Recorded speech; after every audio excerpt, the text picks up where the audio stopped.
If organizations implement process and system changes without fully analyzing and planning them carefully, it can result in lost time, money, and effort. A business analyst helps ensure that the needs of the organization and its stakeholders are well understood and then design solutions that will meet those needs. In this course, you'll learn about the value of business analysis as well as some foundational terms and concepts.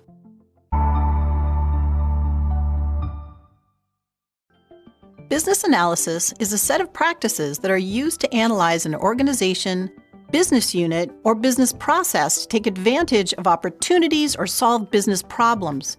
The practice encompasses people, processes, and technology. The business analyst conducts stakeholder analysis, analyzes the data related to any errors, and documents the existing process. In addition, the analyst interviews stakeholders at all levels to determine the goals, objectives, and rules in an effort to understand the real problem. Let's say a business analyst finds that stakeholders have a need for automation in a scheduling system. They want a solution to automate the rules related to overtime, time off, vacation, and sick days in order to remove the manual errors related to those rules. And because of the importance of attendance, scheduling is a high-risk area. The business analyst must ensure the documented business rules and workflow are correct and well understood by the stakeholders, revealing the resulting requirements. A prototype of screen flows and decision matrices help to achieve this.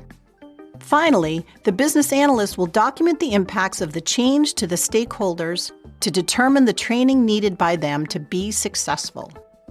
There are several contexts in which you can apply business analysis. First, a business analyst may work on enterprise initiatives and projects and continuously make improvements to the solution. These might include strategic initiatives, such as the launch of a new product line or the improvement of business operations. The analyst would analyze the current environment, processes, and technology to determine the optimal changes, and then write a business case providing the options for change, including cost-benefit analysis, impact to stakeholders, and new processes and technology. Tactical work often manifests itself as a minor change to the existing state, such as software enhancement. Operational changes may come about because of new business rules, policies, or external drivers, such as regulatory changes. Business analysis may also apply to a project, which is a process that enables change. A project has a start and an end date, and it starts once a business case is approved. The business analyst will then provide more detail of the business needs in the form of requirements. Requirements ensure that the change reflects the business need, and they must be clear enough for the project team to implement the change. Continuous improvement includes changes based on feedback loops. For example, a monthly report on cycle time for processing insurance claims indicates that it is taking longer than the departmental objectives indicate that it should. The business analyst would analyze the process, observe the staff at work, and make recommendations for change or not. The business analyst may discover that there is an anomaly in the data and that no changes are needed. A perspective is the point of view from which you approach business analysis. There are 5 project perspectives. Agile projects consist of constant changes requiring the business analyst to be flexible and modify how they approach the business analyst tasks. Changes are implemented in small iterations, requiring the business analyst to either act as the product owner requesting the change or to liaise with the sponsor or product owner to deliver incrementally over a short period of time.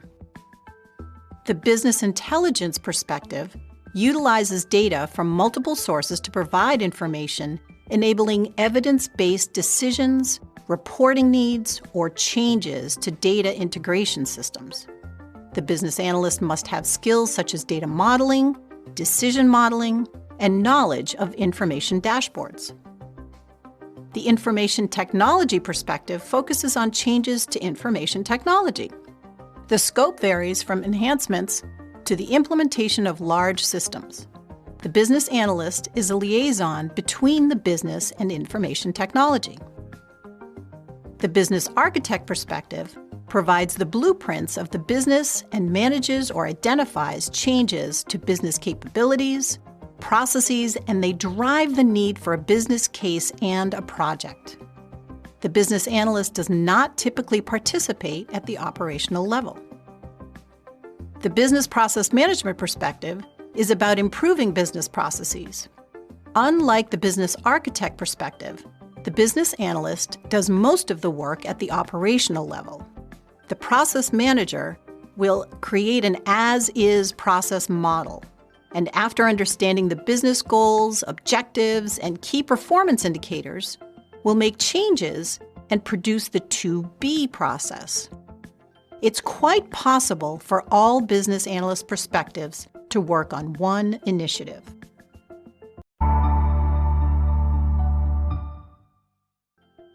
Business analyst isn't just a title. It's the practices, tasks, and activities that make someone a BA. For example, if you work with the business to understand their needs for changes to processes or how data is collected, or how technology needs to work in order to get the job done, then you're conducting elicitation tasks. There are 5 business analyst activities. The first is analyzing needs, which is when the information you receive from the business is analyzed against a desired state, outcome, or goal. If the need doesn't contribute positively to the goal, then the business analyst will document it, but advise the stakeholder that the requirement is out of scope.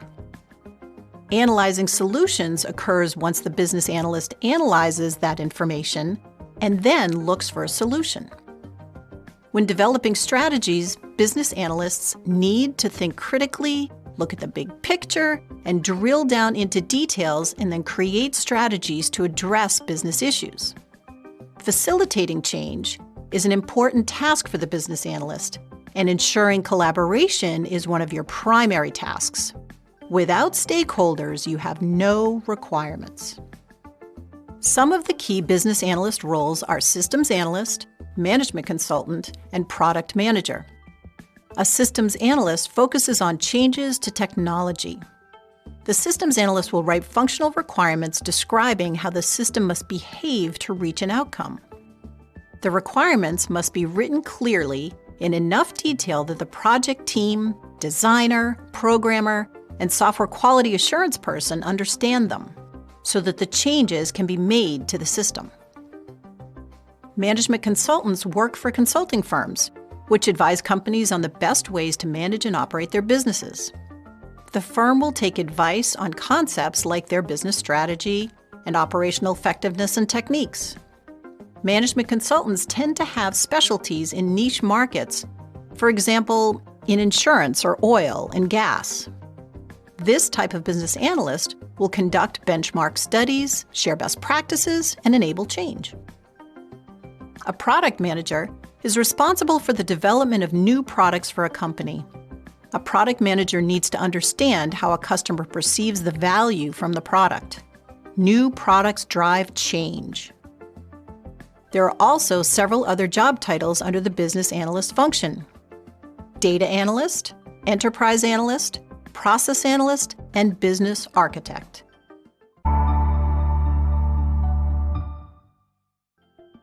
Business analysis can add value to an organization through improved project management. Expectations are defined when a business analyst helps to find solutions at the beginning of a project. They ensure expectations of the stakeholders are properly set in reality and managed throughout the project lifecycle. Then there are no surprises or disappointments at the other end. Project scope is managed when the business analysis achieves early buy-in from all stakeholders about the solution scope so that the scope of the project doesn't expand. The management of requirements changes also helps to minimize cost and schedule overruns. Project goals must align with business goals. The business analyst must understand the organization's problems, goals, and strategic objectives. This ensures that as a project progresses, the The business analyst can tell when the goal of the project doesn't align with business goals and could actually cancel the project if necessary. And finally, the business analyst ensures that estimates are dependable. Defining exactly what needs to be accomplished allows the team to develop good cost and time estimates for solutions.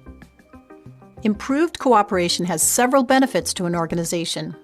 First, it facilitates transition to production. Transitioning from the old to the new state is difficult for users of the solution, so don't underestimate this. A good business analyst knows how to prepare an organization for the change through training and communication. It's important for users to adopt the new way of doing things as soon as possible, so that the organization reaps the benefits of the new system. Next, it improves communication and collaboration. One of the main roles of a business analyst is to keep everyone communicating and cooperating, and to facilitate understanding. It starts with eliciting needs, clearly communicating them, and translating them into requirements, then getting stakeholders to collaborate on the design and clearly communicating the solution to the end users. Finally, improved cooperation improves efficiency. A business architect advising a program office would ensure that there aren't duplicate projects. A good business analyst can elicit and identify true needs and design the best solution to meet those needs, so that there is no trial and error approach to problem solving, saving time and money. Improved efficiency can be achieved in a number of ways. It prevents redundancies, ensures that you get it right the first time, and reduces or eliminates waste. The business analysis process is iterative. As you gain more knowledge, more opportunities to improve efficiency may become evident. Taking advantage of these opportunities will lead to continuous improvement. Having detailed rules, processes, and instructions for how to roll out and use solutions also decreases the likelihood of user mistakes and assists in identifying any defects or errors in the software or service prior to rollout.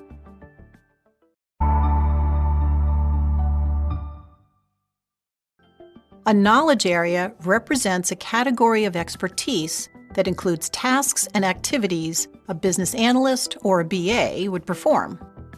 Each knowledge area has a specific purpose, inputs, outputs, and techniques associated with it. The knowledge areas are not sequential, but there is a logic in their application. It's about what a BA does, not how to do it. For any given initiative, a business analyst may use one, but most likely all of the knowledge areas. There are 6 knowledge areas: business analysis planning and monitoring, elicitation and collaboration, requirements lifecycle management, strategy analysis, requirements analysis and design definition, and solution evaluation. Business analysis planning and monitoring is about creating a plan of action. One key task to take note of is the stakeholder analysis task.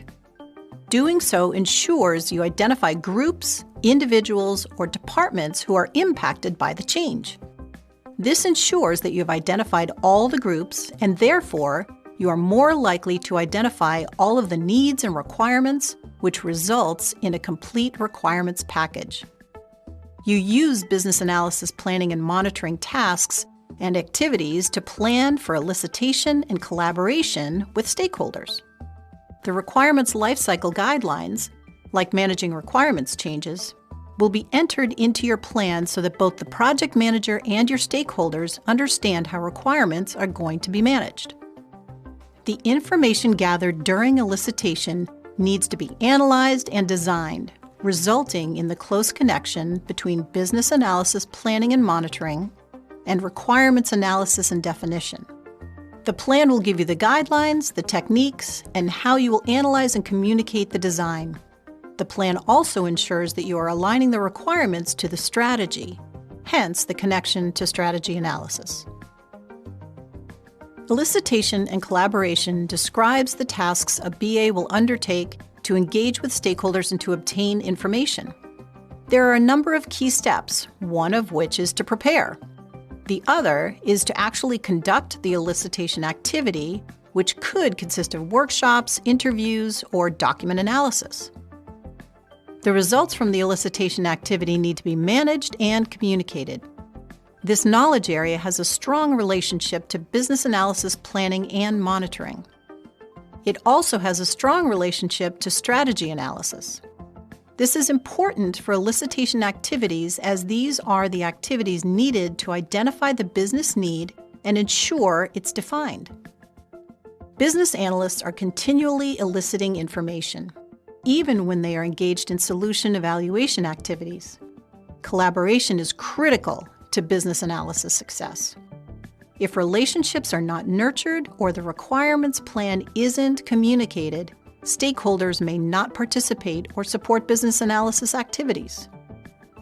Requirements lifecycle management is comprised of tracing, maintaining, prioritizing, and approving requirements. Requirements can't be traced or maintained without first being verified, which is a task in requirements analysis and design definition. Strategy analysis is directly linked to lifecycle management as risk assessment is one component of prioritizing requirements. The business analyst's approach to the tasks in the lifecycle management are documented and planned specific to any one initiative, hence the link to business analysis planning and monitoring. Strategy analysis is central as the current state and the future state of the area under analysis is pivotal. It produces the business requirements, objectives, and description of the future state. It has a relationship with all other knowledge areas. Several tasks are performed in this knowledge area. First is limitations and solutions assessment. Here, you'll need to assess enterprise limitations and recommend solutions. Next is solution evaluation. Task and solution evaluation rely on strategy analysis. Then there is current state analysis. You have to know the current state in order to evaluate it. The next area is future state analysis. The future state helps you to manage stakeholder collaboration. Finally, there is requirements analysis. Strategy analysis also has a strong relationship with requirements analysis and design definition. You have to analyze all requirements for potential value which aligns to the strategy. Requirements analysis and design definition, also known as RADD or RAD, is also central to what a business analyst does, and therefore has relationships to all other knowledge areas. To complete the tasks in this knowledge area, your business analysis plan will outline the information management approach. The elicitation results are needed before a business analyst can analyze and design the solution. During the life cycle of requirements, they have to be approved, but the task to verify requirements must be conducted first, which is a task in requirements analysis and design definition. Validation, also in RAD, is the process of ensuring requirements align to the business need for any solution to be implemented, which explains its connection to strategy analysis. Any changes to the validated requirements are addressed in strategy analysis as well. Solution evaluation needs input from the strategy analysis knowledge area in order to measure, analyze, assess enterprise limitations, the solution, and recommend action. The recommended actions from solution evaluation will assist in managing stakeholder collaboration. This knowledge area is about ensuring a solution is meeting the expected value, which explains its connection to strategy analysis. Stakeholder impact analysis, reviewing potential organizational structural change, and other operational assessments help determine whether or not the enterprise is able to adapt to any new changes. It's important to have a common understanding of terms and concepts used by business analysis professionals. As with any profession, business analysis uses specific terminology to communicate concepts and activities. It's important to have an understanding of these terms. This will help you to utilize the knowledge areas in the Business Analyst Body of Knowledge Guide, or BABOK, and mitigate any misunderstanding. Business analysis information refers to the broad and diverse sets of information that business analysts analyze, transform, and report. Examples of this information include elicitation results, stakeholders, plans, project progress, and changes. A requirement is a usable representation of a need and should provide something of value to the stakeholders. Requirements need to be decomposed and constraints identified in order to provide the best solution. There may be a time constraint, so the customer relationship management software should be provided with standard terminology for easy access and recording. A design is a usable representation of a solution. It represents how value is realized from a solution. A plan is a proposal. The business analyst should plan tasks, activities, and the sequence of those events. Risk is the effect of uncertainty on the value of a change, solution, or enterprise. Operational risks include financial losses due to stakeholder resistance to change and not adopting the solution or processes that don't meet regulatory constraints. A business analyst assesses risks to the solution and may include tangible impacts, such as regulatory fines for noncompliance, or non-tangible impacts resulting from noncompliance that could affect the company reputation in the market. An organization is a group of people under management who have common objectives that need to be met in order to achieve the goals and meet the enterprise strategy. An organization is often referred to as the organizational level of the enterprise. Tactical business analysis activities that often occur in the organization, such as modifications to processes and enhancements to technology, affect the uncertainty on the value of a change, solution, or enterprise. And an enterprise is comprised of departments or business units. In essence, it's a company which includes solutions such as processes, technology, policy, information, and business rules. Now that you know the key terms in business analysis, let's focus on the core concepts, as outlined in the Business Analysis Core Concept Model. The Business Analysis Core Concept Model is a framework for business analysis. It provides a common approach no matter the scope, domain, or approach that the business analyst chooses. There are 6 core concepts in the model: changes, needs, solutions, stakeholders, value, and contexts. These concepts are interconnected. Each concept influences and impacts the others. Changes are introduced via solutions that are carried out within the context of the organization, responding to stakeholders' needs and what signifies value to them. Change is transformation.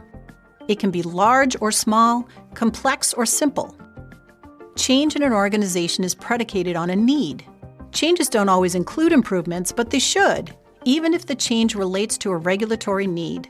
A project typically controls the activities of the change and is deliberate because a project must be approved and funded. A need is a problem or opportunity. Examples of needs include incorrect data and key performance indicators not being met. Opportunities include new products and new markets. Needs motivate performing activities necessary to make improvements. The higher the risk or level of adversity experienced by a company, the greater the need and usually the less time allocated for a solution. These are prioritized during project and program allocation. A solution should ultimately satisfy a need, resolve a problem, or use an organization's strengths to exploit an opportunity. The effectiveness of a solution can be measured using key performance indicators. The stakeholders' perception of how the problem is resolved may be different, depending on their position in the organization and their perception of how the problem impacts them. A solution to a problem takes many forms. Each stakeholder holds a piece of the puzzle that provides information on the respective needs and helps formulate the overall solution, which should be investigated against those requirements. Stakeholders have a vested interest in the outcome. They are often subject matter experts and decision makers who will have influence over the outcome. Other stakeholders, like the end user of a solution, typically have less influence and are prone to resisting the change. The stakeholders can be grouped in a number of ways, including their level of authority, their attitude toward the change, and their level of involvement with the change. Value is what stakeholders find worthwhile. What's in it for me? Often the change is communicated as urgent or needed by senior executives. Then the importance of it adds value. When a solution is useful, it's considered valuable. The value of a solution can be tangible, such as saving money, or intangible, such as increasing a person or company's status. When value is absolute, there is no disputing its value, such as a way for stakeholders to manage their own customer profile. This would save the customer time and remove the need for an administrator or salesperson to be engaged, freeing up that resource. This will likely increase the validity of customer data, saving time and money. Relative value is in the eye of the beholder. Context is the environment and circumstances into which you are trying to introduce change. It is what impacts and affects the change and how successfully it can be implemented.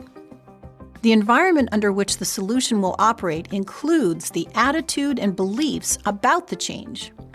The culture of the organization should always be taken into consideration when choosing a solution, as well as the demographics. The current processes and structure of the environment are important as well. Technology has a big part to play and should always be examined, especially when making process changes. Good compatibility between systems can improve efficiency, while poor system integration can cause new defects or even failures.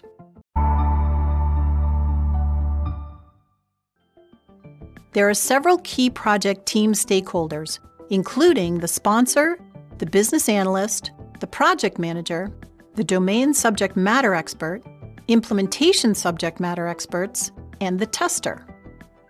The sponsor is a driving force in defining the overall needs, including goals and objectives for the organization, and the development of the solution. Sponsors control the budget, and therefore the resource allocation to initiatives and projects. The sponsor is usually someone who is an executive or senior manager. As a project sponsor, the person will have a vested interest in the outcome of the project. The business analyst is responsible for the activities and tasks needed to describe the solution. In a project, the business analyst is accountable for the execution of the requirements phase of a project. Based on the availability, the business analyst could also play other roles, such as software tester or even trainer. The project manager oversees the completion of the work required to deliver the solution. They're responsible for meeting project objectives outlined in the project charter. The project manager manages certain constraints. The first is scope and budget. The project manager delivers those elements of the solution that will meet stakeholder needs within the allocated time and budget. Next are schedules and resources. The PM will plan a schedule in order to meet the allocated time and budget, obtaining and managing the resources needed to deliver the solution. Another constraint is quality. The quality delivered by the project team in the form of a solution that meets the acceptance criteria outlined by the business analyst. And finally, there are the risks. The project manager is constantly identifying, monitoring, and mitigating risks to ensure project success. A domain subject matter expert is often referred to as a SME. This person has in-depth knowledge of the current state and the needs of the operation. This can be anyone in the organization, including end users of the existing solution who know the ins and outs and current issues, managers who need data and reports in order to run day-to-day operations, process owners who are responsible for the key performance indicators for a process, legal and regulatory experts who are critical when defining constraints imposed by the law, and consultants who are often brought in because they have specific expertise. Implementation subject matter experts are responsible for the implementation of the described solution. These roles are typically assigned to a project and use the requirements to implement the solution according to the specifications and acceptance criteria outlined by the business analyst. These roles include the project librarian, change manager, process owner, configuration manager, solution architect, developer, database administrator, information architect, usability analyst, trainer, and organizational change consultant. The tester's role is to verify the solution and ensure it meets the specifications. The tester will create test cases aligned to ensure that the processes and software perform according to specifications. The tester's primary concern is to ensure that the outcome meets quality standards and therefore reduces risks and defects.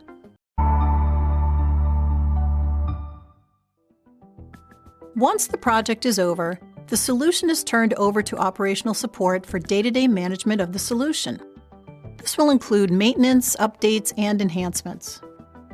There are several operational support roles. The operational analyst may provide support to end users and/or analyze the solution for enhancements or changes. The product analyst studies the market and is responsible for researching market strategies which may result in some solution changes. The help desk supports the end users and provides feedback on the solution and its issues. The release manager oversees the development and implementation of software releases. They may accumulate a number of changes and put them together in a software release, which would then go out to the end users. Customers use products or services which are delivered and enabled by technology. End users use the solution provided through projects and operational support. They use them to complete their day-to-day activities. They use the end product and may include participants of the entire business process or just a subset. Suppliers are external to the business or organization, and they provide products such as software or services. The roles include providers, vendors, and consultants. Regulators define and enforce standards on a solution. Regulations are often seen as a constraint to or a driver of a solution, and they may be from within an organization. Regulators may be a compliance department, government officials, members of a regulatory body, or auditors.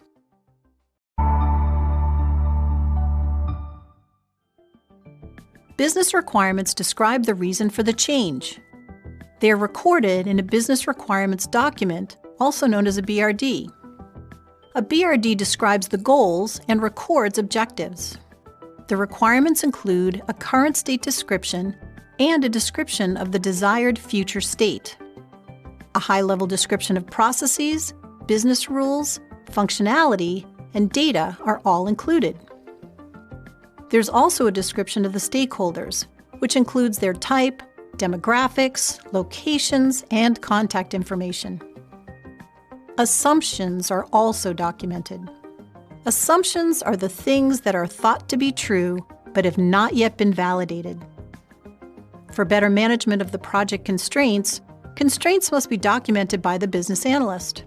These include when the solution must be delivered and budget details, and the technology constraints, such as compatibility with specific browsers. Stakeholder requirements describe the need that must be met. They bridge the business and solution requirements and provide specific information about the solution to be delivered. For example, a business requirement might read, "The customer account record shall include account number, customer name, customer billing address, customer shipping address, phone number, and website URL." Solution requirements describe the qualities and capability the solution must deliver. It's everything needed to create and implement the solution. There are two types, and the first are the functional requirements, which describe how the system or software application should behave. The second type are the non-functional requirements, or quality of service, which describe how well the solution behaves. This can include usability, performance, and system reliability, which describes mean time between failures. There are also audit requirements, which would include recording the date, time, and the name of the user each time a transaction is entered or modified. Transition requirements are needed to go from current to future state. They are temporary and address certain aspects, such as data conversion. This is the process of moving existing data from an old system to a new system.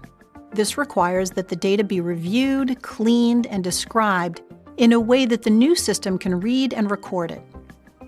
Another aspect is the training requirements, including the number of users to be trained, where and when they should be trained, and the length of training.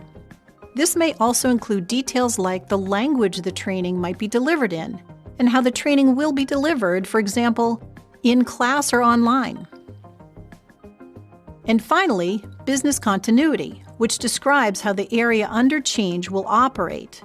You might consider running the old system along with the new system. This is called running in parallel. Or perhaps there will be phased rollouts of the functionality to different departments.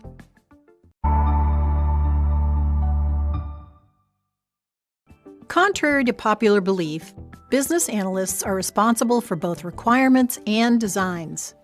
The various techniques used to analyze requirements are also used to design the solution. The business analyst may create a prototype to describe the functionality of the system and identify if there's functionality missing that needs to change or should be removed. It's an iterative process. For example, the prototype could be used to validate the requirements, which may prompt the need for more requirements and a change to the design. Like requirements, designs are communicated at various levels of detail, known as levels of abstraction. Once the requirements are accepted and turned over to the implementation team, a designer will add more detail to describe the physical level of requirements in another type of design. Requirements focus on meeting a need. The business analyst elicits information and analyzes that information to answer questions such as who, what, when, where, how much, and how often. The requirements are validated by stakeholders. The business analyst manages the requirements and therefore must also manage the supporting designs. While requirements focus on a need, designs focus on a solution. A design can be used to represent the solution using process models, data models, decision trees, prototypes, or screen captures. Designs can be used to ensure that the solution will satisfy the requirement and fulfill the need.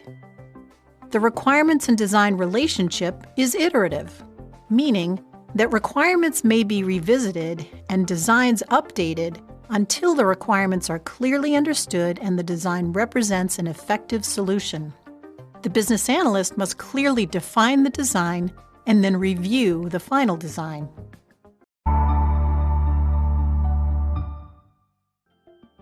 In the early stages of the requirements cycle, the business analyst will elicit information from the business to understand goals and objectives. The requirements and design cycle involves 4 stages. Stage 1 moves from business requirements to design to stakeholder requirements. Stage 2 moves from stakeholder requirements to design to solution requirements. Stage 3 moves from solution requirements to design to transition requirements. And Stage 4 moves from transition requirements to assess outcomes and back to business requirements. Business requirements could apply, for example, if a company wanted to provide an advertising and rating service for their customer. In this scenario, the customer would view the advertisement online, rate the advertisement, and receive points. Once they reached a certain number of points, the user would get a coupon. The business reason for providing the service would be to sell the resulting data to other customers who need market information. This results in a high-level process model which sets forth the tone for eliciting stakeholder requirements to further understand the business rules and needs. The stakeholders would discuss the process and provide details of what needs to be achieved at each step. This results in requirements that list the data needed to create a user profile. This would include the user's email, demographic information, and the need for the user to indicate his or her birth date. The business rule requires that anyone participating in the survey must be 18 years or older. All of this is documented. The stakeholders' requirements result in a high-level data model, data flow diagram, detailed process flow, and a paper prototype of the form the user would need to complete. In the scenario, the solution requirements detail the system behavior and logic to complete a step, such as calculating age using the birth date, the size of the fields, or which fields are mandatory. A screen flow diagram is completed to describe the behavior of the system when certain tasks are completed. Decision trees provide input into what should happen when certain criteria is met or not. The transition requirements use the designs to create training for internal staff on processes and expected outcomes. The screen captures, process flows, and use cases are reused to produce accurate information for the staff prior to the launch of the new site. Once the new site is up and running, it is monitored to ensure the necessary outcomes are being realized. Help desk calls report to the implementation team and the business analyst, who then assess the issues to determine if changes to the site are needed. Modifications to the usability of the site are necessary to ensure a hassle-free experience for the end user, which results in a review of business requirements, new designs, new requirements, and an update to the site.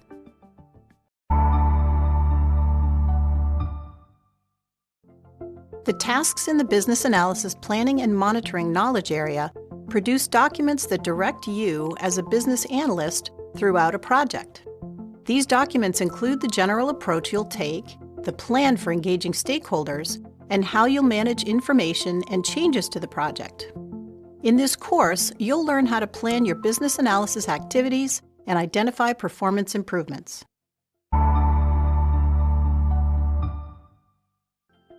The business analysis planning and monitoring knowledge area contributes to the coordination of business analysis activities. Tasks in this area are used to select the business analysis methodology and plan for stakeholder collaboration, as well as the management of information obtained through elicitation activities. This knowledge area also includes the tasks to identify business analysis performance improvement.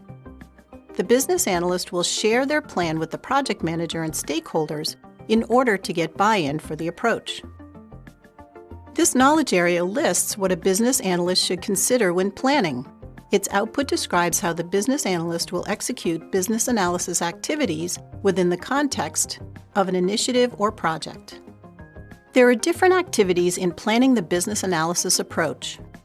One such activity is planning specific activities. This task, planned business analysis approach, must consider the context of the initiative. The methods used could be dictated by organizational standards, set by the project manager, or determined by the business analyst.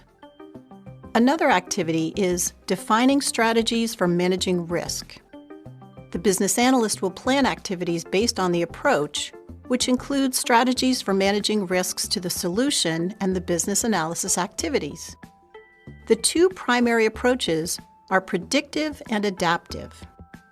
Predictive approaches plan for requirements to be defined before implementation.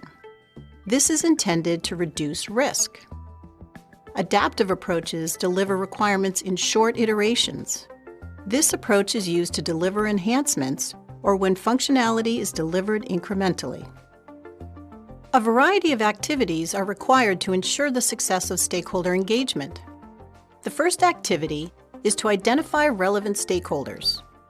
In order to obtain the information necessary to address the business need, the stakeholders impacted by the change must be identified and described. Stakeholder requirements must also be identified. The business analysis plan lists the stakeholders by department or business unit or as individuals. For example, a sponsor. Stakeholder engagement depends on the complexity of the initiative, who they are, their level within the organization, their location, and their influence over the resulting solution. The business analyst will need to determine how to implement a variety of methods relating to stakeholder engagement, including collaborating, communicating, and managing stakeholder risk. The approach will outline how the business analyst will collaborate and communicate with stakeholders, including the level of detail, the measure of formality, and the frequency of communication. The business analyst will analyze the stakeholders' attitude towards the change and may need to mitigate risks, such as stakeholder disengagement and the inability to get the subject matter resources to describe details of their business need. Although an organization may have standards by which business analysis is practiced, each initiative is different. The approach, rules, and outcomes should be documented to avoid any misunderstanding. Successful analysis governance will rely on a number of activities. Decision makers and information required will need to be identified. A business analysis plan should include a list of those stakeholders who are accountable for the initiative, and will likely include more than one person who needs to review and approve output from the business analysis activities. This could include the IT lead, who should sign off the requirements that could impact the IT department. Another activity is developing a change management strategy. This strategy provides clear guidance on how changes are managed, keeping the solution scope in check. A third activity is establishing decision-making protocols. A documented decision protocol could include direction on which methods to use in order to ensure that decisions are based on a commonly understood process, such as weighted decision matrices. This task links directly to acceptance criteria and prioritization. Planning BA resource allocation is another activity which takes into account quantity and availability of resources and whether or not they're outsourced. The purpose of the plan is to set expectations and gain buy-in from stakeholders. It's also necessary to ensure clear communication. This can be achieved by implementing planning around specific factors. How information is captured, organized, stored, and accessed is documented in the business analysis plan. Information storage methods must also be planned. For example, requirements could be stored in a business analysis management tool, or a link to a SharePoint site could be included in the plan. It's also necessary to be clear about access rights. This would include who has access and what type of access has been granted in order to maintain the integrity of the information. Business analysis information could be communicated at a conceptual level or at a more detailed level. The business analyst should determine the level of detail needed by the stakeholders. The goal of this task is to ensure the commitments are met and that continuous learning and improvement opportunities are realized. If performance metrics have not been defined, the business analyst should consult with management on which metrics are appropriate for an initiative. Measures could include accuracy and completeness of work products, timeliness, and on-time delivery, which is measured based on stakeholder expectations. The business analyst must determine how performance will be monitored. A business analysis performance assessment completed by stakeholders, project managers, and management is a good tool to determine performance. Lessons learned discussions with the business analyst and stakeholders could take place at any time during the initiative. It's important to plan how preventative and corrective action will be taken. Corrective action could include reviews and coaching.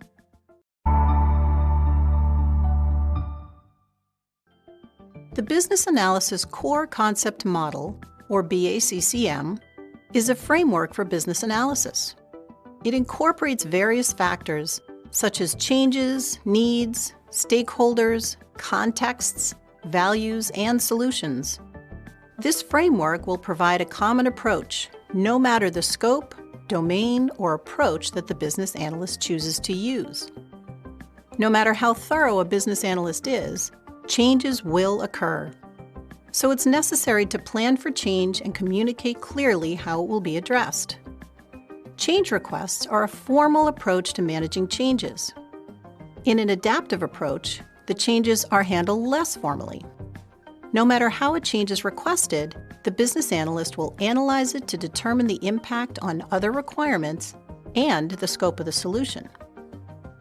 The business analysis plan will include the process and identify who will authorize the requested changes. Certain needs must be considered during the planning and monitoring phase of business analysis. The approach must be appropriate for the project, considering the project's nature. It must also provide sufficient analysis given the nature of the project. For example, an adaptive approach would work well for a web-based project. The business analyst also needs to consider various context-related factors when selecting an approach. First, they must understand the context in which the change will occur. This could include both internal and external politics, as well as the business cycle. For example, if it's the end of the month, it's unlikely that finance stakeholders would be available to meet for requirements discovery. The business analyst must also ensure that the approach will work within a specific context. To ensure understanding, they could validate the context with the sponsor, subject matter experts, and project manager. Stakeholder analysis begins during initial planning and will continue throughout an initiative. During the project, the business analyst will need to consider some questions. First, are stakeholder needs being met? Answering this often includes using iterative reviews, which could be planned for. The business analyst might confirm the information received during a requirements workshop, for example. Once those requirements are fully described, a review session will be conducted with the relevant stakeholders to ensure everything has been understood by all parties. Second, are stakeholder characteristics being accounted for? Characteristics like language, location, and organizational structure are needed to better describe the user requirements. These are often described in the quality of service section of a business requirements document. For example, a requirement might be that web content shall be displayed in French. There are some specific activities that need to be performed in terms of determining value. A performance analysis must be conducted. The business analyst must plan for how the business analysis activities will be evaluated, which metrics will be used, and how they will be gathered. The analyst will work with their manager and/or the project manager to determine which metrics are most important. In an adaptive approach, collaboration and communication skills may be measured through the use of a survey taken by stakeholders and the project team. The analyst must also ensure activities continue to provide value. Throughout the project, the business analyst should monitor business analysis results. If requirements are incorrect or late, corrective action must be taken to ensure a quality output going forward. Incomplete or incorrect requirements often result from inaction on the part of the stakeholders. If this is the case, business analysts will work with the project manager and stakeholders to remedy the situation. In terms of solutions, the business analyst evaluates overall performance and determines whether or not an implementation was successful.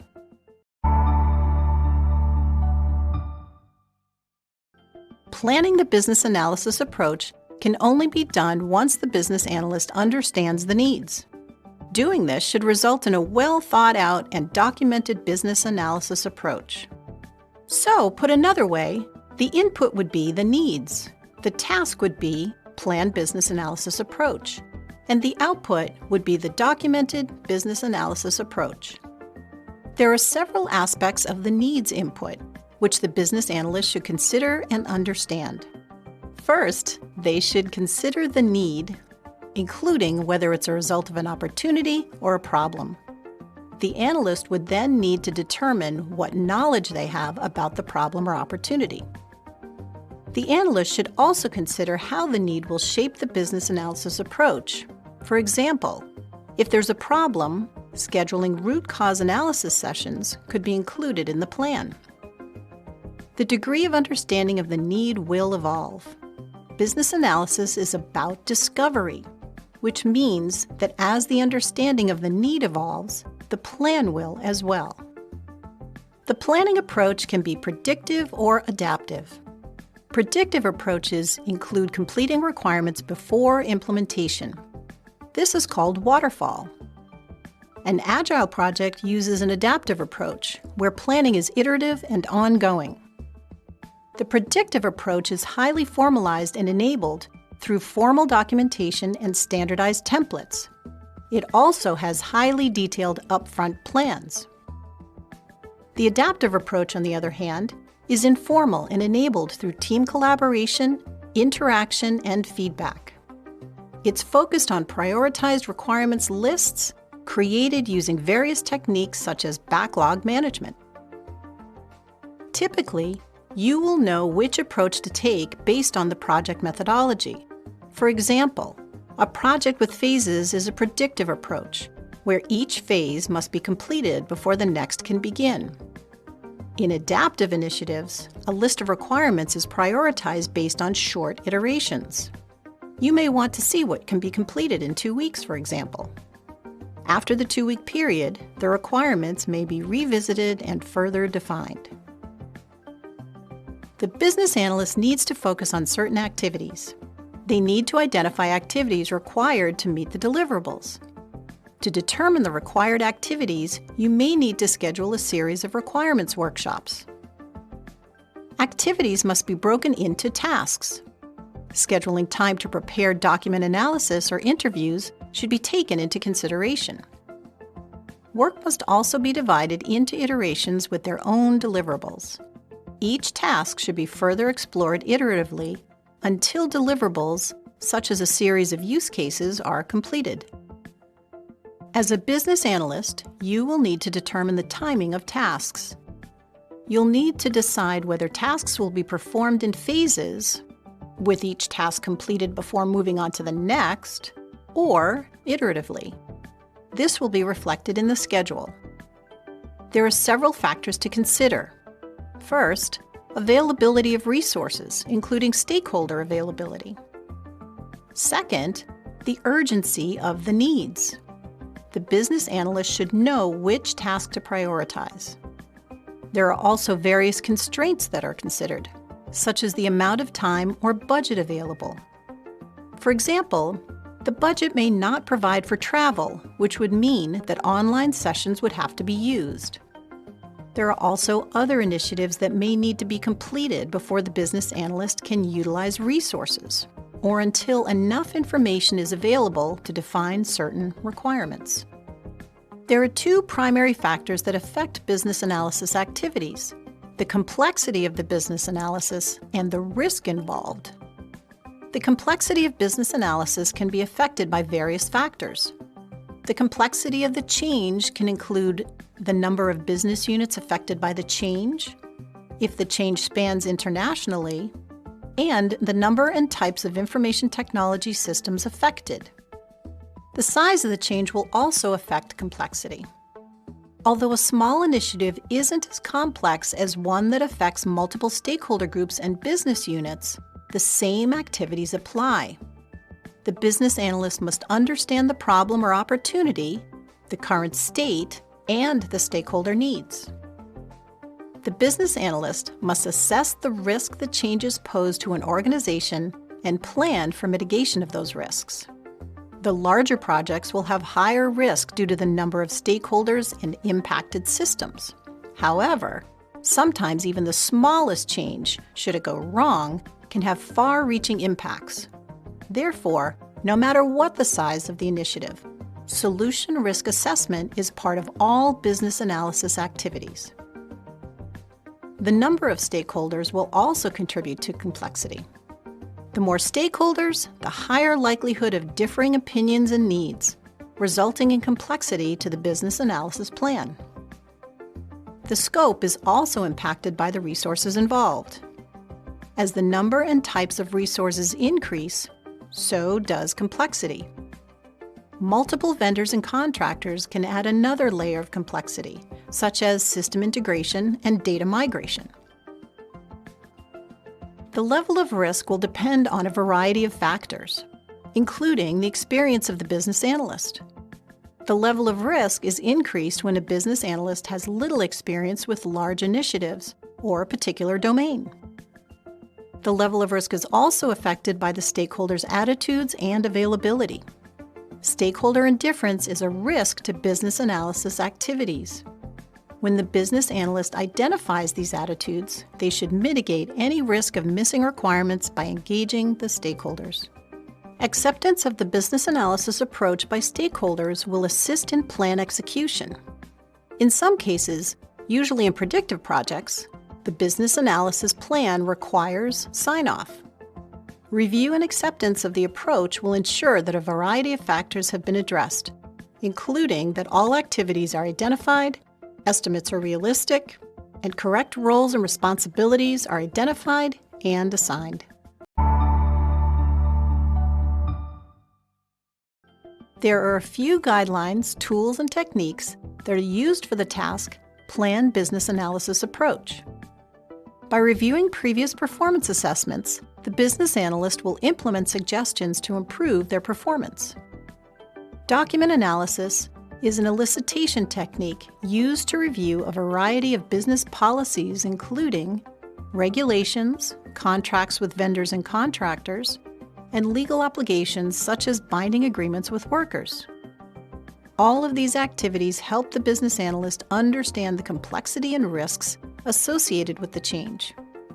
Based on that information, an appropriate approach for conducting business analysis work may be chosen.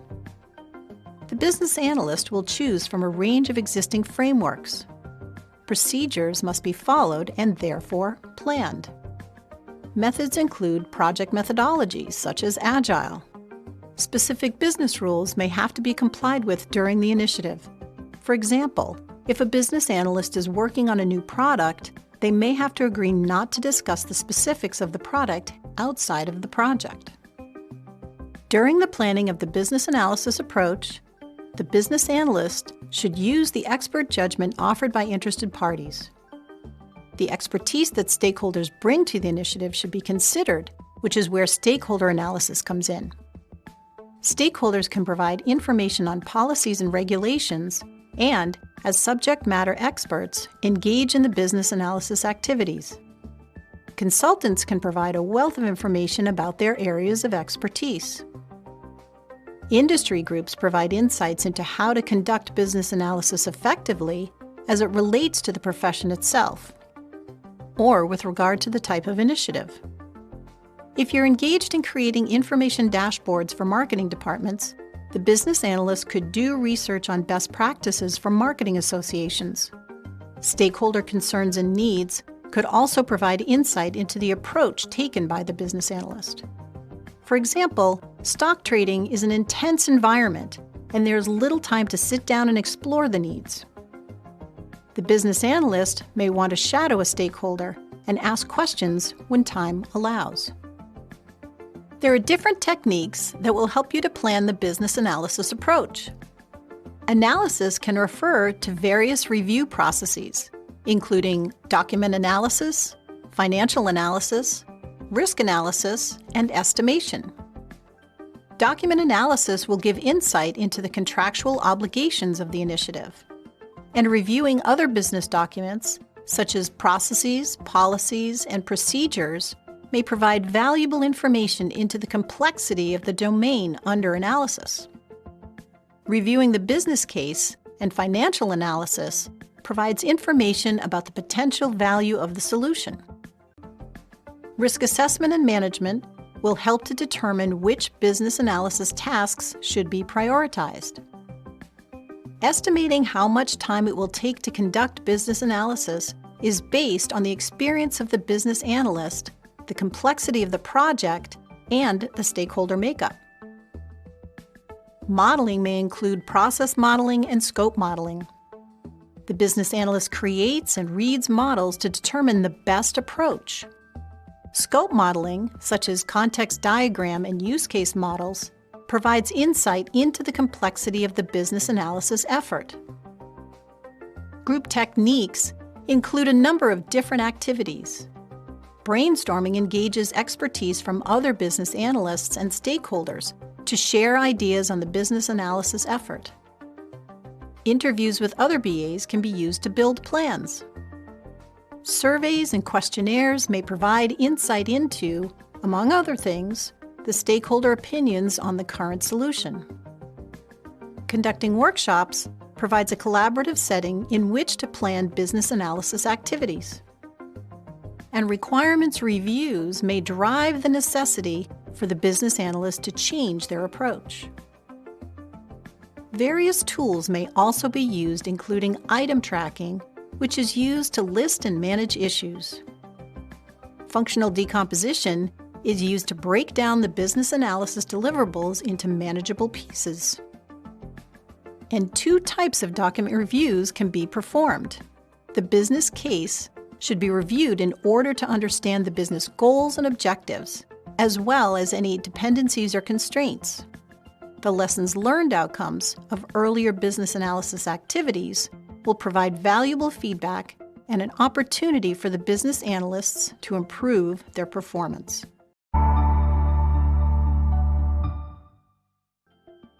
There may be a number of different stakeholders involved in the planning process, each with their own responsibilities, activities, and approaches. These include regulators, domain subject matter experts, sponsors, and project managers. A regulator may need to approve the requirements approach in cases where the business analysis activities are audited. They'll also need to approve the process tailoring. Domain subject matter experts, or SMEs, are sources of information regarding needs and concerns and are critical to the success of a business analysis. If this stakeholder is unavailable, it's a risk that must be managed by the business analyst. Working with the manager of a domain subject matter expert to negotiate for their time is very helpful. They can assist in reviewing the approach, as well as identifying any obligations that will hinder their participation. Sponsors may provide input to the approach and guidance through the discussion of goals and objectives. They may make suggestions on areas of the plan that need more focus due to possible risk. The project manager will compare project timelines and resources with the proposed approach and assess the compatibility with other activities. The business analysis approach outlines how and when the business analyst will conduct certain activities. It considers 4 factors. Activity assignments are used to assign tasks to stakeholders and project team members. The work schedule will include what the BA will engage in and how the scheduled events will be conducted. For example, an interview with the sponsor will provide an output of a confirmed understanding of the goals, objectives, problems, or opportunities. Deliverables include business analysis information discovered during elicitation activities, including requirements, documents, and other artifacts. And finally, specifying the techniques to be used will ensure maximum use of the business analyst and the stakeholders' time. A workshop might take longer, but it yields a wealth of information. The type of model notation needs to be included as well.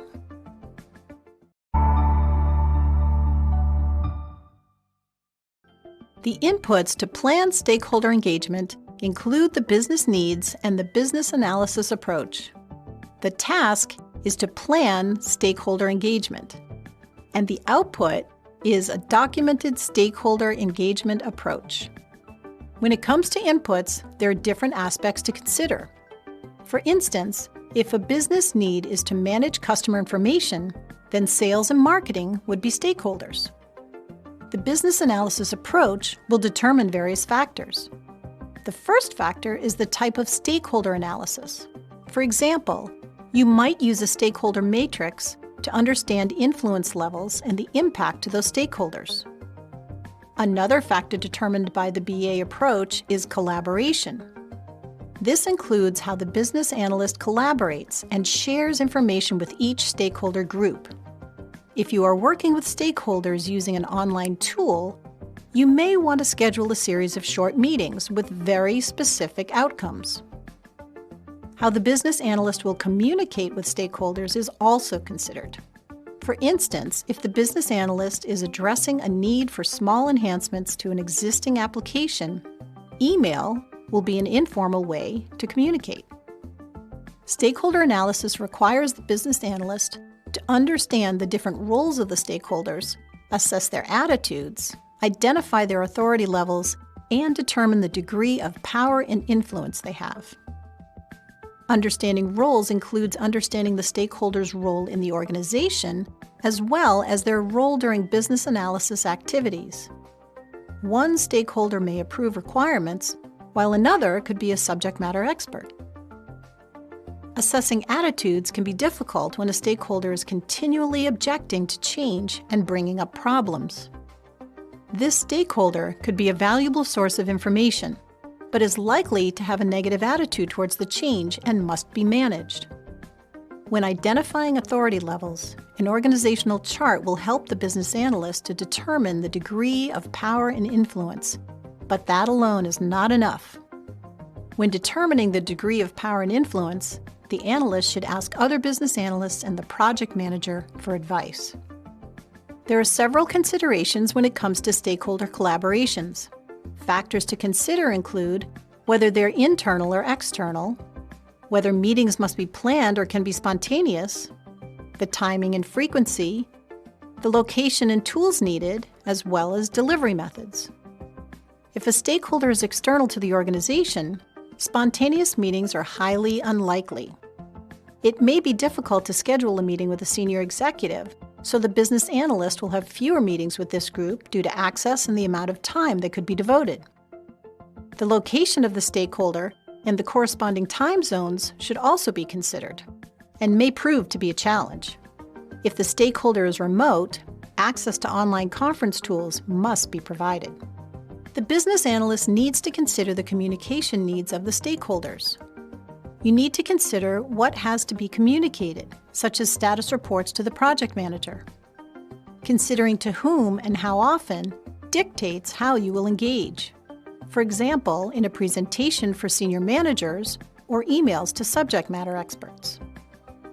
The analyst also needs to consider when. For instance, they may communicate to the implementation team through a requirements verification session once the requirements have been analyzed and documented. Frequency is often determined by the level of dependence on the stakeholder. Another consideration is the level of detail and formality. Less formal approaches are adopted in adaptive projects. Executives may want less detail, whereas the implementation team will need more. Guidelines and tools in stakeholder engagement planning involve performance assessment, change strategy, and a description of the current state. Performance assessment includes reviewing and incorporating prior assessment results. For instance, if the feedback on facilitation skills wasn't satisfactory, you can try working with another business analyst or enroll in a training course on effective facilitation. Once the business analyst understands the change strategy, the organization's goals and objectives will determine the impact of the change on the stakeholders. For example, if the objective of senior management was to ensure that the onboarding of new customers was within 30 days of purchase of the software, it would impact sales and sales engineers. They would now be responsible for the success of onboarding, as well as the management of customer information. Once the current state is understood, the business analyst may identify other stakeholders or focus on areas that need more attention. Techniques for planning stakeholder engagement include analysis, modeling, group techniques, tools, and document reviews.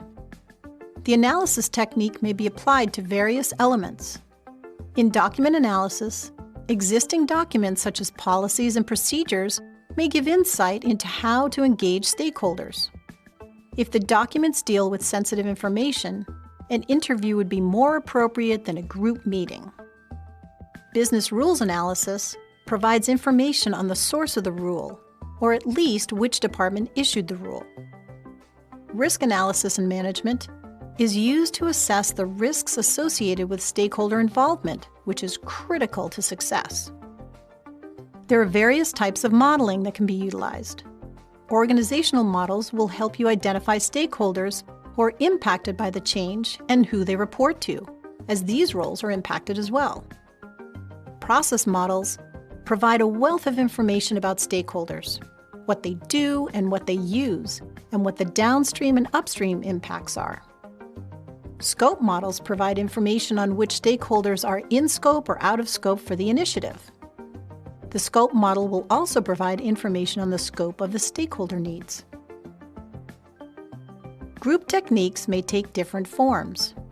The business analyst uses brainstorming with other colleagues to facilitate a free flow of information about who the stakeholders are, what they do, and what their influence is. Interviews with stakeholders can be used to gain more information about their stakeholder group. Including a process map in this conversation may be helpful. Survey or questionnaire data can be used to identify common issues or needs. And a workshop with various people from stakeholder groups will provide a rich source of information about the group, especially when you use other techniques like process maps and risk assessment during that session. Various tools may be utilized, including mind mapping and stakeholder lists, maps or personas. Mind maps provide structure and logic to free-form ideas and conversations. During a workshop, you can conduct brainstorming sessions using a mind map to document the output. The mind map will help to identify the relationship between stakeholders. Stakeholder lists, maps, and personas will help define the stakeholder's relationship with the solution. Personas are particularly helpful in this area. Document reviews help the analyst to improve performance. If a lessons learned document is available from other projects with the same group, it may give valuable insight into stakeholder attitudes and how to interact with them effectively.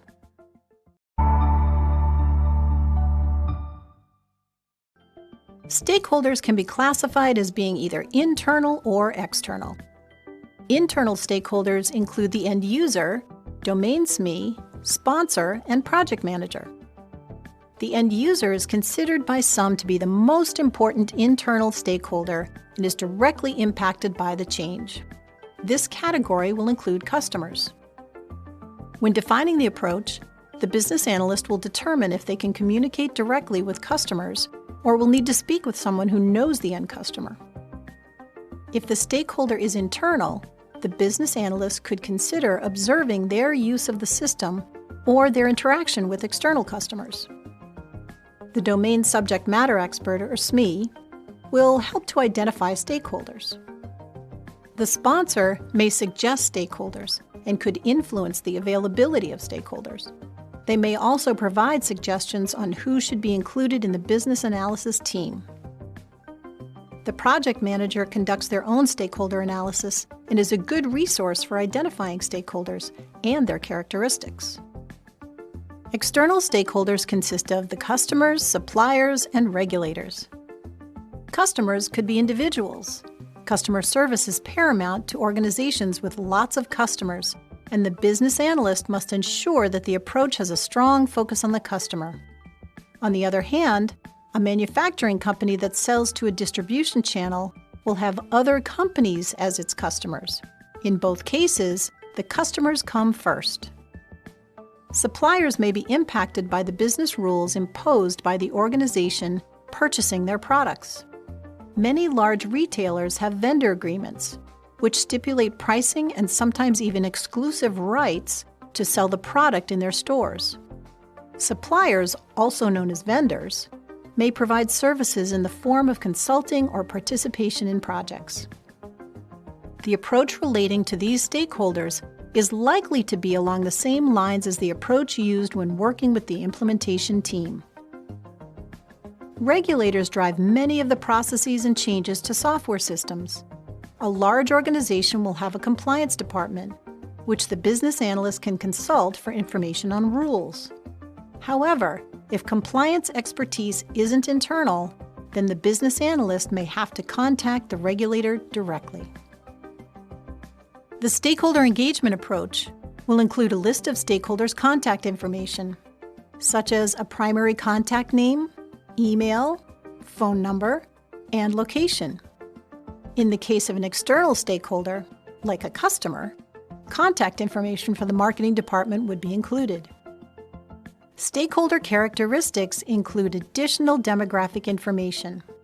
For instance, if a company is introducing a computer-based inventory system and the warehouse staff are not accustomed to using a computer in their day-to-day work, then a note about their expertise provides insight into transition requirements, such as training. The stakeholders' role in the business analysis activity should be included. This will help when scheduling their time.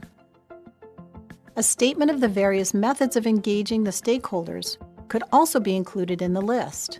Requirements, changes, and reviews should be considered and documented. The purpose of planning business analysis governance is to define how decisions are made regarding the requirements, review of the requirements, approvals, changes, and prioritization. The inputs include the business analysis approach, as well as the approach to stakeholder engagement. The task is to plan business analysis governance, and the output is the governance approach. The inputs can consist of different approaches. The business analysis approach ensures consistency with organizational standards and ensures that the BA governance aligns to the approach, and vice versa. The stakeholder engagement approach determines stakeholder participation in governance, such as reviews and approvals, and determines who has the responsibility of analyzing change requests. Stakeholders have different roles to play in the decision-making process. BA governance includes a list of the people who are accountable to approve requirements. This list would usually include someone from information technology, the business owner, who's responsible for reviewing and approving the requirements based on accuracy and completeness, the project manager, and the sponsor. It's also important to get agreement on how issues will be escalated. Often, the escalation starts with the project manager. Scenarios where escalation will be needed could include escalating the lack of participation by domain subject matter experts, or requirements and change requests that are in dispute.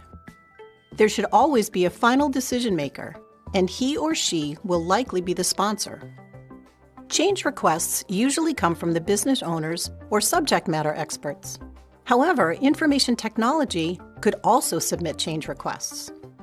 Change requests must include certain information, including the type of change, whether it's an enhancement, a defect, or an error in requirements, who's requesting the change, why the change is needed, the benefits of the change, the risks involved, the date it was submitted and when it's required, the priority and a description of the change, the references and artifacts to support that change, and finally, the approver's name and signature. Once the request contains the required information, the changes need to be prioritized, documented, and communicated. An impact analysis must be performed, and the changes must be authorized. Prioritization could be established by using methods such as identifying the value, ranking, time boxing, or stakeholder consensus. A change request could be documented using a form. This could be either paper-based or through a requirements management tool. The status of the request, whether approved or rejected, should be communicated to the requester. An impact analysis is conducted to determine how the change affects the solution, requirements, and project schedule. Both the business analyst and the project manager are likely to look at each request from different perspectives. The business analyst may coordinate with the implementation team for technical impacts, or assign it to them to assess. The business analyst also needs to determine who will authorize the changes. Some changes may not be able to be implemented until other functionality is ready.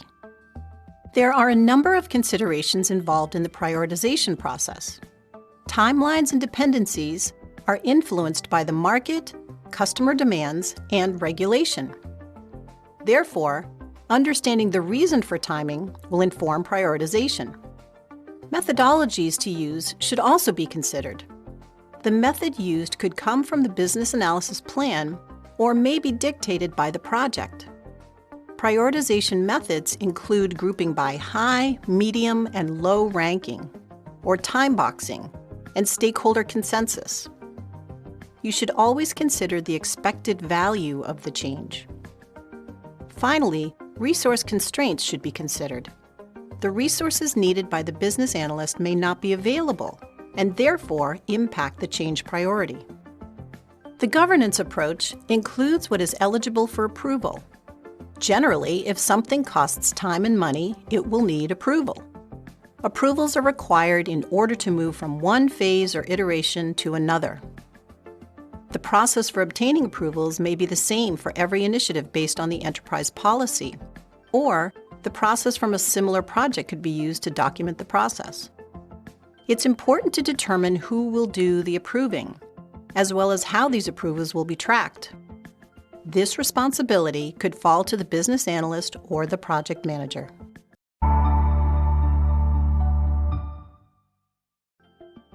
Reviewing results of previous business analysis performance assessments and considering them in all planning outputs is recommended. The current state will provide context around decision-making, and an internal compliance person may need to be included in this process. Business policies, also known as business rules, provide information on decision boundaries. Like business policies, legal and regulatory information will provide guidance on whose approval is needed, the data they might require, and the rules that provide the framework. There are several tools and techniques that relate to governance planning. Document analysis includes policies, processes, and regulations. The business analyst should ensure that they are current. Organizational modeling includes charts that help to identify the hierarchy and who needs to approve requirements and changes.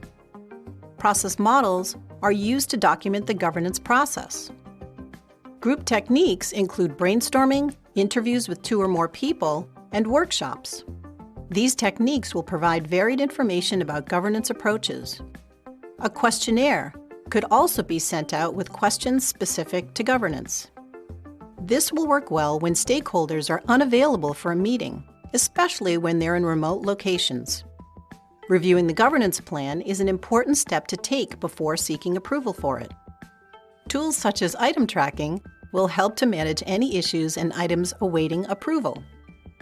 In document reviews, lessons learned are conducted at the end of a project and allow participants to provide feedback on what worked well, what didn't work, and what needs to change. Take note of comments relating to the governance process.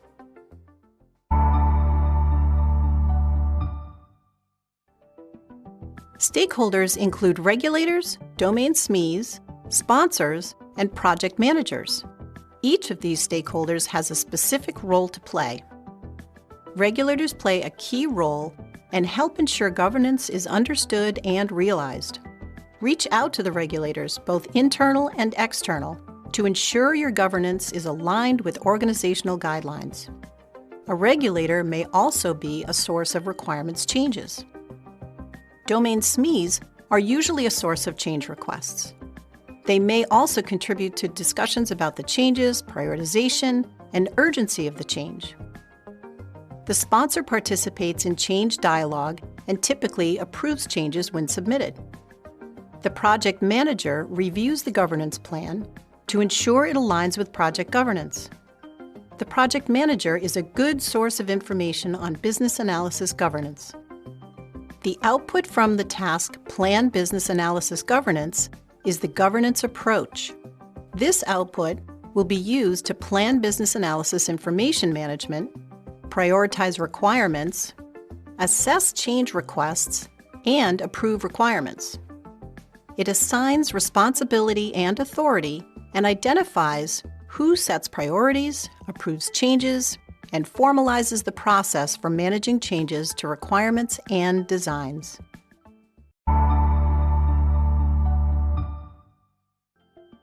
Business analysis information includes notes from elicitation, models, requirements, stakeholder concerns, and designs. These artifacts, which make up a record of business analysis work that must be managed, need to be stored and processed. The inputs are the business analysis approach, stakeholder engagement approach, and the governance approach. The task is to plan business analysis information management, and the output is the information management approach. The inputs consist of 3 different approaches. The business analysis approach describes the method used by the business analyst. Therefore, the management of information should be in line with the plan that outlines predictive or adaptive approaches. The governance approach concerns changes in the approval of the specified business analysis information. The stakeholder engagement approach will provide insight into the information needs based on the collaboration and communication plan. When it comes to organizing information, certain things need to be considered. The types of information being gathered should be organized for easy access, and document naming conventions should be described. Access consideration includes who can read the information and who can change the information. Requirements and processes that are not fully analyzed or described should be restricted. Organizing requirements depends on the plan and the types of documents you use, whether it will be standalone or be included in a functional specification, for instance. Consistent naming conventions, numbering, and grouping of information will help the business analyst identify and avoid duplication and contradictions. A requirements document could group the requirements by function. For example, capturing and managing customer information could be grouped under the heading of customer records, while non-functional requirements are grouped by titles, such as usability and availability. This will ensure that this type of information isn't duplicated in the document. Duplication can cause confusion, and requirements should only be written once. Relationships among requirements and types of information can be defined and documented as cross-references or through groupings, and can be used for traceability. A solution requirement is derived from a business or stakeholder requirement, when one requirement is necessary and related to another. Access to a customer account, for example, depends on login functionality. Levels of abstraction include breadth, depth, and level of detail. They start at a high level, called broad statements, and are decomposed into detailed descriptions. You should consider your audience when communicating business analysis information. Too much detail can turn off a stakeholder who may just want to see that the basic need is met, whereas a technical stakeholder requires all the details to fully understand the complexity of the need. Requirements can be traced to each project deliverable or to test cases, and back to the business objectives and other requirements. There are a variety of factors to take into consideration regarding tracing information, including the complexity of the domain and the number of requirements that are produced, the requirements risks, the regulations and standards, and the costs and benefits. The benefit of having detailed traceability is that it enables the project team to quickly identify the root cause of defects or errors. Enterprise standards likely dictate the types of tools used to store and provide access to the requirements information. The most common tool is SharePoint. There are many requirements management tools on the market, and some may provide traceability, collaboration, and modeling.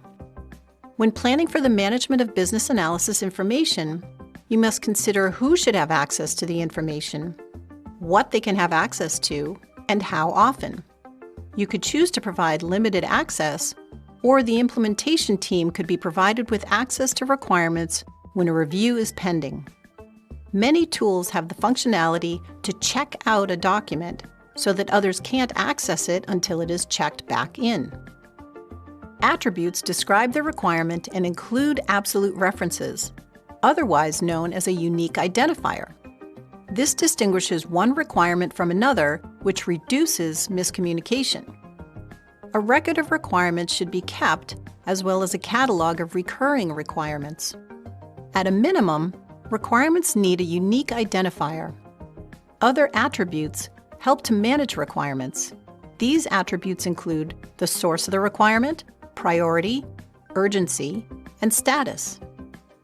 The provided requirements are managed for reuse and are easily accessed and identified.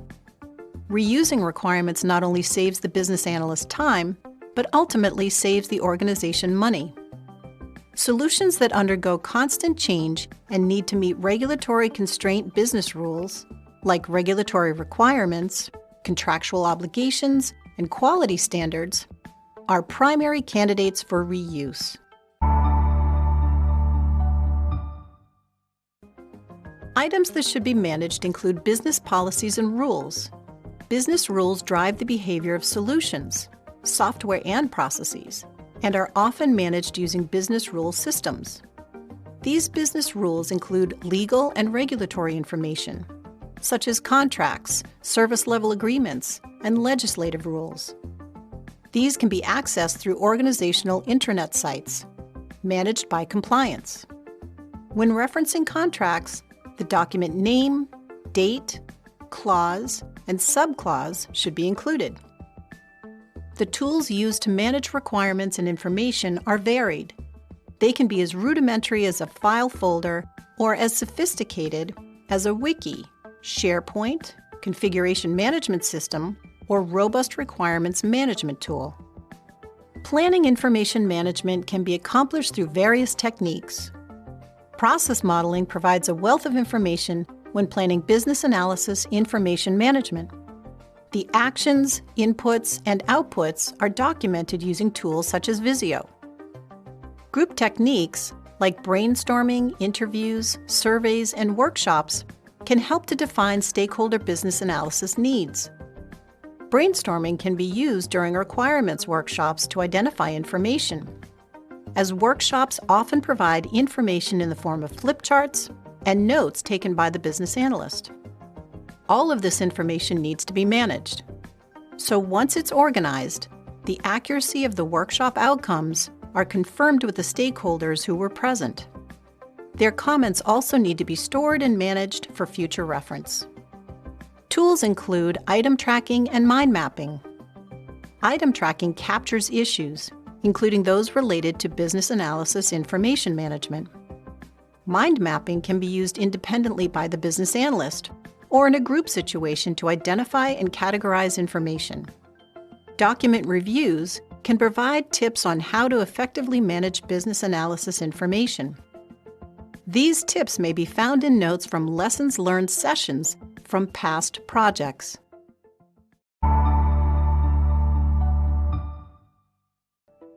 Information may need to be stored for a set period of time to satisfy audit requirements.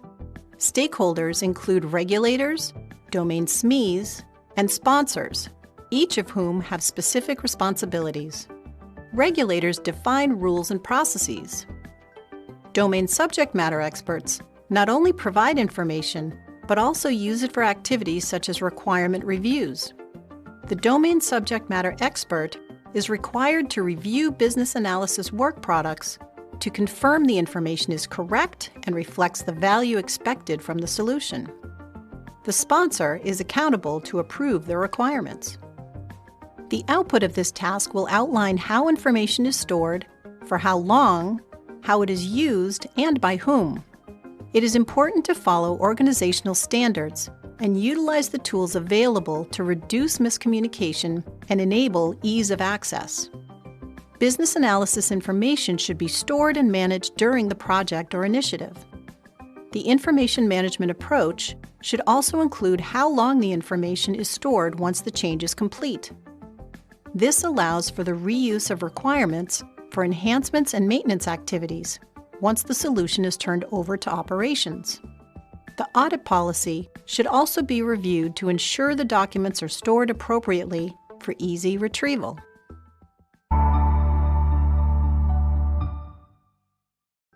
The purpose of identifying business analysis performance improvements is to outline which metrics will be used to assess business analysis work products and processes. The inputs include the business analysis approach and the external performance objectives. The task is to identify business analysis performance improvements, and the output is the business analysis performance assessment. The output is used as a guideline for other knowledge areas, as well as the tasks within this knowledge area. Certain inputs are needed for the task. The The business analysis approach outlines the business analysis deliverables based on the activities and techniques used. For example, in an adaptive method, user stories may be produced. The external performance objectives describe the desired behavior and processes used to achieve organizational outcomes, such as timeliness.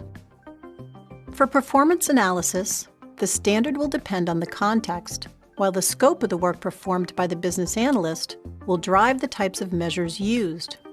If the initiative is large and complex, it needs to be determined that there are enough resources to complete the work. Outcome reporting can be formal, in the form of written reports, and is based on the defined evaluation processes dictated by the organization. Alternatively, they can be informal, such as a meeting with the project manager or the business analyst manager, or after an elicitation event in the form of coaching. The amount of support will be dependent on the skills and experience of the business analyst and whether they are familiar with the various techniques used to produce the work products and the business analysis approach. Reports are used by reviewers to determine which metrics are appropriate and need to be communicated. A variety of assessment measure factors need to be considered. The first factor is whether the work was accurate and complete. The accuracy and completeness of deliverables will be assessed based on the business analyst's skills and experience. The results are also evaluated against the amount of time estimated to complete the work and the availability of resources. Another factor is whether the work was delivered on time. Timeliness is dependent on the business analysis approach. If the project is predictive, then it should be determined whether the business analyst met the time set out in the project plan for each phase. Does the business analyst have proper skills and knowledge? The business analyst's level of skill for a particular project could be contingent on their experience with a particular domain or solution. Consider whether the products were easy to use. It should be determined whether the resulting outputs from the business analysis activities were complete, concise, and understandable. This can be accomplished by reviewing the documents and interviewing the stakeholders. Were there adequate resources? The availability of resources is contingent on the completeness of the business analysis plan and schedule. It should be determined whether there were extenuating circumstances that led to the stakeholders' lack of participation. Another consideration is whether the analyst delivered good value. It should be determined whether the cost, time, and resources needed to produce the work products were justified when compared to the improvements achieved. Finally, consider whether business objectives were met. This includes ensuring that the business problems were resolved and aligned to the business goals and objectives. When analyzing results, you need to assess whether there is a variance between the targeted outcomes and those that were delivered. The variance should be compared to other factors, such as the impact from lack of resources or the skills of the business analyst. Analysis can be performed in various areas. Analyze the effectiveness of the business analysis process in relation to the business analysis approach.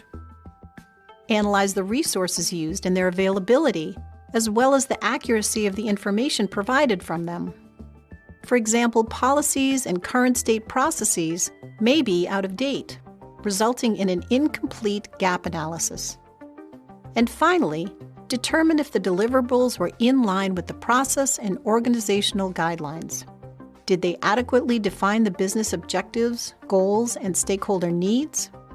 Could the requirements be validated or verified? Or were they difficult to understand and required reworking? Possible actions for improvement fall into three categories: preventative, corrective, and improvement. Preventative actions are meant to reduce the likelihood of adverse events. Prior to conducting a business analysis activity, the business analyst may work with stakeholders to identify risks and put interventions in place to ensure quality and timely outputs. Corrective actions are meant to reduce the impact of adverse events. They usually take place during business analysis activities. Suggestions for improvements are adopted by the business analysts going forward. Recommendations for improvement not only help during an engagement, but can be utilized for continuous improvement by the individual or other business analysts. Feedback and improvements may impact the business analysis approach, tools, and techniques used for any given initiative.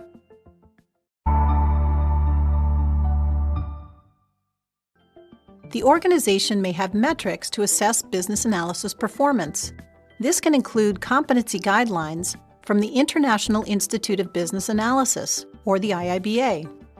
The business analyst may be measured on the number of requirements errors or requirements changes, the ability of the business analyst to deliver work products on time, together with stakeholder feedback, is also used to determine how well the business analyst is performing.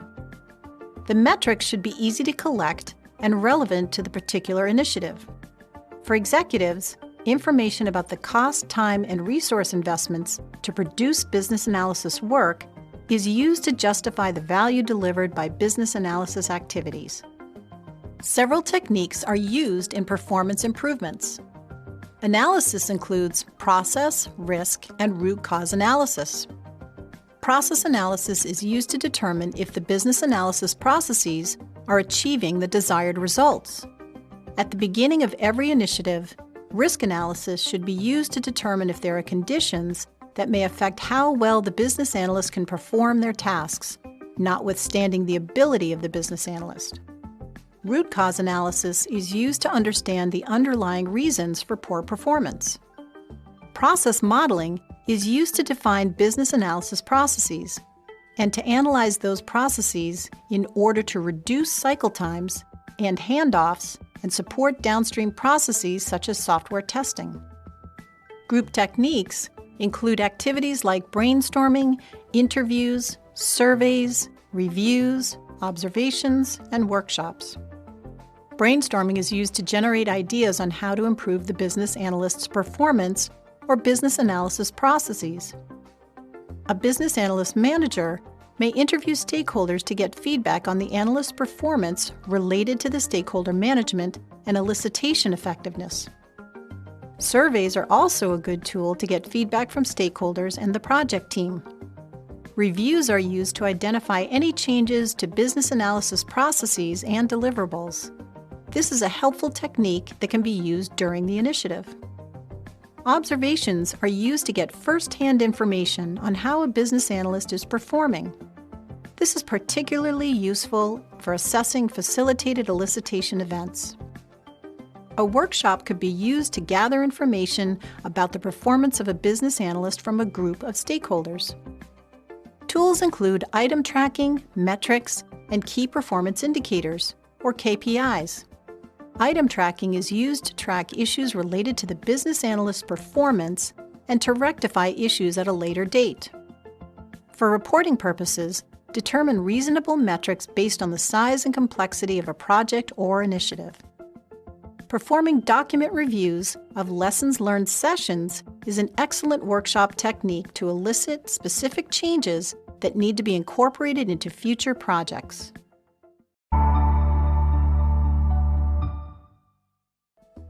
With regard to performance improvements, important stakeholders include the domain SME, the sponsor, and the project manager. They all have their own roles and responsibilities. The domain subject matter expert should be aware of the role and tasks assigned to the business analyst, set expectations, and elicit feedback regarding the performance of the business analyst. The sponsor requires reports on the performance of the overall initiative, and the business analysis assessments are part of this. They may provide specific metrics to be used and address identified problems. The project manager is the key player in assessing business analysis performance, as this role is accountable for the overall performance of the project. The project manager will give input to which metrics should be used to assess the business analyst, and should also be consulted before any changes are made.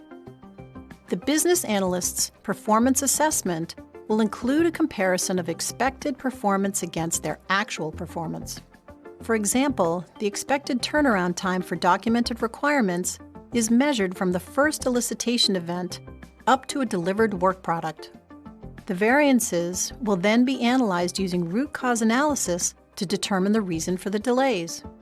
The outcome of the root cause analysis may point to stakeholder management issues or a lack of experience and skills to do the work. Corrective actions need to be taken in order to resolve these issues. This may include providing training, coaching, or the services of another business analyst.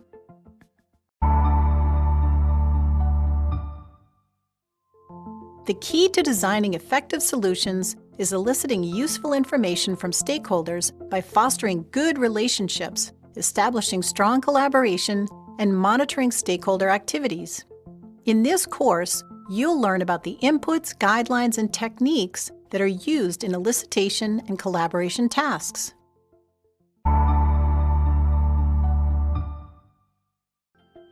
The tasks in elicitation are used to obtain information from stakeholders and confirm results, as well as to facilitate communication with stakeholders once information is gathered.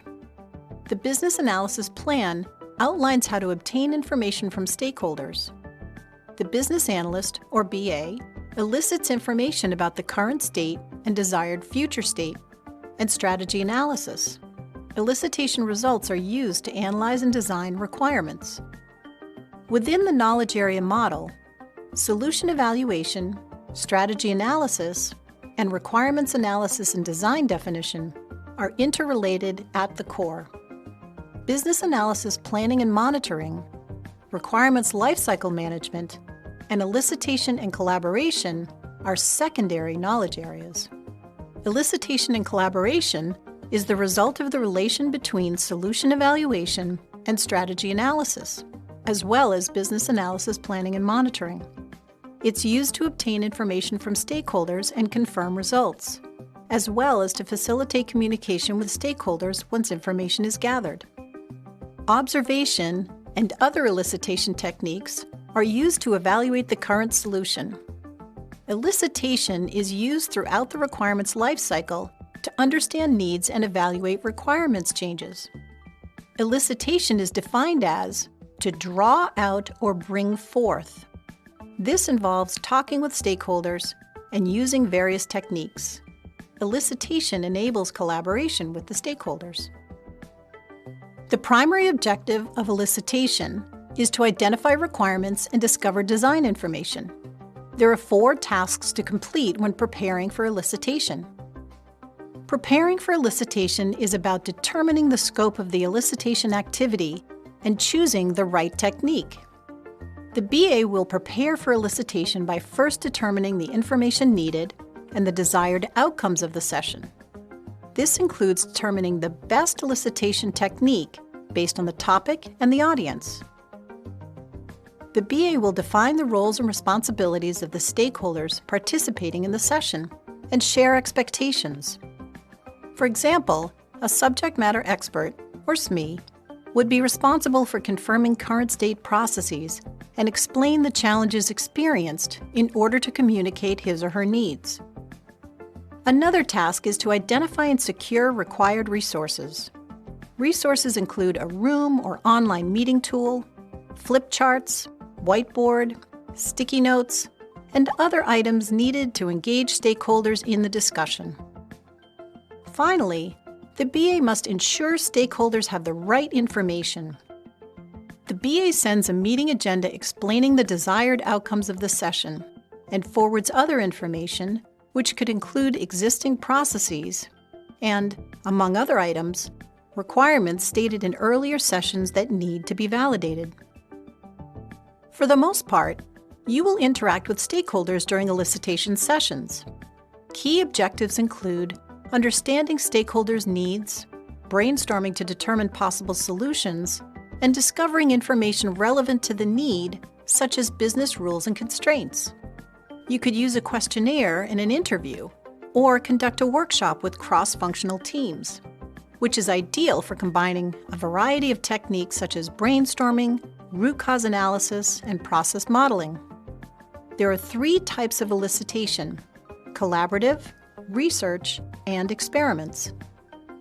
The first type of elicitation is collaborative. Collaboration techniques include workshops. Collaborative games have rules and are designed to help the participants share knowledge and ideas and to problem solve. Another type of elicitation is research. You can use document analysis to research the current state while working on a new process for onboarding customers. Experiments are controlled events that help discover unknown information through proofs of concept, observational studies, simulations, and prototypes. There are various types of experiments, which may include a proof of concept where the elicitation activity is performed by gathering enough information to create a potential solution. This may include paper-based prototypes or electronic prototypes. Observational studies are controlled and planned and may be based on a simulation of the business environment. The objective may be to identify opportunities for improvement. Confirming elicitation results is about garnering a shared understanding of the desired outcomes. This step is essential to ensuring that the information collected is understood by all stakeholders and reflects their intent during the elicitation session. This helps to uncover missing information, further explore conflicting information, clarify needs that are vague, and correct information errors. After the elicitation session, it also helps to categorize the information, remove redundancies, and note where information is vague or incomplete. Then you can send the organized notes to the stakeholders, providing them with clear direction. Information needs to be reviewed for accuracy to determine if the information reflects the needs of the BA and stakeholders, and if there's any information missing. You should include specific questions the stakeholder must answer to fill in the gaps, such as what needs to change or if anything should be added. You should also keep the stakeholders on track by following up with them and confirming your understanding of their response. Business analysis information is continually communicated during an initiative. This assists in decision-making. When information is accurate, written in terms that are familiar to the stakeholder, and provided soon after an elicitation activity, successful communication is achieved. Managing stakeholder collaboration involves engaging and involving relevant stakeholders. The goal is to focus stakeholder efforts on delivering the right outcomes for the project. It requires an understanding of stakeholder attitudes and managing collaboration and teamwork.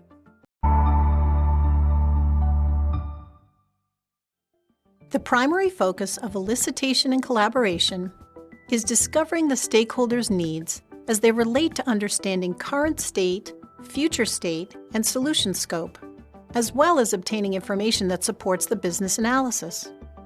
There are several factors involved in this process: needs, changes, solutions, context, value, and stakeholders. Questions are the multi-utility tool used by the business analyst to understand the stakeholders' needs. Why questions help to draw out reasons for the needs.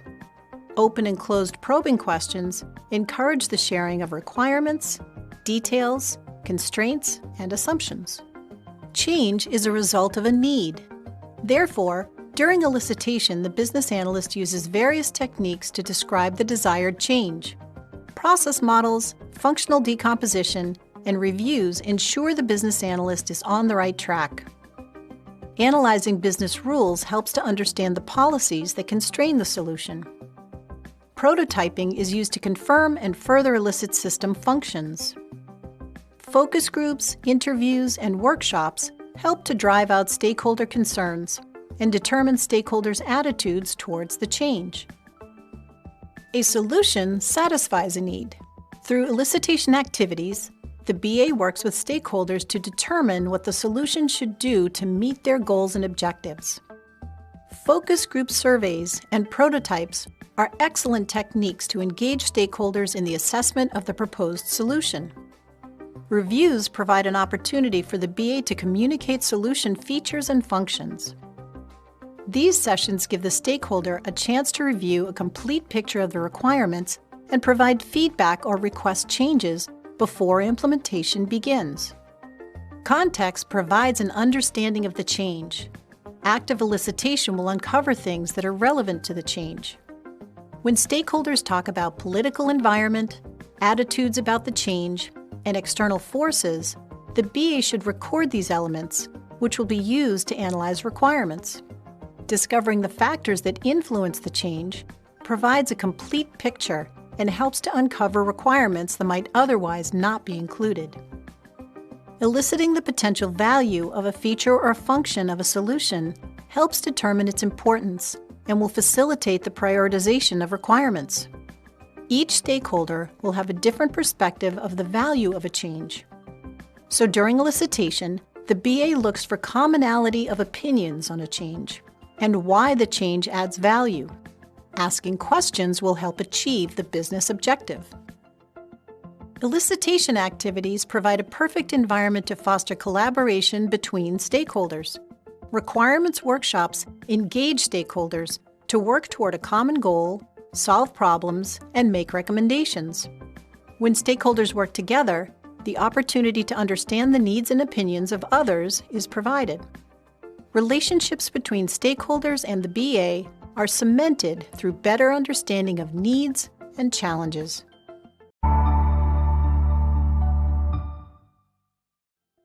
The purpose of the Prepare for Elicitation task is to prepare for elicitation activities by understanding the scope of the activity and selecting the best technique based on stakeholder analysis and what is to be achieved in the elicitation sessions. The task has several inputs and outputs. The inputs include business needs and the stakeholder engagement approach, which is prepared during the business analysis planning. The task itself is to prepare for elicitation. The output is an elicitation activity plan. Elicitation is iterative, but you have to start somewhere. Conduct elicitation sessions to understand the business problems, goals, and objectives. The needs elicited that support the goals and objectives will serve as the scope of the domain under analysis and as the foundation for other elicitation activities. The stakeholder engagement approach from the business analysis plan provides guidance on the communication and collaboration needs of your stakeholders. Understanding the scope of the elicitation activity allows business analysts, or BAs, to respond if the session strays from the intended scope. It also allows the BAs to determine the type of business analysis information to be discovered. There are several steps to take when determining the required information to elicit and to provide a boundary for activities. You must review the business domain through document analysis. This may help validate current state and explore issues within the process. You must ensure you understand the needed resources and the overall culture and environment of the organization, and review your stakeholder analysis to understand stakeholders, their locations, and their group dynamics. You should also determine the expected outputs from the elicitation activities and plan elicitation activities to complement each other. You'll need to review the strategy or solution approach, the scope of the future solution, and the possible sources of the business analysis information that might feed into the specific elicitation activity. You need to consider a variety of factors when selecting an elicitation technique. Consider how appropriate the technique is. If your stakeholders are scattered around the world, an in-person workshop will not serve your purposes. Determine if the stakeholders are available. Figure out if there are any reasons for the stakeholders to not be able to attend. The location of stakeholders can enable or constrain the technique chosen. The location may even prompt a location visit to observe where and how the stakeholders work. Interviews over the phone would provide information, but observing stakeholders during their day-to-day activities would provide deep insight into the challenges they face on a daily basis. Define the expected outcomes of the elicitation activity. Include the desired outcome in any invitations.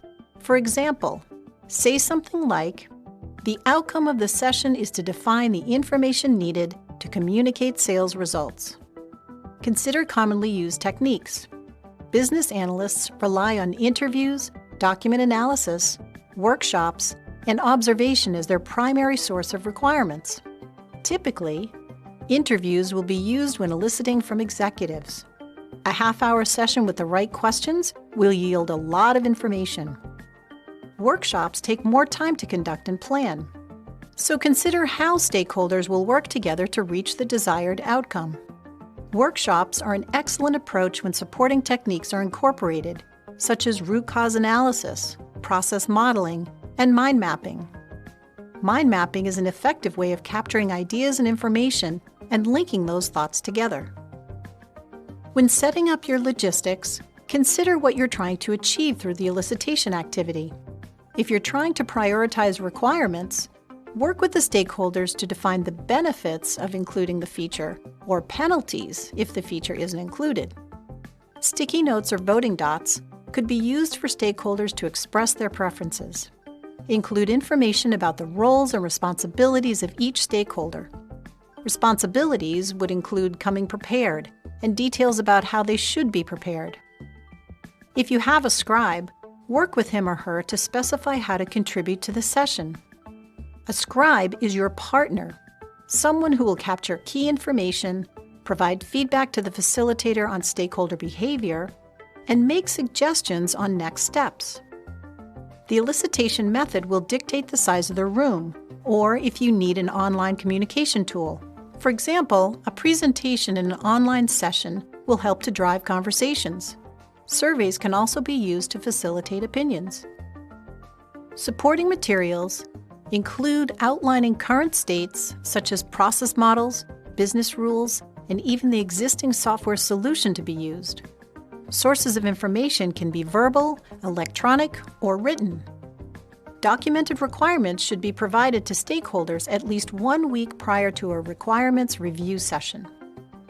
When conducting an experiment, use electronic prototypes, which may expose missing or hard-to-use functions. If you're unsure of which supporting materials are needed, contact the stakeholders and ask for their input. When possible, include models as supporting materials. Models synthesize complex pieces of information into an easy-to-digest picture. To resolve any miscommunication, educate your stakeholders on how to read models. The symbols and semantics are like many other languages. Once a stakeholder understands their meaning, communication is increased. Provide stakeholders with information prior to requirement sessions. Depending on the scope of the session, you could provide process models, business rules, policies and procedures, and any other material that may be helpful to the user. Make sure the documents and information align with the stakeholder's role in the session. If you're reviewing requirements, send the documents to the stakeholders and give them plenty of time to prepare. Ask questions to ensure the stakeholders are in line with the solution and understand the impacts to the respective departments.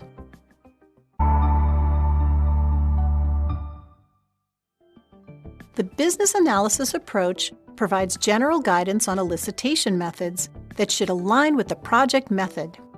These are either predictive or adaptive. As the elicitation activities progress, the approach may change. New stakeholders may be identified in other requirement sessions, and timelines may shift based on stakeholder availability. The format used for elicitation activities should align to project methodology and the techniques best suited to the type of information needed. The level of information detail will progress as the business analyst, or BA, elicits more information. Typically, domain subject matter experts, or SMEs, and vendors will provide a lower level of detail than executives. The approach will also outline how to document and address challenges and risks, describe the business goals and objectives to be mapped, provide guidance on how to escalate issues, and the hierarchy for the initiative, which outlines available support for the business analyst. There are various sources of information when exploring guidelines and tools. Existing business analysis information will provide insight into goals, objectives, and information identified to date. This is very useful in planning. The potential value describes the value to be realized from the potential solution. Potential value can be used to define elicitation events. For example, if the potential value is to increase customer satisfaction, brainstorming sessions with customer service agents will provide the requirements necessary to define value. There are a variety of analysis and collaboration techniques. When it comes to analysis, the BA uses several different techniques. Document analysis means reviewing existing organizational documents such as contracts, training materials, and policies. This review provides information to help formulate questions and preparatory materials for the stakeholders. There is a wealth of information that can be sourced through data mining. Customer satisfaction results, sales figures, and help desk and customer complaint data assist in planning for a session on providing customer value. The time needed to conduct elicitation activities should be estimated. Although stakeholders may only have a half hour to devote at any one time, the amount of time needed to get the information and the amount of information needed may require them to attend a number of sessions. Also, stakeholder familiarity with requirement sessions will come into play when estimating the time needed for elicitation activities. Risk analysis and assessments should be conducted to determine if there are conditions that would disrupt elicitation activities. Risks should be monitored and mitigated quickly so they don't affect the progress of the elicitation plan. There are also several collaboration techniques that are useful to plan for elicitation. Brainstorming with other BAs or stakeholders helps to identify the types of elicitation techniques to use and who should attend the sessions.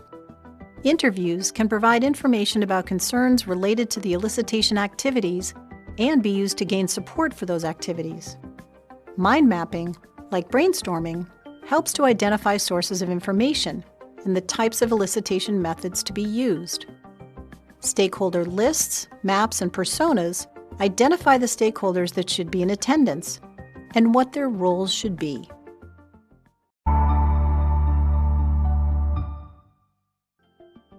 There are different stakeholders critical to the success of the elicitation activities.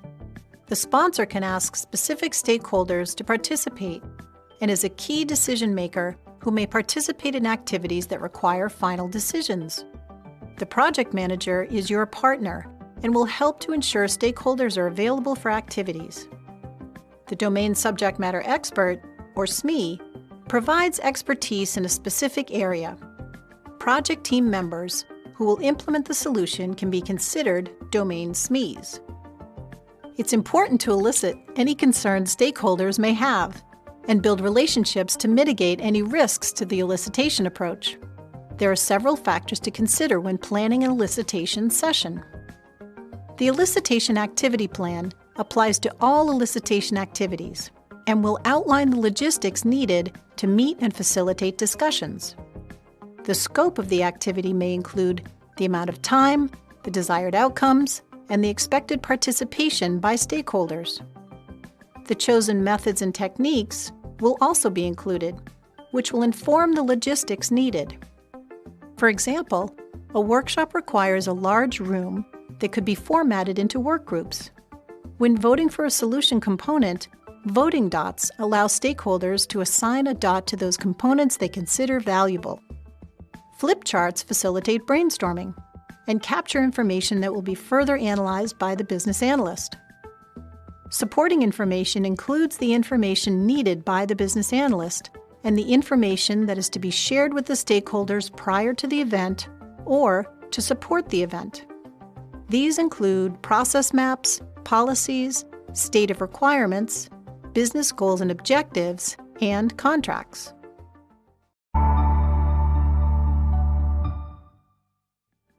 To conduct an elicitation activity, you need to review your elicitation activity plan. The outcome will be unconfirmed elicitation results. The elicitation activity plan is created during preparation for the session and is guided by the business analysis plan. The elicitation activity plan includes elicitation events, the sources of information, including stakeholders and business documentation, the techniques that will be used, and information about when, how long, who will be in attendance, and where the events will take place. The elicitation plan will guide the activities that ensure the right information and the right level of information are captured. There are several factors that the business analyst needs to consider. The first factor to consider is activity goals. As an example, the goal of an interview with a process owner may be to confirm the current state and elicit any concerns with the current state. Forms of output are varied, but could include notes on flip charts, notes taken by a scribe, photos of a whiteboard, recorded agreements reached, and concerns listed. To ensure the right detail is elicited, consider who will use the information. Also consider how the information will be used. Much of it will be used by the BA to specify and analyze requirements. Some information, such as agendas, decisions, and validated requirements, will need to be stored and access given to the appropriate person. Finally, as elicitation tasks are completed, the information received will need to be integrated and analyzed against existing information. Capturing elicitation outcomes ensures information is available for future uses, such as creating a prototype or modeling data. Elicitation is iterative, and the information received may have to be extracted into more detail if necessary. The BA may discover unexpected information, which indicates the need to collaborate with other stakeholders. Very rarely will one session be enough to outline the needs of stakeholders, as a series of activities using different techniques is typically needed to further describe the solution. Sessions often begin with senior stakeholders providing further elaboration of the business goals, followed by confirmation of the current state, through observation of end users and sessions to elaborate stakeholder needs. Reviews to validate and verify the resulting requirements will be held before implementation begins.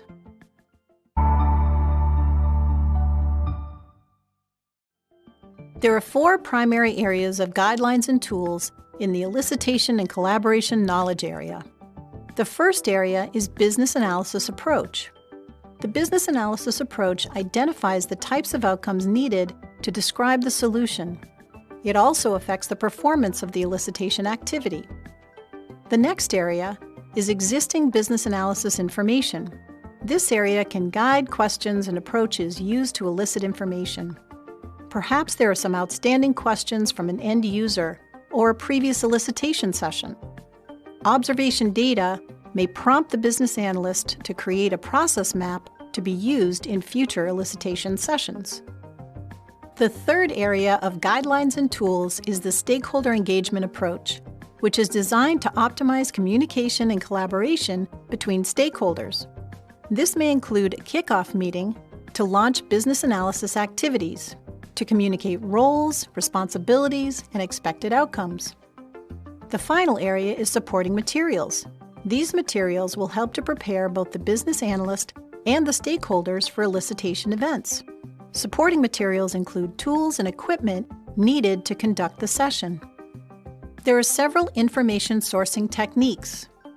Benchmarking provides a baseline from which to compare business needs. Market analysis provides information about customers and their needs. Data mining is used to extract relevant information from existing systems in the form of reports or raw data needing analysis to inform the business analyst. Data modeling is used to understand data entities and relationships. These can also be used to elicit business rules. Document analysis is a technique used to review existing policies, regulations, contracts, and procedures. Interface analysis is used to understand how 2 or more people, departments, or systems interact. Observation provides information on how work is being conducted today. Process analysis is used to discover issues and facilitate improvements. Process modeling is used to facilitate the discussion with stakeholders to define future state processes. Surveys and questionnaires can be used to gain information about stakeholder opinions and needs. This is a good technique when stakeholders are dispersed or for gathering information from customers. Workshops are collaborative and are used to elicit information about needs, issues, processes, and policies. Interviews use questions to elicit any information from 1 or more stakeholders. When you need to generate ideas in elicitation, there are several techniques you can use. Brainstorming is a collaborative way to share ideas on potential solutions. Collaborative games help stakeholders work towards a common goal. Focus groups are conducted using a series of questions to elicit stakeholder opinions. Mind mapping is a visual representation of thoughts and ideas which are brought together.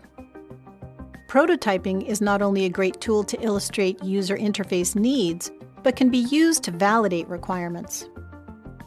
Concept modeling starts with a glossary and is used to describe domain vocabulary without the use of data models.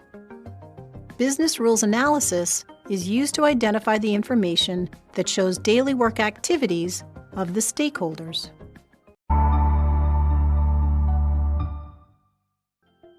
The different stakeholders in the elicitation process have different roles to play. The domain SME has relevant expertise or knowledge in the area under analysis. He or she assists in locating information sources and will work with others in the respective departments to arrange research and experiments along with the business analyst. The implementation SME has specialized knowledge in the area of information technology. He or she designs, implements, and tests the solutions and assists in clarifying information and offering suggestions on solution components. The project manager is responsible for ensuring the solution is delivered. He or she will work with the business analyst to ensure stakeholder involvement. The project manager will also coordinate the elicitation activities against the project plan. The customer is an excellent source of information. The end user will use the current processes and technologies and the resulting solution. The end user provides valuable information on challenges using the current solution and provides suggestions for improvement. Other stakeholders include compliance, human resources, finance, and those external to the organization who are impacted by the solution. Unconfirmed elicitation results are the notes, diagrams, and concerns discovered during a session. The format of the session is based on the elicitation activity. A focus group will result in answers to a series of questions, while a workshop will produce flip charts, notes, and diagrams. The information is raw and must be reviewed and categorized to determine if there is any complex or missing information prior to sending it to the stakeholders for confirmation.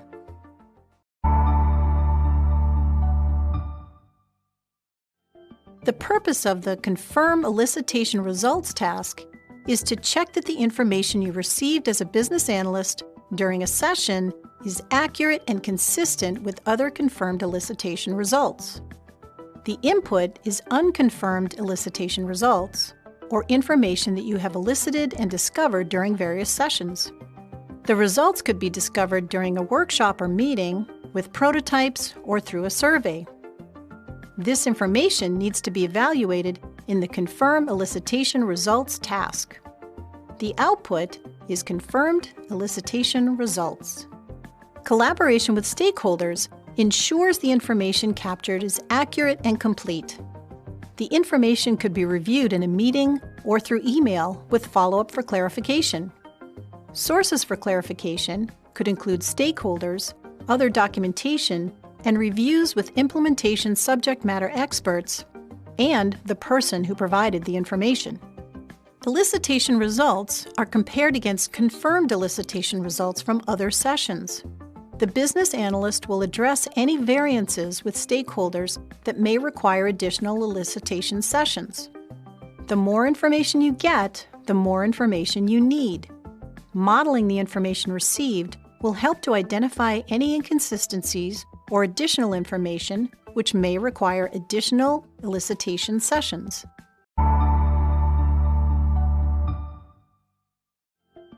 Confirming elicitation results requires use of certain guidelines and tools.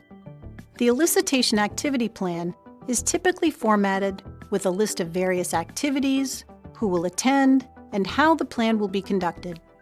As the business analyst, or BA, progresses through the elicitation activity plan, it indicates which sources and elicitation results will be compared. For example, the BA may have notes from a previous session that list stakeholder needs and could add another session to the activity plan to compare and follow up with those same stakeholders using a prototype to ensure that the needs align. Existing business analysis information is used to confirm activity results and determine if there are any inconsistencies. Inconsistencies can occur between expressed requirements, written in text and diagrams, from another session. Minutes from meetings will also provide information about which requirements were agreed to. This analysis may result in the need to develop follow-up questions to draw greater detail and remove ambiguity. Remember, elicitation is iterative. As information is elicited and compared, a greater level of detail and accuracy is gained. Document analysis is used to compare elicitation results to source information and other documents. For example, the BA compares the business rules defined in a session to those held within existing policies. Reviews are used to confirm that the elicitation results actually reflect the stakeholder need. This ensures consistency and removes any potential errors for the resulting solution. This activity could also identify missing or inaccurate elicited business analysis information. Confirmation is an iterative activity and may take a few sessions to gain agreement from your stakeholders. Reviews can be formal or informal, depending on the level of risk. One informal approach is to send an analyzed list of needs to the respective stakeholders by email, with additional questions. It can include a poll question asking for confirmation, agreement, or follow-up. The poll results will be stored for future reference. When it's time to confirm information and review the drafted results, there are two key techniques. Interviews facilitate the review of elicited results. Information should be sent in advance and an agenda provided.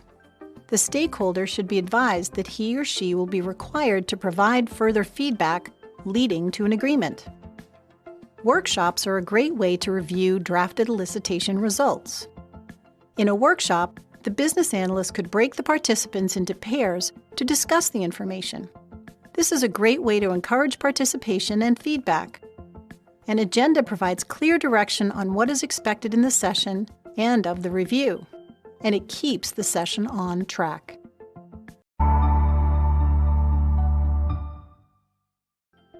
Confirming elicitation results is the responsibility of some key stakeholders.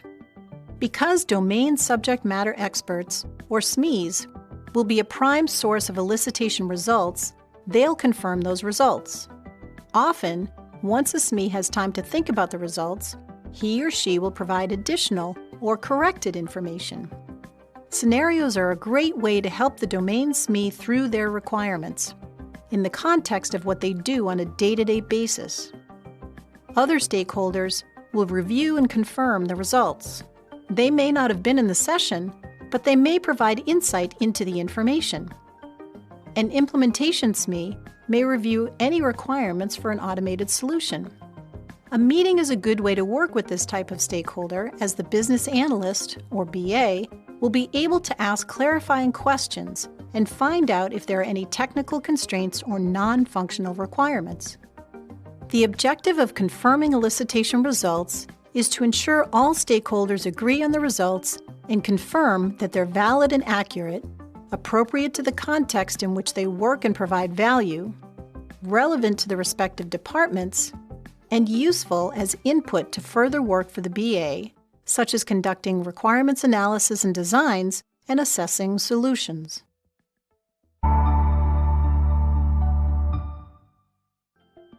Information from the business analysis will need to be communicated. The purpose of communicating business analysis information is to ensure a shared understanding by stakeholders and to make sure the business analysis effort can proceed. The inputs to the communication task include business analysis information in any form: notes, designs, memos, presentations, and so on. The stakeholder engagement approach is another input, helping the business analyst understand how and when they should communicate with the stakeholder. The task itself is to communicate business analysis information. The output is the communication of the business analysis information. The input, business analysis information, includes confirmed elicitation and analyzed elicitation results, and can include information of any kind, for example, use cases. Since use cases are focused on a particular objective for a stakeholder, they're perfect for domain stakeholders. They're also wonderful to use when communicating with an implementation SME, as use cases include information about how the system is to respond. Information can be provided at any level of detail, from a high-level summary format for executives to a very detailed level for the implementation team, so they can confirm that the information is complete, accurate, and ready to be taken and used for further activities in the project. Communication continues as it is iterative, and as long as a need that is within the solution scope exists. As the BA progresses through elicitation while confirming information, he or she will uncover additional levels needed to fill stakeholders' requirements and provide a complete set of information in order to move forward. All of these activities facilitate stakeholder collaboration and promote positive reactions. They'll also help mitigate any negative reactions. The stakeholder engagement approach provides details for the BA and describes the various stakeholders' needs for communication, when and how they need to be communicated with, and to what level. The purpose of the information package is to communicate requirements and designs in various formats. They can be user stories, which are typically used in an adaptive approach to assist in planning and review activities. Detailed requirements help the implementation team understand the level of effort required to design and create the solution, and help the project manager understand the level of effort and what kind of resources are needed. The information package also helps to inform whether or not the requirements are meeting any contractual or regulatory requirements. The primary goal is to ensure the information is clear, accurate, and understood by all stakeholders and usable for further development. When preparing the information package, there are several factors that the BA needs to determine. First, who is the audience? That is, who will be receiving the information. Next, the BA must consider stakeholder needs. The stakeholder will review the information to ensure their needs are met, and the BA will ensure that the requirements are within the scope of a solution. The stakeholder should also receive information in their preferred style of communication. This can be over the phone, through an email, or through a formal presentation. Next up is determining the type of information to be communicated. This is based on who the stakeholder is and what their role is in the initiative. The BA will determine if the content and the format are appropriate to the audience, and if the information is at the right level of detail for those participants. The BA will also determine how other activities are supported by the business analysis information. This often shows itself in the form of training and town hall meetings, in order to communicate how the changes will impact various departments. Finally, any constraints that exist are also considered when communicating. The constraints of the requirements themselves are communicated effectively to ensure stakeholder agreement is reached. There are different formats in which business analysis information can be provided to stakeholders. Informal approaches include email, telephone, conversations in the hall, or meetings. Formal approaches include giving a presentation. This is typically a high-level overview of an initiative. It includes a description of the scope and how the solution meets the goals and objectives of the business, and how the functions are supporting the change. Presentations are a great way to facilitate decisions. When communicating the business analysis information, the BA will provide the appropriate level of detail for the stakeholder. For example, a business domain SME is unlikely to care about the level of detail that an implementation SME cares about. An implementation SME, who has provided high-level detail, is likely to fill in the blanks and may not meet the goals and objectives of the user in the resulting solution. It's important to allow stakeholders the time to review and make any queries about the information put forth. It's also important to give them enough time to express and point out any concerns they have, and to collaborate with them in order to reach some conclusions. There are varied platforms and approaches to communicating. Group collaboration reaches many stakeholders at one time. Reviews are a perfect example of this. Often, cross-functional teams that walk through the requirements and the business analysis information have lively discussions and reach conclusions together. There are times when individual collaboration is the only way that a BA can get feedback from a particular stakeholder. This is often done over the phone or in meetings. But this doesn't preclude the BA from providing information prior to the meeting in order for the stakeholders to prepare. Email and nonverbal methods are used when information has been through a few review cycles and the stakeholder reviewing the information is familiar with the content. These approaches are best used when a conversation is not required to provide clarification, but rather a stepping stone toward moving from communicated requirements to the next phase of business analysis activities.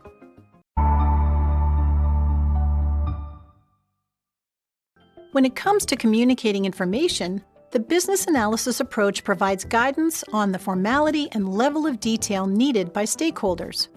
It states the frequency of communication and specifies how communication may be affected by the number and geographical dispersion of stakeholders. The business analyst, or BA, may find themselves up early in the morning collaborating online with the group of stakeholders in another time zone. This requires a very formal approach with checklists, a firm agenda, and clear confirmation of stakeholder agreement and stakeholder concerns. The information management approach specifies how the information will be packaged and the communication methods used to ensure that stakeholders agree. It also includes where the information will be stored and accessed and who has access to the information. Communicating business analysis information can involve several techniques. Interviews are conducted with an individual to ensure he or she understands the business analysis information. The BA will also have the opportunity to elicit feedback and gain agreement. Reviews are conducted in groups or with an individual and are typically formal, using a checklist and a list of questions. This will result in feedback and then hopefully agreement on the content. Inspections are a type of review and are very formal. Reviews include all key stakeholders, such as the implementation team and the domain SMEs, as well as a chair of the meeting. There is a clear checklist and clear instructions on how the requirements are reviewed and the type of feedback needed in order for the BA to incorporate any changes before moving to the next phase, which is implementation. Workshops are a facilitated approach. They engage participants in group discussions and can include cross-functional teams. This helps in communicating how other groups are impacted by the solution.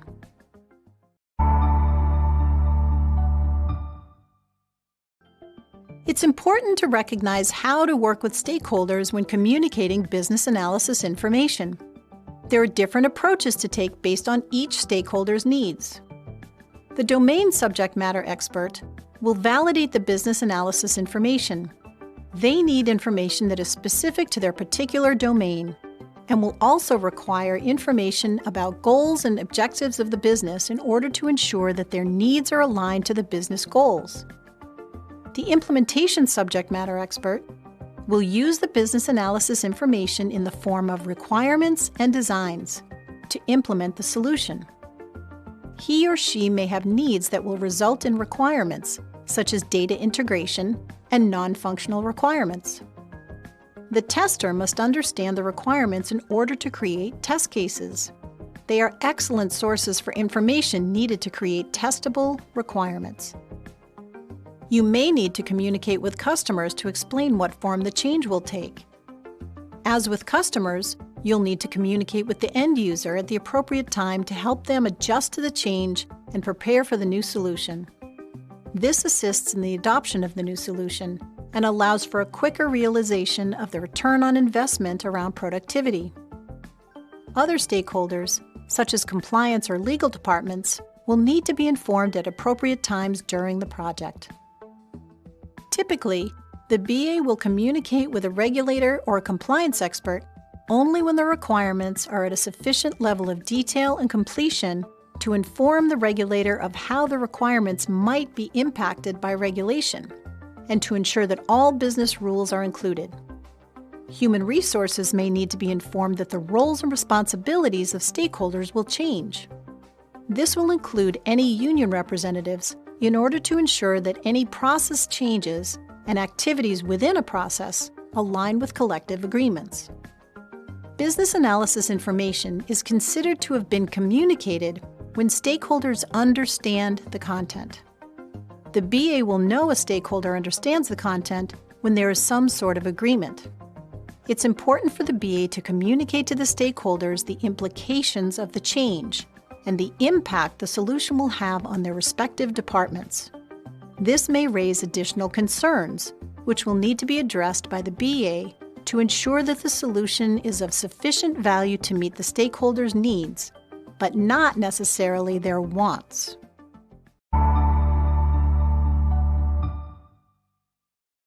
To ensure stakeholders are working as a team toward a common goal and reaching a consensus, stakeholder collaboration has to be managed. There are several factors involved in managing stakeholder collaboration. The business analyst, or BA, will use the stakeholder engagement approach and the business analysis performance assessments as inputs to complete the task of managing stakeholder collaboration, which is continuous throughout the business analysis effort. The stakeholder engagement approach describes the expected engagement and management of stakeholders and may identify stakeholders who are resistant to change. The stakeholder matrix outlines the impact of the change to the stakeholder and the level of influence each stakeholder has. This helps the BA to ensure that all stakeholder levels are engaged and communicated with. The task itself is to manage stakeholder collaboration. Business analysis performance assessments provide information on tasks being executed by the BA and help to facilitate improvement. This includes tasks focused on stakeholder engagement, such as who has influence and what their authority levels are, keeping in mind that the stakeholders' roles, responsibilities, and attitudes may change as the initiative progresses. The output is an engaged stakeholder group. The BA's goal is to identify and gain agreement to resource commitments as early as possible to mitigate any risks to business analysis activities. Getting this agreement involves a few steps. First, the BA must identify and gain agreement. Stakeholders are the key to success. If they're not engaged, and if their management doesn't agree to their participation in the initiative, the BA must negotiate with management and possibly even escalate the issue to senior management in order to ensure the business analysis activities are on track. The BA will also negotiate terms and conditions of stakeholder commitments. This will include the time that's needed by the stakeholder to provide input on potential needs, review requirements, and to engage in any other activities the business analyst may deem to be appropriate. It's up to the BA to explicitly specify the expectations of each of the stakeholders who are engaged in the business analysis effort, and to ensure that they understand and are willing to take on and deliver the desired outcomes. The BA needs to monitor stakeholder engagement. They need to help stakeholders participate effectively. The BA may identify a stakeholder who is reticent to share information and have to reach out to the stakeholder, make other arrangements with him or her, and encourage participation. The BA will also need to ensure the attitudes of the stakeholders remain in the best interest of the initiative. Often, negative attitudes may uncover potential issues with the solution that will need to be addressed. Finally, the BA needs to make sure agreements and commitments are adhered to through documentation and written agreement in the form of emails or electronic signatures. The stakeholder is key to the BA's success. Therefore, the BA must ensure that stakeholders won't be distracted by current work obligations. This can be achieved by gaining agreement early from the stakeholder's manager to allocate the stakeholder's time for the initiative. If the required quality of business analysis information is not being achieved through elicitation activities, other stakeholders with the requisite knowledge may need to be appointed. It's up to the BA to ensure approvals are on time and address any concerns the stakeholders may have that could contribute to delays in the business analysis effort. A big part of managing stakeholder collaboration is fostering that collaboration. The BA will uncover and address issues related to stakeholder buy-in, which will often show through via negativity and absence from business analysis activities. The BA encourages a free exchange of information and ideas and facilitates innovative thinking through the creation of a safe environment and the use of different techniques, such as brainstorming and quiet reflection. Quiet reflection gives the stakeholder an opportunity to provide information anonymously to the rest of the team through the use of index cards. The BA will compile the information from the cards and engage the stakeholders in a discussion on that content. A good facilitator allows stakeholder voices to be heard and gives credit to their contribution. This helps to foster a positive experience and a good relationship with the stakeholder. The business analyst facilitates frequent, bi-directional communication using active listening and feedback.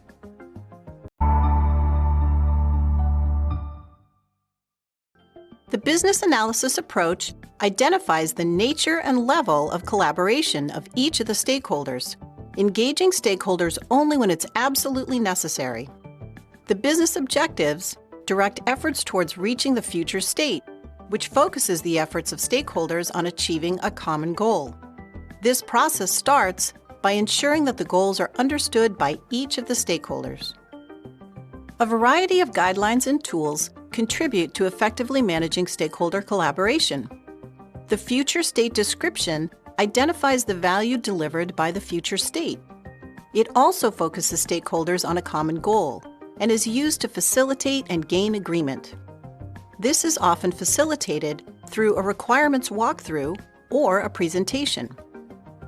The business analyst, or BA, will recommend actions to prompt the sharing of ideas to improve solution value and motivate stakeholders to stay focused on the goals. To motivate and maintain stakeholder focus, consider the types of communication and engagement they need. The BA can share anecdotes of how other stakeholders are engaged and the benefits to them if they participate. Building relationships and trust with stakeholders will help mitigate stakeholder risks. Trust is often gained when BA behavior matches their words. As a BA, be sure to deliver what you promise to the stakeholders and help them work through the process. If the stakeholders see you as an advocate, they're more likely to trust you and the process. Stakeholder lists, maps, and personas can help the BA engage stakeholders and are used to manage stakeholder collaboration in a few ways. First, the BA must understand the stakeholders' availability. The business cycle will help with this. For example, finance is unlikely to be available during month-end reporting and year-end closeout. The BA can identify informal relationships between stakeholders, and personas help with this. These techniques can also help the BA understand who must be consulted for various information. Stakeholders with the same types of concerns and needs could be paired up to discuss business problems and come up with solutions. An organization chart and a stakeholder matrix will help the BA understand which stakeholders must be consulted for different kinds of information. Collaborative games are informal interactions in a safe and fun environment. They allow knowledge sharing that may not occur during regular interactions. The BA could establish work groups to come up with a variety of ideas to solve a specific business problem. The competition and resulting prizes engage the stakeholders to come up with some really innovative ideas. There are other techniques the BA may look to for assisting with the business analysis approach. The BA continually analyzes and manages risk.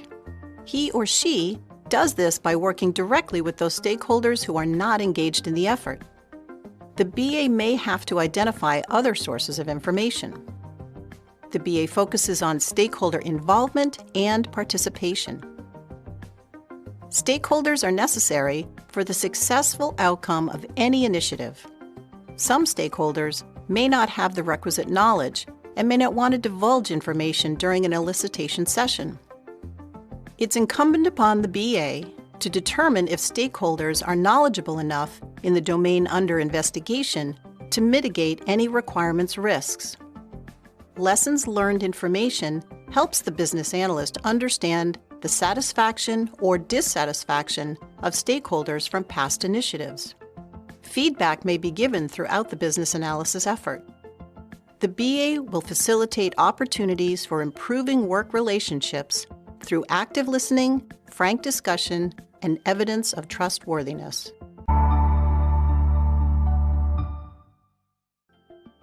Managing stakeholder collaboration effectively builds strong stakeholder relationships.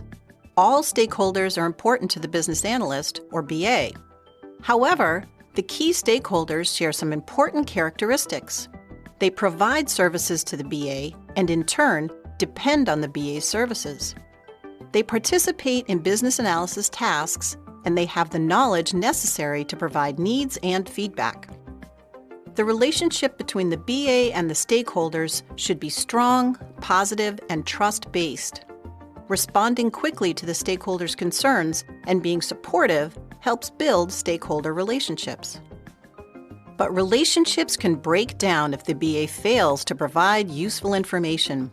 The BA needs to address negative reactions to setbacks and identify when stakeholders are providing insufficient support and participation in events.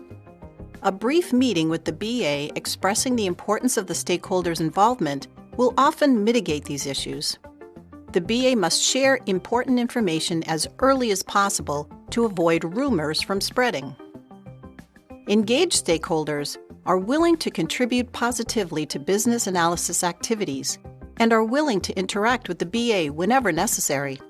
For example, you can consider asking the stakeholders for feedback on the process and what they need to make it a success. If you implement any of their suggestions, they'll know you've heard them, which will help to cement the working relationship.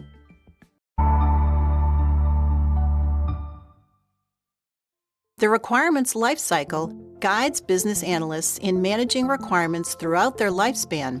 The relationships between requirements and designs must be understood, traced, and approved to ensure solutions meet stakeholder needs. In this course, you'll learn about the tasks in the requirements lifecycle management knowledge area.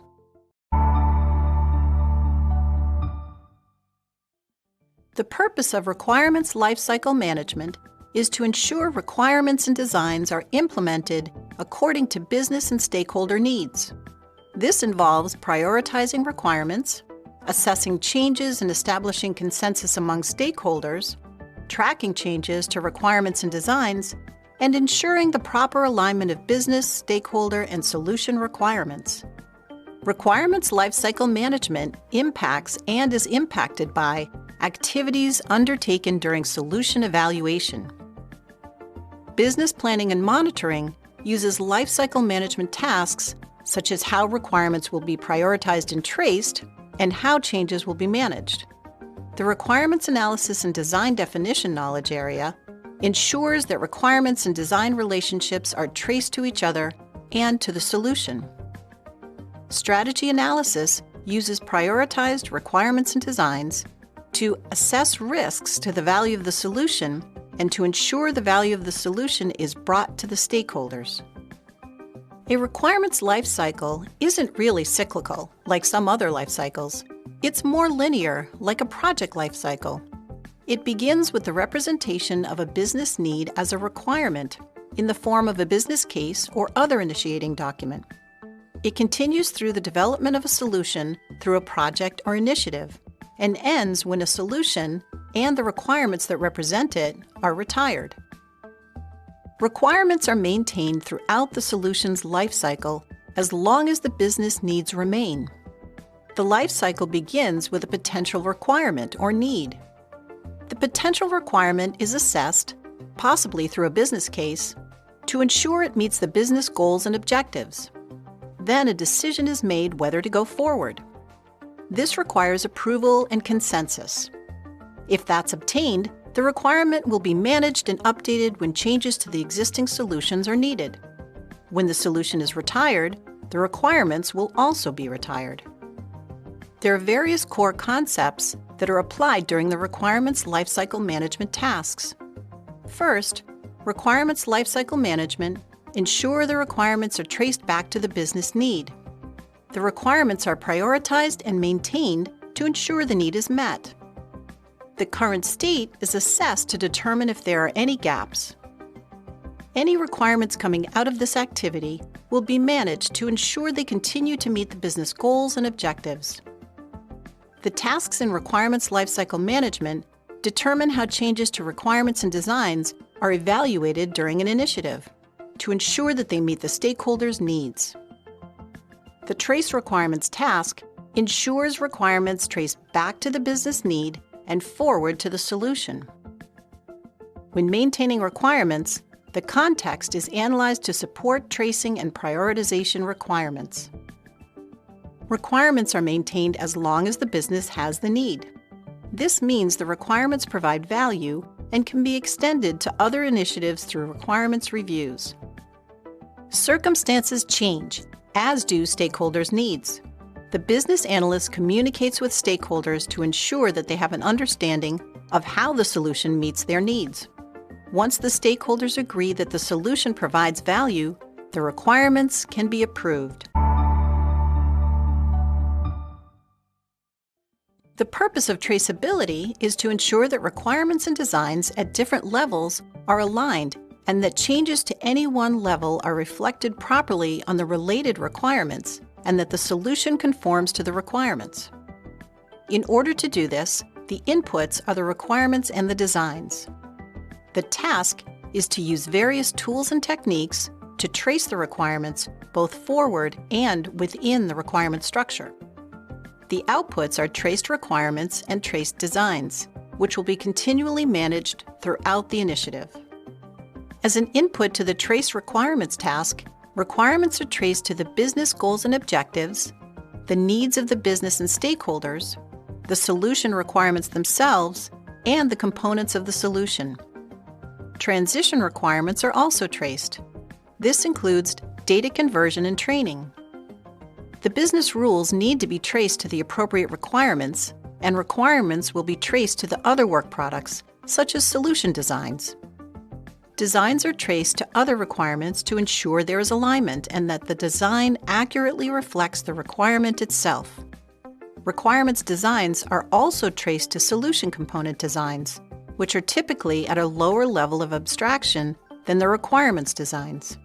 Therefore, they should align to other work product designs, such as process maps. You must consider the value expected from each link in traceability when tracing requirements, as well as the nature and use of the relationship between those requirements and ease of use. Certain requirements relationships are considered by the business analyst and impact traceability. These relationships include derive, depends, satisfy, and validate. Derive relationships are between two requirements when one is derived from the other. This is used to link requirements at different levels of abstraction. Abstraction refers to the level of detail from the conceptual level, which is the business need, to the logical level, which covers the requirements and designs, and the physical level, which is the solution itself. A depends relationship includes necessity. This occurs when one requirement is dependent upon another requirement. Or put another way, if a related requirement is implemented and is dependent upon another, it must have the functionality of the other requirement in place in order for it to work. Also, the level of effort needed to implement is considered. If one requirement is easier to implement, but another is implemented, For example, if an inventory system already exists, the integration of the new system would be easier than creating an entirely new inventory system. This relates to forward traceability, where a functional requirement is needed in a solution component. When a requirement is traced to a test case, it's referred to as a validate relationship. The business analysis approach details methods and tools that will be used to manage traceability. Manual tools can include tools such as a traceability matrix in a spreadsheet. Electronic and automated tools can include the use of a requirements management application, which will automate traceability, or a repository. A repository is used to store and manage business analysis information.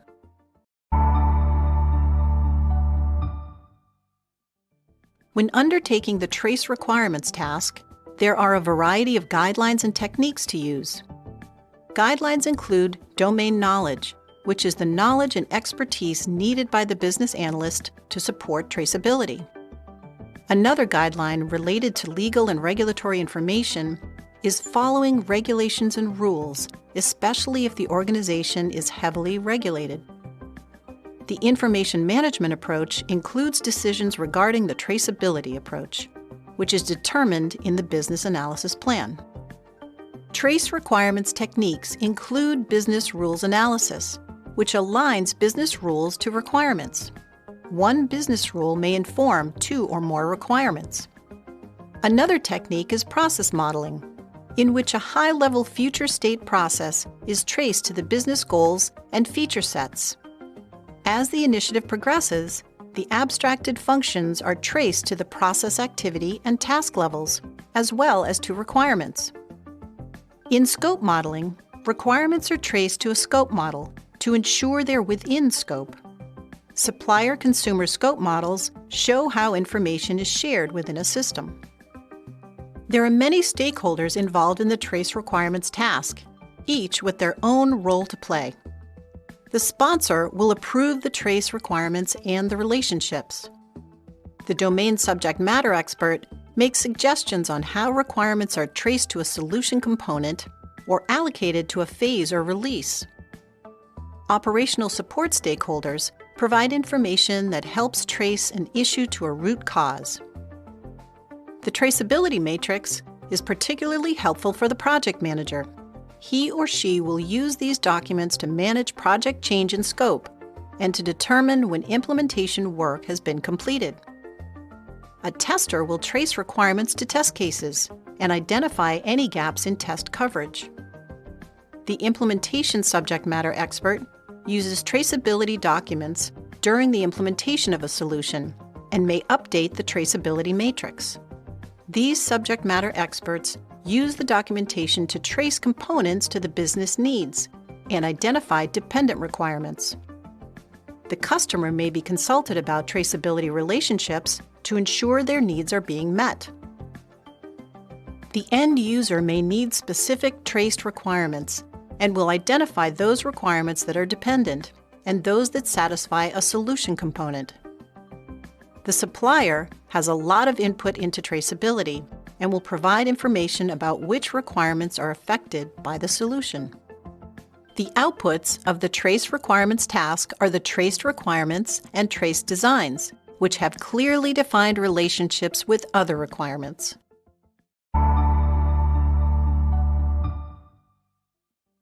The purpose of the Maintain Requirements task is to ensure the accuracy and relevance of requirements over time when you have an ongoing need. This begins with an initiative and continues once the solution is implemented. Inputs to the task include the requirements and designs. The task is to maintain those requirements over time. The outputs of the task are maintained requirements and maintained designs. Maintained requirements are stored for reuse, or if a requirement was approved but not implemented, it may be resurrected and implemented at a later date. Like maintained requirements, maintained designs can be used for future initiatives and may help to define the current state for those future initiatives. Proper requirements maintenance includes clearly naming and defining the requirements, which will enable easy access for those who need them.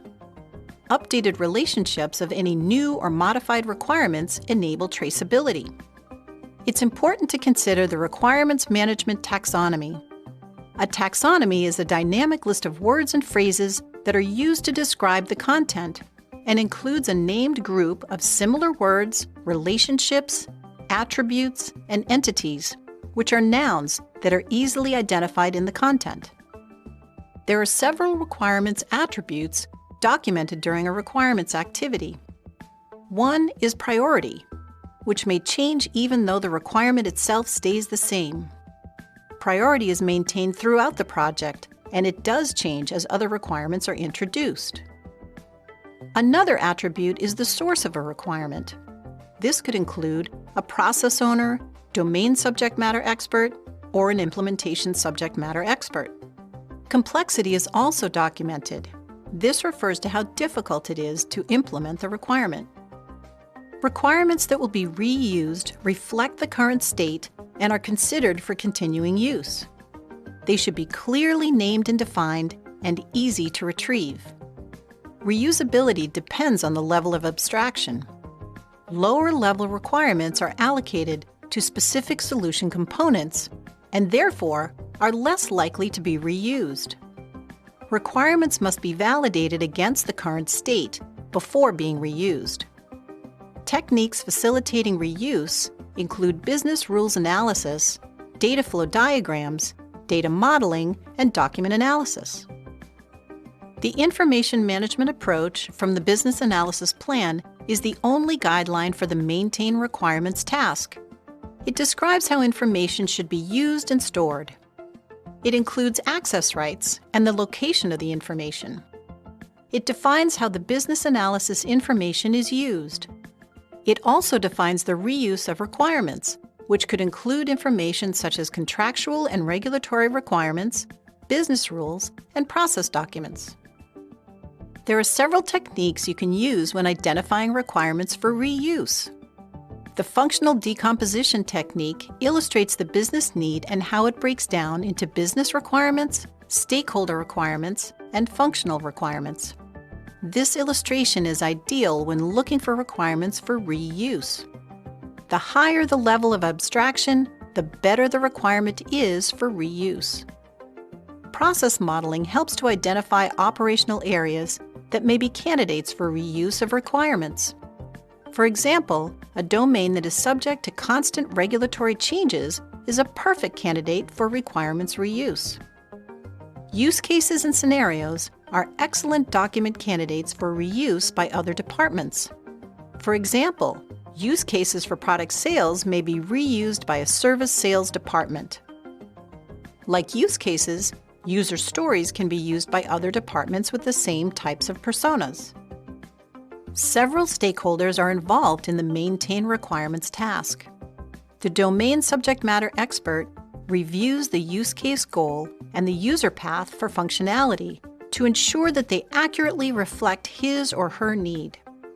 This subject matter expert would also validate any business rules and data needs necessary to complete his or her daily tasks. An implementation subject matter expert, such as a quality assurance analyst or software developer, will use existing requirements to update test cases to conduct regression testing.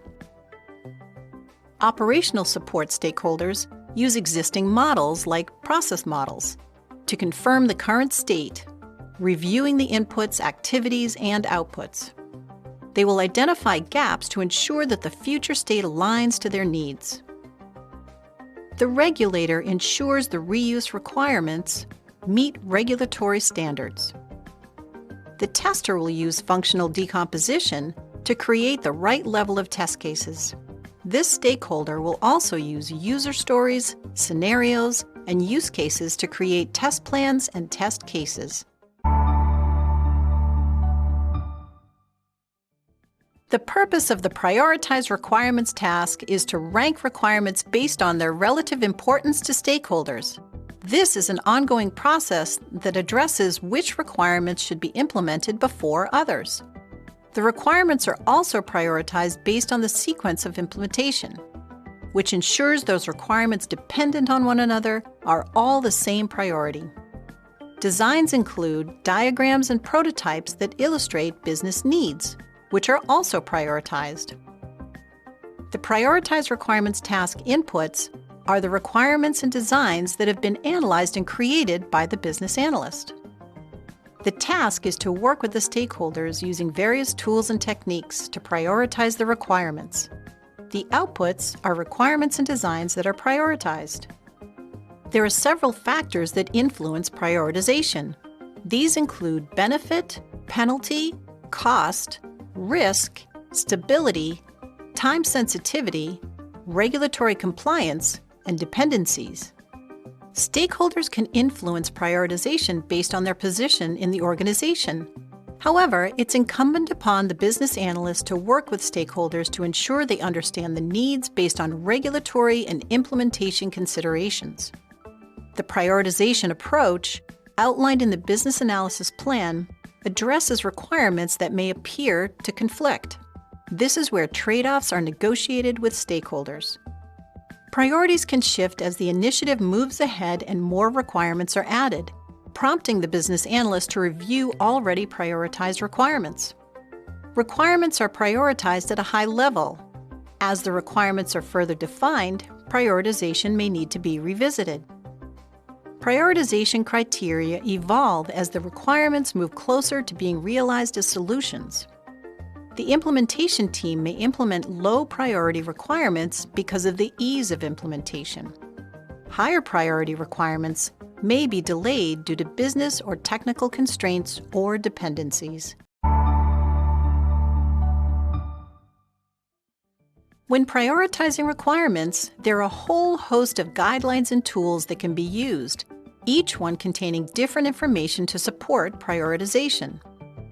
Business constraints include regulations, obligations, and policies.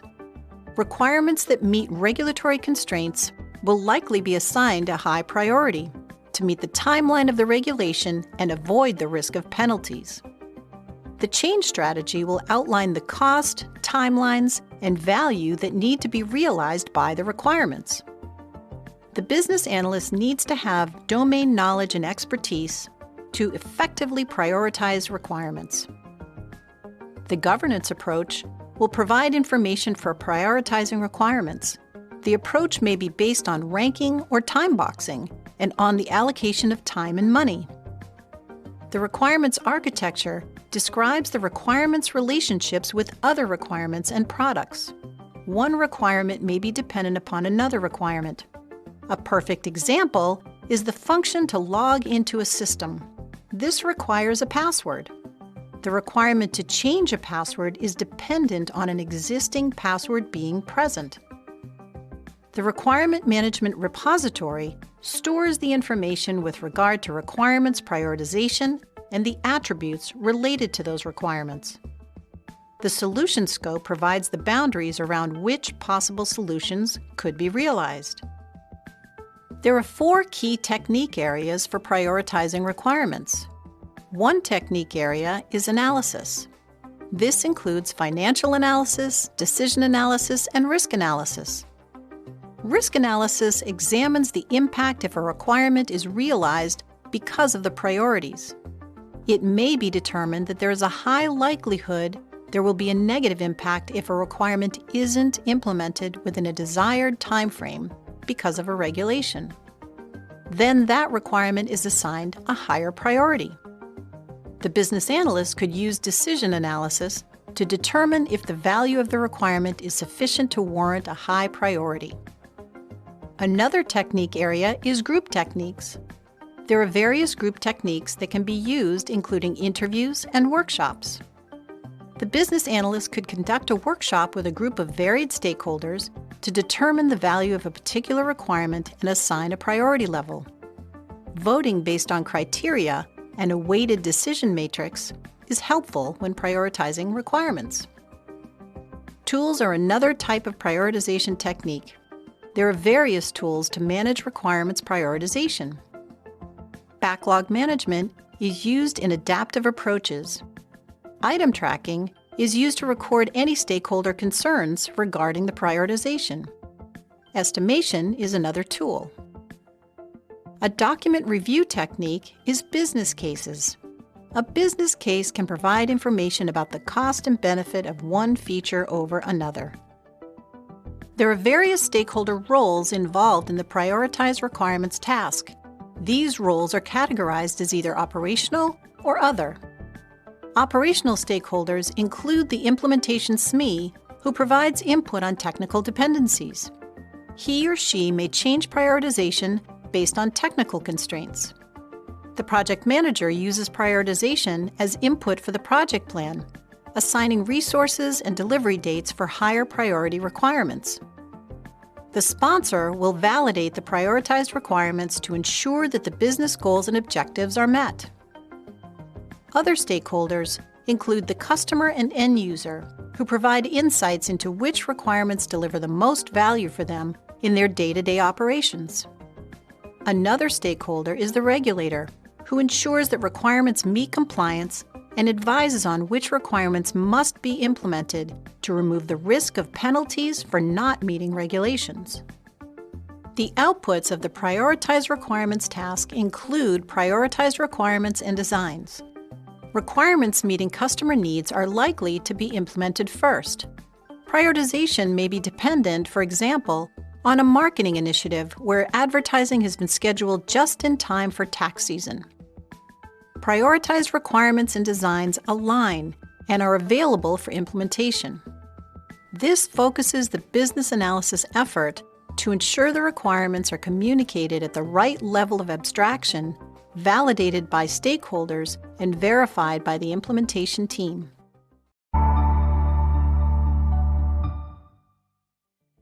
The Assess Requirements Changes task is used to address the implications of changes to requirements. As needs change, so do requirements. The business analyst must ensure that the requirements are approved, traced, and prioritized. This applies to both requirements and designs. The inputs to this task include a proposed change, the requirements, and the designs. The task itself is to assess if those requirements changes align to the business need and provide value. One output is a requirements change that has been assessed by the business analyst. Another output is that the designs have been assessed to ensure the change impact is appropriate. The proposed change may impact any part of business analysis or deliverables at any time. Assessments can be predictive or adaptive. Consider a situation where a stakeholder makes a request for a feature.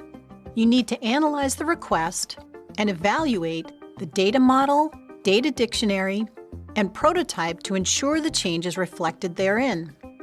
An impact analysis is conducted to determine which requirements and designs are affected by a requested change, no matter if the project is predictive or adaptive.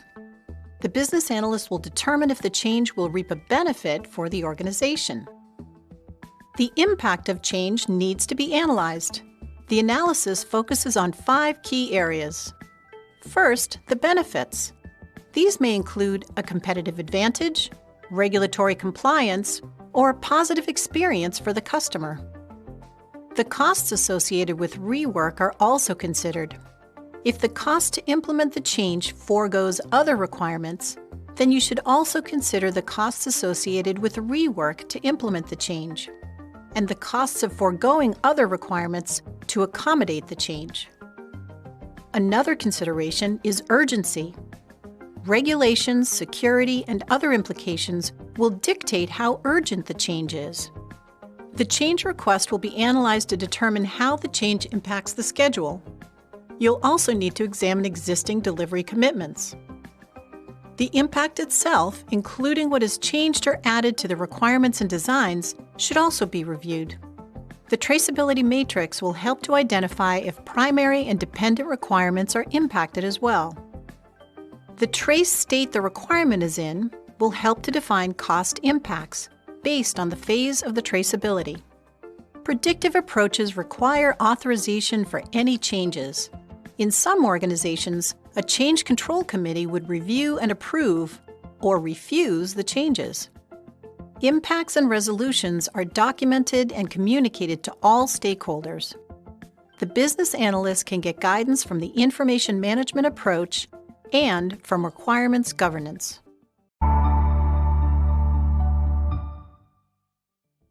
Assessing and managing requirements changes involves several guidelines and tools. The change strategy is a plan of activities needed to move from the current state to the future state. When changes are requested, the business analyst reviews the context and the alignment of the business objectives. Domain knowledge is needed by the business analyst to assess a proposed change. For example, if a change is requested to add functionality that will allow customers at a grocery store to purchase alcohol using self-service stations, the business analyst knowledge will include regulations related to age restrictions. The governance approach outlines the change control and decision process that will be used by the business analyst to manage requirements and design changes. Legal and regulatory information includes regulations that are reviewed by the business analyst to ensure any requested changes are compliant. The analyst may work with the compliance expert to ensure the analysis is correct. The requirements architecture structures the requirements in a way that will show how the requirements and designs relate to each other. The structure is used by the business analyst to see how a change impacts the primary requirement and those that relate to it. The business analyst must also review the solution scope, ensuring the requested change falls within it. There are also an assortment of analysis techniques for assessing changes. Business rules analysis is when a change is requested to a business rule, and the business analyst ensures the rule policy is written clearly and validated, and assesses which requirements are impacted by the change to the business rule. Financial analysis is used to assess the financial viability of the change. Estimation techniques will also be used to determine the financial impact. Risk analysis and management is used to determine the level of risk the proposed changes possess. Decision analysis will be used to facilitate decisions regarding the change. And interface analysis determines which interfaces will be impacted by the change, or if there are new interfaces needed to enable the change. Group techniques include interviews and workshops, which are used to understand the change and its impact, using a group setting and various techniques, such as brainstorming to facilitate discussions on impacts, costs, and risks. Estimation techniques will also be used to determine the time and financial impact. Item tracking will be used to track stakeholder concerns and issues with the proposed change. Documents will be reviewed by the business analyst to determine the impact of the change. This will include assessing the business case to ensure the proposed change is aligned to the solution scope, business goals and objectives, and the business constraints. There are a wide variety of stakeholders involved in the Assess Requirements Changes task. A domain subject matter expert will provide input as to the impact of the proposed change to the organization. Operational support will advise the business analyst if the request to change can be supported in the solution. The project manager will review the change to determine the impact of the project tasks and timelines. The project sponsor provides input on impact on a solution scope and may or may not approve the change. The tester is consulted to determine the impact of the change to the solution and to the test plan. The customer advises how the change will affect the value of the solution. The end user will provide input on how the change will impact the solution and day-to-day work. The regulator ensures that the requested change aligns to regulatory and compliance needs. Once you have assessed the change impact, you make recommendations regarding proposed changes. These include whether to approve, modify, or reject the change request. In the case of modifying a request, you may reduce the scope of the request.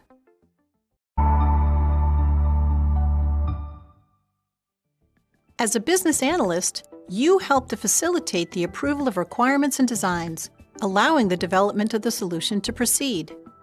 The inputs to the Approve Requirements task are verified requirements and designs, both of which are reviewed by the implementation team to ensure that they are of the right quality in order to proceed. The outputs are approved requirements and approved designs. As task inputs, verified requirements are reviewed by the implementation team to ensure they're understood and of a quality to be used for further specification and development. Designs are also reviewed to ensure they accurately reflect the requirements and are ready for additional work and further specifications. Other business analysis information may be used, such as a traceability matrix and an item tracking matrix.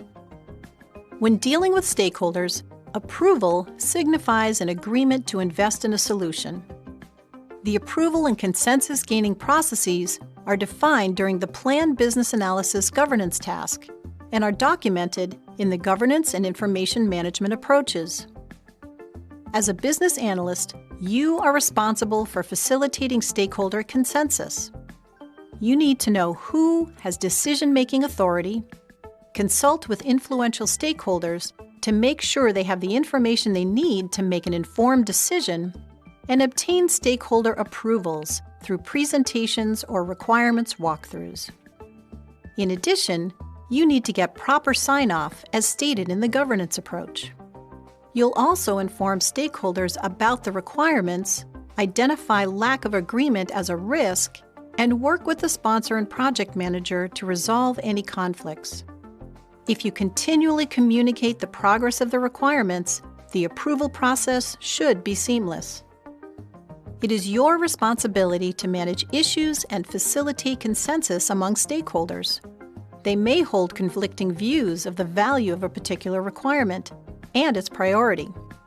You must facilitate communication during conflicts, help stakeholders understand the needs of others, and explain the prioritization and approval process. As part of managing the approval process, you need to track communication. You must record the approval decisions and keep track of the approval status for a given requirement. You'll maintain the audit history for each change by logging key information, including what was changed, who requested it, when it was made, and why it was made. You should also log the approvals around it. Decisions for changes will be maintained in a requirements repository. This is especially helpful during user acceptance testing. It's quite common for someone reviewing the solution to ask why certain functionality does or doesn't exist. This is where a change approval record can be used to explain the circumstances of the change and why certain decisions were made.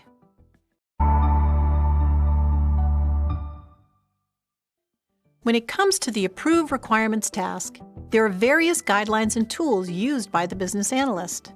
Legal and regulatory information contains rules and regulations that must be followed, such as the size of the expenditure and the signing authority associated with it. The change strategy outlines the context for the changes to the organization and the value realized by the solution. When approving requirements, it's important to highlight how the solution is meeting stakeholder needs. The Requirements Management Repository provides tools for recording and tracking approvals. The governance approach details who gives approval, when, and how they align with the organizational policies. The solution scope will help assess alignment and completeness of requirements prior to approval. Additionally, there are some key techniques for approving requirements.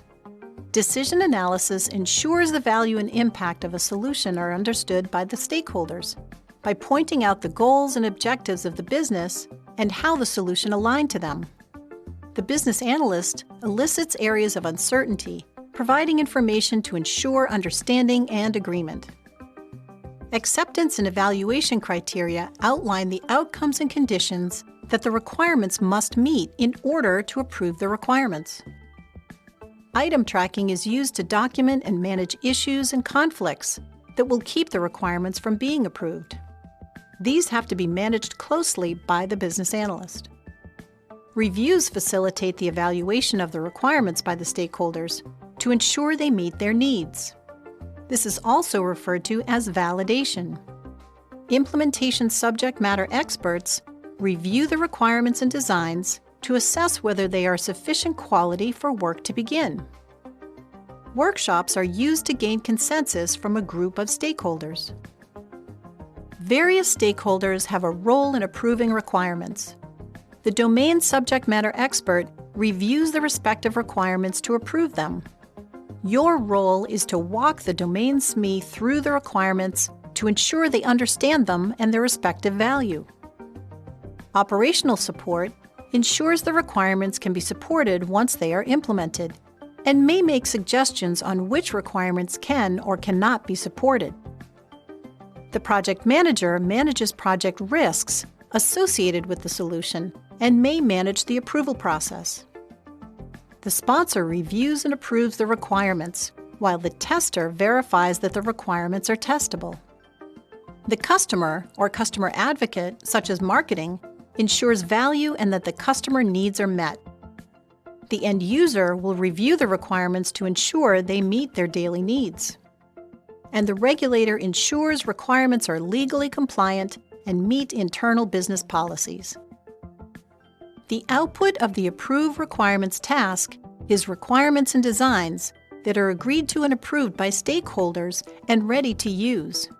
Approved designs are used in solution development efforts, which are also reviewed and approved. Approved requirements may need an ink signature. However, requirements management tools will indicate the status of a particular requirement or the entire solution is approved. Any memos, notes, or issues related to approval should be stored and managed.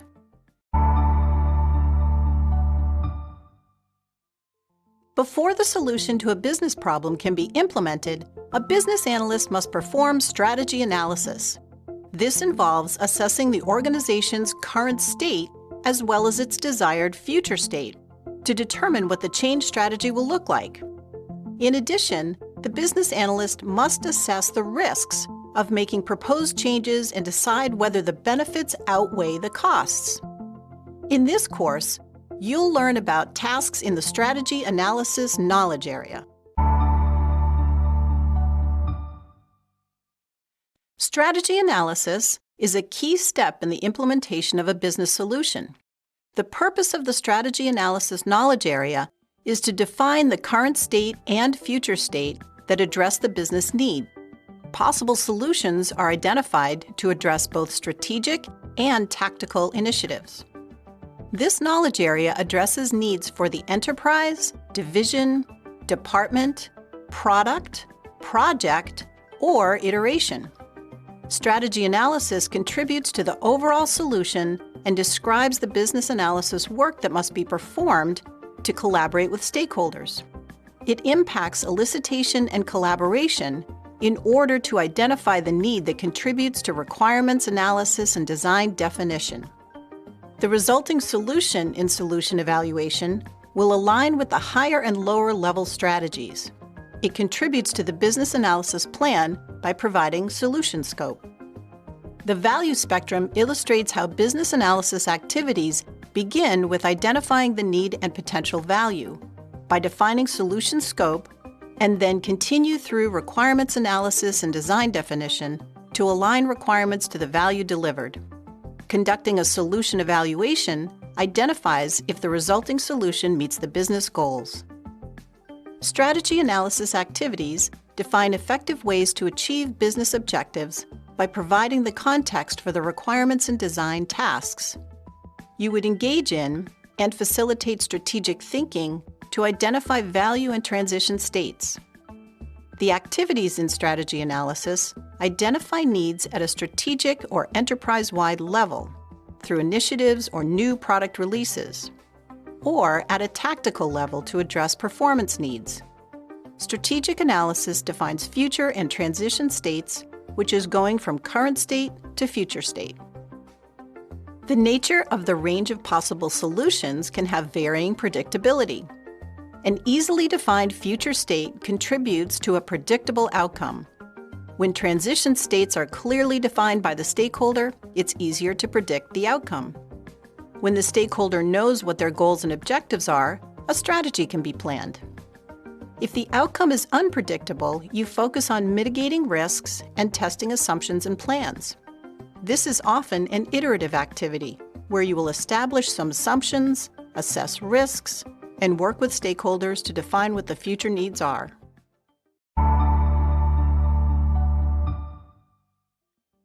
When identifying current state needs, business analysts will use various techniques outlined in the business analysis plan. Needs include anything related to people, processes, and technology that align with the business objectives. The business analyst will work with the stakeholders to prioritize their needs and ensure everyone understands why the change is occurring. The business analysis will determine the desired future state by identifying measures, key performance indicators, and the desired outcome. Changes refer to the description of the future state with a list of high-level requirements, process maps, and measures. This document also includes assumptions, constraints, current state descriptions, desired state descriptions, and dependencies. A change strategy can be communicated in a business case, product roadmap, or plan. A solution is the scope for the change strategy. The scope is based on the differences between the current state and what's needed to reach the future state. At this point, the future state is described at a very high level. It provides a clear definition of the outcomes that will satisfy the business needs and goals, and it allows you to work with your stakeholders to ensure that you can reach consensus on what needs to be achieved in order to be successful. The future state can be within any context. It can talk about business processes, data and information, staff competencies, facilities, and lines of business. The solution scope descriptions can include text and visual models to give a good, complete view of what needs to change. Context is particularly important to a change strategy. The change occurs in the context of the existing environment, which includes stakeholders, technology, processes, and business rules. Other initiatives, internal and external politics, competitors, and industry structure are just a few of the elements taken into consideration when addressing the change strategy. The business analysts will assess the potential value of a solution by conducting financial analysis to determine if the solution is financially justified. This is communicated in a business case. Metrics will be used to determine if the current state is delivering a value to the organization. Any gaps will inform the value for the future state. The business analyst collaborates with stakeholders, such as vendors, to ensure there is an agreement on the current state and the change needed to meet future state requirements. These stakeholders contribute to understanding the current state and providing solutions and suggestions. You would develop a strategy that will meet the stakeholders' needs. When you undertake the Analyze Current State task, the goal is to understand the context and existing capabilities of the domain under analysis, which is needed to meet the business need. One of the inputs to this task is confirmed elicitation results, which are validated by stakeholders after an elicitation activity. The inputs would also include business needs. The task itself is to analyze the current state to see if there's some value or issues with the current state. The task's output is a current state description and business requirements. Business needs are a key input when analyzing the current state. Needs are derived from the problems faced by an organization or from opportunities faced by the enterprise. Examples of needs include new opportunities, customer dissatisfaction, and loss of revenue. New opportunities can take the form of competitive advantage with a new product or the acquisition of another company. Customer dissatisfaction could result in lost market share and result in lost revenue. Lost revenue can also occur because of process errors.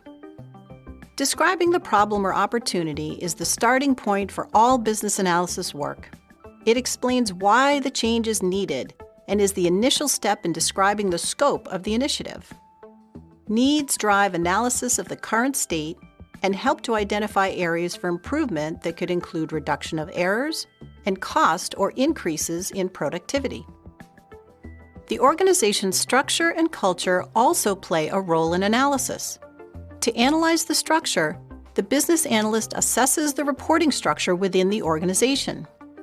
It will assist in influencing the change. Communication channels will also be identified and provide input to the business analysis plan. The business analyst determines the impact of the implementation on departments and stakeholders. Culture is about the organization's values and beliefs. When analyzing the current state, the business analyst will determine if cultural changes are needed, if stakeholders are satisfied with the current state, and understand why the change is needed. Cultural assessment should be included in an organizational readiness assessment, which may drive additional needs. Another factor in current state analysis is capabilities and processes. A capability-centric view takes into consideration the knowledge an organization has. Core capabilities describe the essential attributes of the organization that make it unique in the market. Capabilities are organized as a hierarchy with relationships to other capabilities. Gaps between capabilities are easily identifiable through their relationships. When a new product is introduced, new capabilities may be needed to close the gap. This approach is used for combining existing capabilities to find innovative solutions. A process-centric view addresses improvements to current activities. This addresses organizations end-to-end with a view to deliver value to the customer and is useful for identifying ways to improve performance and reduce costs. Certain key organizational assets are assessed as part of analyzing the current state. Reviewing the business architecture assists the business analyst in understanding how elements of the current structure fit together and how changes will impact the architecture. Internal assets identify resources used in the current state. Your analysis can determine if they provide value. Technology and infrastructure are assessed on how information systems support the current state and are used to determine if changes are needed in order to meet business needs. Current policies could limit certain actions. Policies provide guidance regarding decision-making, including levels and budget thresholds. It ensures decisions are made appropriately based on organizational governance. Policies are reviewed by the business analyst to ensure procurement of resources fall within guidelines. One more factor in current state analysis is external influences. These influences impact the current state, which may present constraints, dependencies, or drivers on the current state, such as trade, currency, value, and employment, or lack thereof. There are several external influences that impact the current state. One such influence is macroeconomic factors. A for-profit company may find an increase in exports because of the home country value of its currency, requiring productivity changes. Another influence is the existing technology, which may need to be modified rather than purchasing new technology. This is particularly true for not-for-profit organizations that have to make the most of what they have due to limited budgets. The regulatory environment is a big driver for change in both for-profit and not-for-profit organizations. The current state may rely heavily on a supplier solution that is implemented with many integration points, making change difficult. Customer service and pricing demands impact the current state. If a customer segment has dwindled, the organization may have to make tough decisions on how to increase market share or change product offerings to meet another market segment's needs. Competition in the current environment and entry of new competitors need to be taken into consideration by the business analyst. A final influence is industry structure. This dictates how value is delivered to the customer. For example, the cosmetic industry is driven by fashion trends, so value realization is very different than the value delivered by insurance industries. The structure of the industry should be taken into consideration when renewing the current state.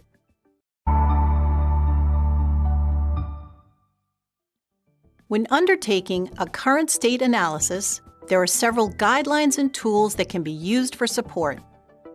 The business analysis approach takes into consideration whether the method used is predictive or adaptive. This will drive the formality of current state analysis. Another guideline is enterprise limitation. In an adaptive approach, only enough effort to describe the current state in order to address changes is required. Organizational strategies have goals and objectives that will be used to guide the future state. Solution limitation provides insight into challenges of existing solutions. Solution performance goals will help to determine gaps between how the current state meets those goals and the desired state. Solution performance measures provide insight into whether the current state is meeting expectations and will identify gaps in performance. Stakeholder analysis identifies stakeholders who can provide information about the current state and confirm the business analyst's analysis of it. There are also some key techniques which fall into 5 categories: analysis, modeling, group, tools, and document reviews.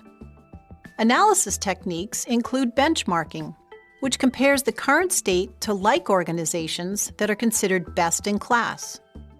Business capability maps provide insight into the value delivered by a particular set of capabilities to the organization and the customer, and identifies performance gaps and risks related to the performance of the capability. Other analysis techniques include financial analysis, process analysis, and SWOT analysis. Modeling techniques include process modeling, which describes the current activities that contribute to business outcomes. Issues related to an activity or group of activities may contribute to customer dissatisfaction or productivity problems. Process models illustrate where bottlenecks might be occurring or if downstream process outputs are an issue. These models, along with observation, will help you to pin down key areas for improvement. Other modeling techniques include model canvas, concept modeling, organizational modeling, and scope modeling. Group techniques are focus groups, interviews, surveys and questionnaires, and workshops. One key tool is observation, which will help you to confirm the current state. Metrics and key performance indicators are used to compare the actual performance of an organization against actual results. This technique helps you to narrow down the areas for improvement and provides input for root cause analysis. Other tools include data mining, functional decomposition, item tracking, metrics and KPIs, and risk analysis management. The final technique area is document reviews. Document analysis will contribute to identifying current policies, processes, and organizational structure. Other document reviews include business case, lessons learned, and vendor assessment. As with any other task, stakeholders are key in the Analyze the Current State task and can be categorized as operational stakeholders or other stakeholders. Operational stakeholders include domain subject matter experts, or SMEs, testers, operational support, project managers, and sponsors. Domain SMEs provide information about the current state and will validate that the business analyst has captured it correctly. The domain SME will also provide insight into what works and identify where there are issues. Testers will have in-depth knowledge of the information technology current state. Operational support are at the front line and will have input into the current issues and what is working well now. Project managers use current state information when planning for the project. The sponsor may have insight into the performance of the existing solution, such as how well it does or does not support performance goals. Other stakeholders include implementation SMEs, customers, end users, regulators, and suppliers. Implementation SMEs provide information about the current environment, including issues. Customer satisfaction surveys and customer service records can be used to find out how the solution is or is not meeting customer needs. The end user will provide insight into how the current state works beyond the documentation provided, and the business analyst will confirm the current state with the end user through observation. Regulators provide insight into how the current state applies regulation and which regulation it doesn't support at the time of the analysis. Suppliers may influence the current state. They will likely have their own roadmaps for changes and updates. The current state description includes the capabilities and/or process maps of the organization, resources, and dependencies. It will describe the current culture and external influences. Business requirements describe what is needed to make the change. They will include a description of the problem and the current state and what needs to be changed in order to meet goals and objectives.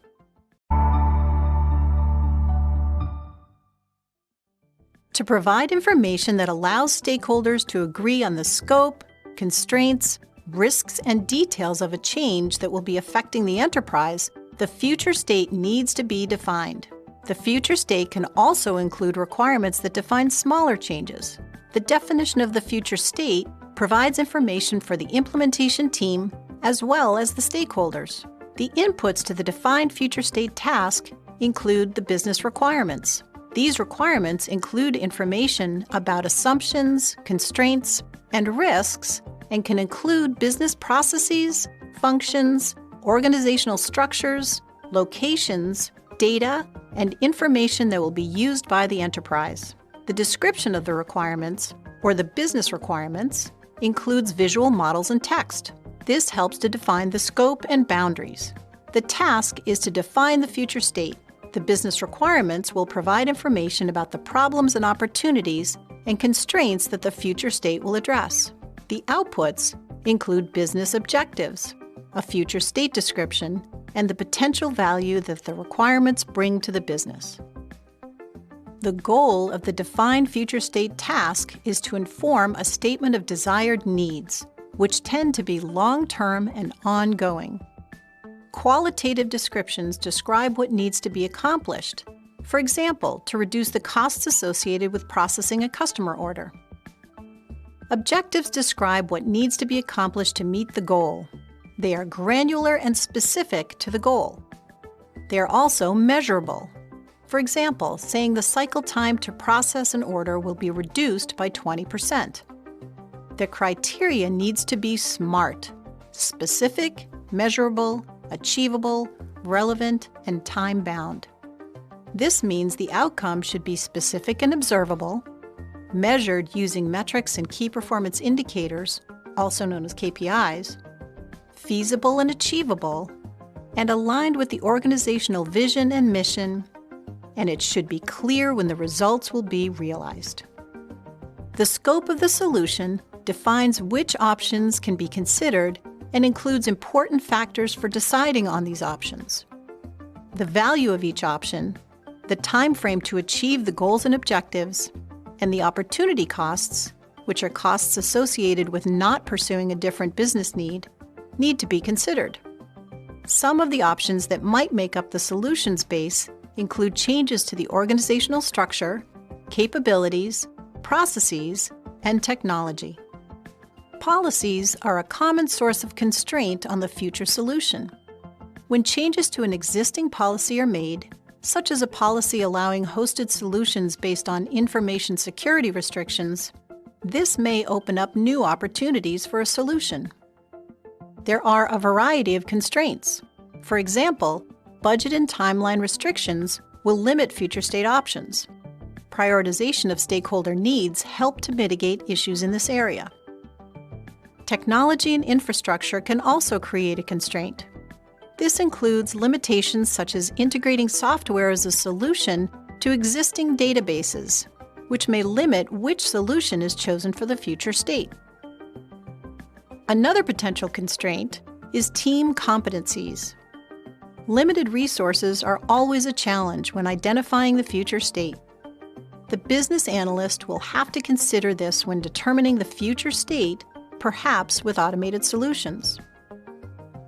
Finally, consider the constraint of specific stakeholder requirements. Management may determine that specific stakeholders not be affected by a new state. This may cause the business analyst to determine if there are alternative solutions and workarounds. Organizational structure and culture have a considerable impact on the future state. There may be changes to reporting structures through the amalgamation of two departments, which removes redundant activities. The business architecture may support organizational goals and objectives and the desired future state integrated into the overall organizational structure through business architecture. Solutions must support the desired future state of an organization, especially in the case of the new technology solution, which must integrate into the organization's technology infrastructure. The business analyst will determine which current resources can be kept, and will also determine new resources required to support the future state. Technology and infrastructure may pose constraints. Strategies are based on assumptions or hypotheses. The business analyst must identify assumptions behind the belief and document them. If an assumption is later determined to be invalid through focus groups, then the business can make the appropriate decision to address the gap. The business analyst must identify the potential value of the solution, and it must be evaluated to support a change to the current state. The potential value of a change is based on the potential value less costs. The business analyst should evaluate if there are increases or decreases to potential value from new technologies, competition, and external opportunities.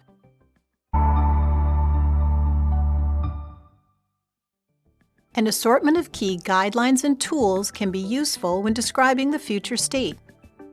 The current state description is used as a starting point. You can't get where you want to go unless you know where you are. So this description provides the context for the completion of work. Metrics and KPIs are used to determine whether the desired state results are achieved and which gaps exist and could be addressed through requirements.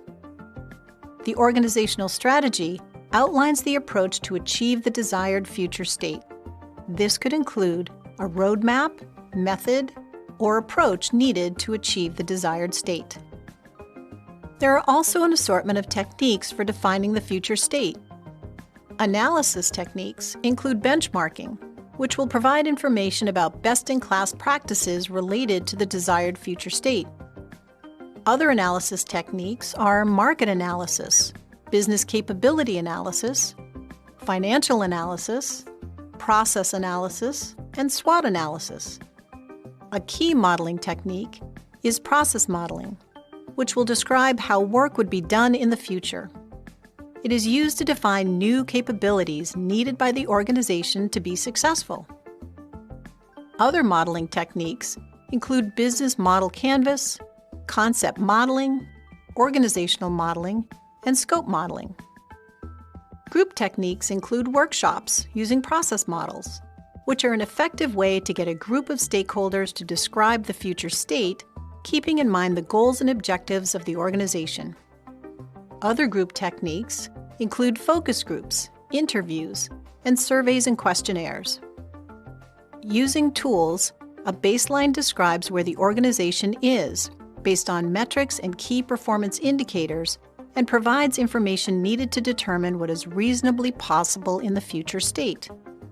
Other tools include acceptance and evaluation criteria, balanced scorecard, functional decomposition, mind mapping, and prototyping. One document review technique is vendor assessments, which help to determine the potential value provided by their solutions. Other document reviews include document analysis, business case, and lessons learned. Defining the future state involves several operational stakeholders. Domain subject matter experts have experienced the challenges with the current state and will have suggestions on how to make improvements. Testers ensure the future state can be tested and help set an appropriate level of quality.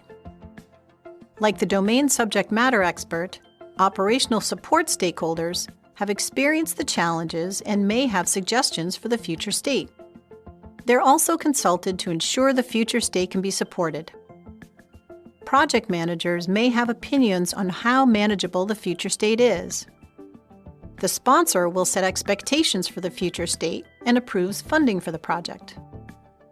There are an assortment of other stakeholders as well, including implementation subject matter experts, customers, end users, regulators, and suppliers. Implementation subject matter experts will provide realistic input about whether the described future state technology can be integrated and supported. Customers can provide input about the usability of the future state through focus groups and surveys. End users are key and tend to have less influence over the changes outlined by the future state. However, they are the most impacted. These stakeholders can provide insight into how usable the new state may be and provide suggestions for improvement. Regulators ensure the future state will comply with policies and rules. If a supplier is providing a solution, they will also help to define the future state. The outputs of the defined future state activities include business objectives that provide direction on how to achieve the desired future state and the expected outcomes and measures. The future state description includes the desired capabilities the organization has to adopt to reach the desired state. Policies may need to be added or changed to influence the future state. Resources and infrastructure are described in enough detail to outline the scope of the technology and other resources needed to realize the potential value of the change. Dependencies and external influences are included in the description of the future state. What will be described are the dependencies that must be in place to move forward and how external influences, such as regulation, will impact the change. The potential value of the proposed future state is also included. The value description may be something like, the solution will enable insurance claim adjusters to meet to define cycle times. This example clearly frames the potential value.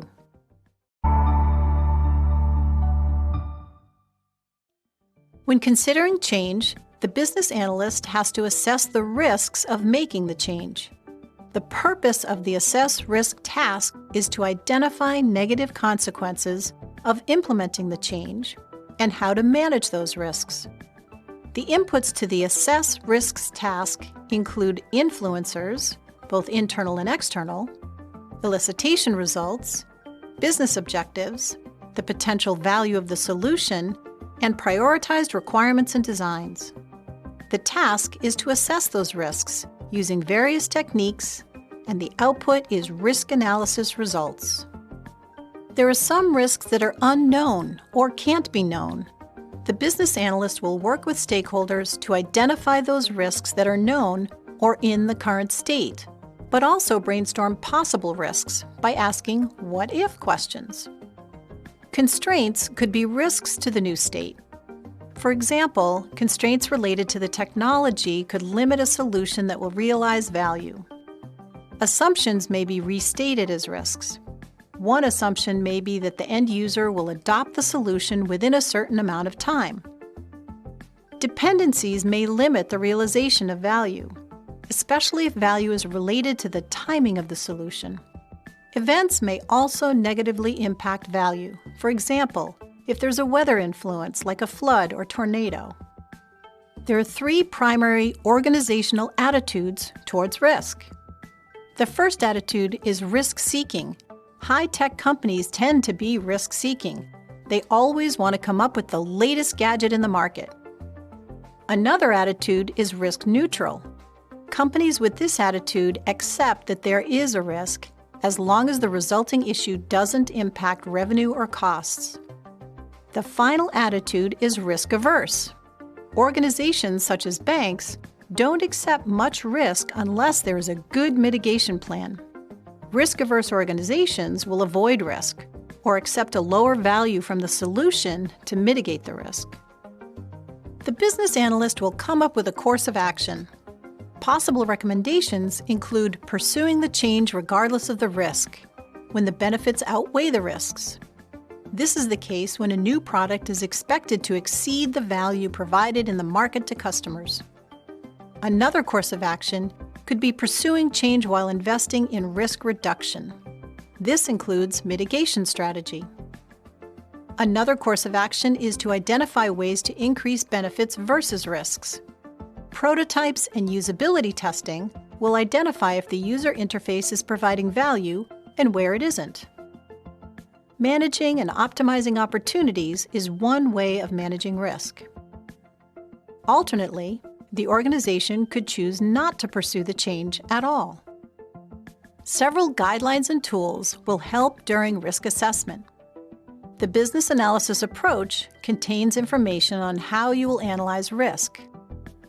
Business policies define the limits within which decisions must be made. These policies may govern how risk is managed. Change strategies are planned for transitioning from the current state to the new state. A risk assessment of potential issues must be conducted to reduce and manage risk, especially during this crucial time. Risk analysis should be conducted on the current state description to identify any risks that may affect the future state. The future state description will include a risk assessment. Identified risks are used to conduct a thorough risk assessment that determines mitigation or other risk approaches based on the organization's risk tolerance. The stakeholder engagement approach contains information about risks associated with stakeholder collaboration. There are 4 categories of techniques for assessing risks: analysis, group, tools, and document reviews.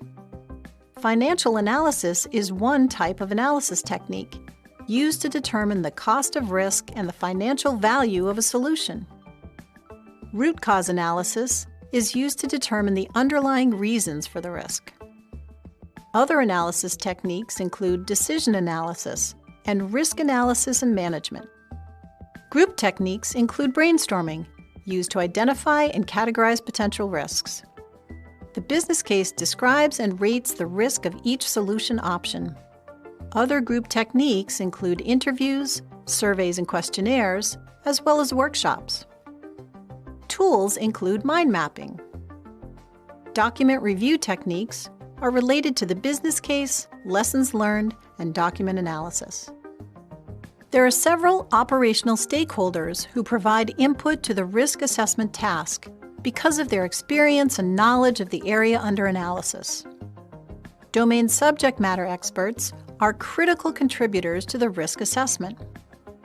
Testers will assess risks associated with the verification and validation of the solution. Operational support will identify risks to the support of the solution. Project managers assess risks to the project and provide input to the business analysis risk assessment of the solution and to change strategy. Sponsors need to understand the risks in order to make informed decisions. There are also some other stakeholders involved in assessing risk. Implementation subject matter experts provide insight into the risks associated with the design, development, and release of the solution. Regulators identify risks associated with legislation impacts to the solution. Suppliers should be subject to risk assessments to identify risks such as the length of time the vendor has been in business or the vendor's financial status in the market. The risk assessment task has 3 key outputs: risks associated with the future state, strategies for mitigating risks, and strategies that can prevent risks, reduce risk impact, and reduce the likelihood of the risk. Defining a change strategy is important in order to define optional solutions and propose alternative approaches to manage the change. The Define Change Strategy task has several inputs, including the stakeholder engagement approach, current state descriptions, future state description, and risk analysis results. The task itself is to define the change strategy. The task's outputs include the change strategy and solution scope. Gap analysis compares current and future state capabilities. It identifies potential transition issues, which could include resistance to the process change. An enterprise readiness assessment determines the organization's capacity for change, ability to maintain the change, and readiness, such as training completion by end users. A solution is a response to a need. The solution will cover descriptions of out-of-scope solution components. The strategy is made up of a sequence of projects that will satisfy the organization's need. The business case will list a series of options that must prove that the benefits outweigh the costs. When choosing a strategy, the business analyst and team will first consider many options. There are several factors that need to be kept in mind, including the organization's readiness for the transition, the cost and investment to enable the change, alignment with business objectives, the time frame to realize value, and the opportunity cost, which describes the loss of a potential gain from another solution when one alternative is chosen. When reviewing transition to the new state, operations may be disrupted during the transition. Both the current state and future state solutions may need to be run at the same time. The business analyst must plan releases and consider the budget deadlines. The business analyst would typically work with the project manager to assess budget and deadline impacts, resource constraints on adopting the solution, training schedules, and the ability of the organization and end users to absorb changes. If a number of changes are occurring at the same time, it may take longer to transition to the new state. There are guidelines to help the business analyst define the change strategy. The business analysis approach includes information about how the business analyst will describe the change strategy. Design options represent ways the business needs may be satisfied. Each solution will come with its own change challenges and will influence how the change strategy is impacted. Solution recommendations for the future state and from subject matter experts will help determine the types of changes that will be experienced by the organization. There are also some key techniques for defining change strategies, including analysis, modeling, group, tools, and document review techniques. One analysis technique is benchmarking. This uses information about best practices in the industry to help guide decisions regarding the future state. SWOT analysis analyzes the strengths, weaknesses, opportunities, and threats of the organization, which are used to make decisions about which change is most appropriate. Financial analysis determines the return on investment of the change. Other analysis techniques include market analysis, business capability analysis, and decision analysis. The scope modeling technique will provide the boundaries of the change strategy. Other modeling techniques include business model canvas, organizational modeling, and process modeling. Group techniques include brainstorming, interviews, and focus groups. Tools like the balanced scorecard will be used to determine the metric for assessing the effectiveness of the change strategy. Estimation is used to determine the timelines for the change strategy. Adoptions rates will measure the uptake of the new solution by the end users. Other tools include functional decomposition and mind mapping. Document reviews include the business case, which documents the change strategy and addresses all options, including those options that are not recommended. Several operational stakeholders contribute to change strategy. Domain subject matter experts will provide valuable information about the impact of the change on their respective areas. Testers identify issues with the solution and ensure the solution operates and meets a defined level of quality. To help in the transition to the new state, operational support will provide information regarding operational risks related to their ability to support the solution. Project managers plan and manage the work to complete the change. Sponsors are a very important element in change and will be the champions of the change, not only through funding, but as spokespeople for the change. In addition to the operational stakeholders, there are also some other stakeholders who contribute to the change strategy. Customers may be part of focus groups, providing input into the value the solution provides. Implementation subject matter experts have knowledge of the impacts of the change strategy and will provide input such as requirements complexity. Regulators or compliance experts will review the strategy to ensure it meets regulatory requirements. Suppliers have experience in implementing the solution in other organizations and will likely be involved in implementing the change. The Define Change Strategy task has two key outputs. The change strategy is the approach that will guide the change. The solution scope will include the people, process, and technology impacted by the change. It will also cover what will be achieved through the change strategy.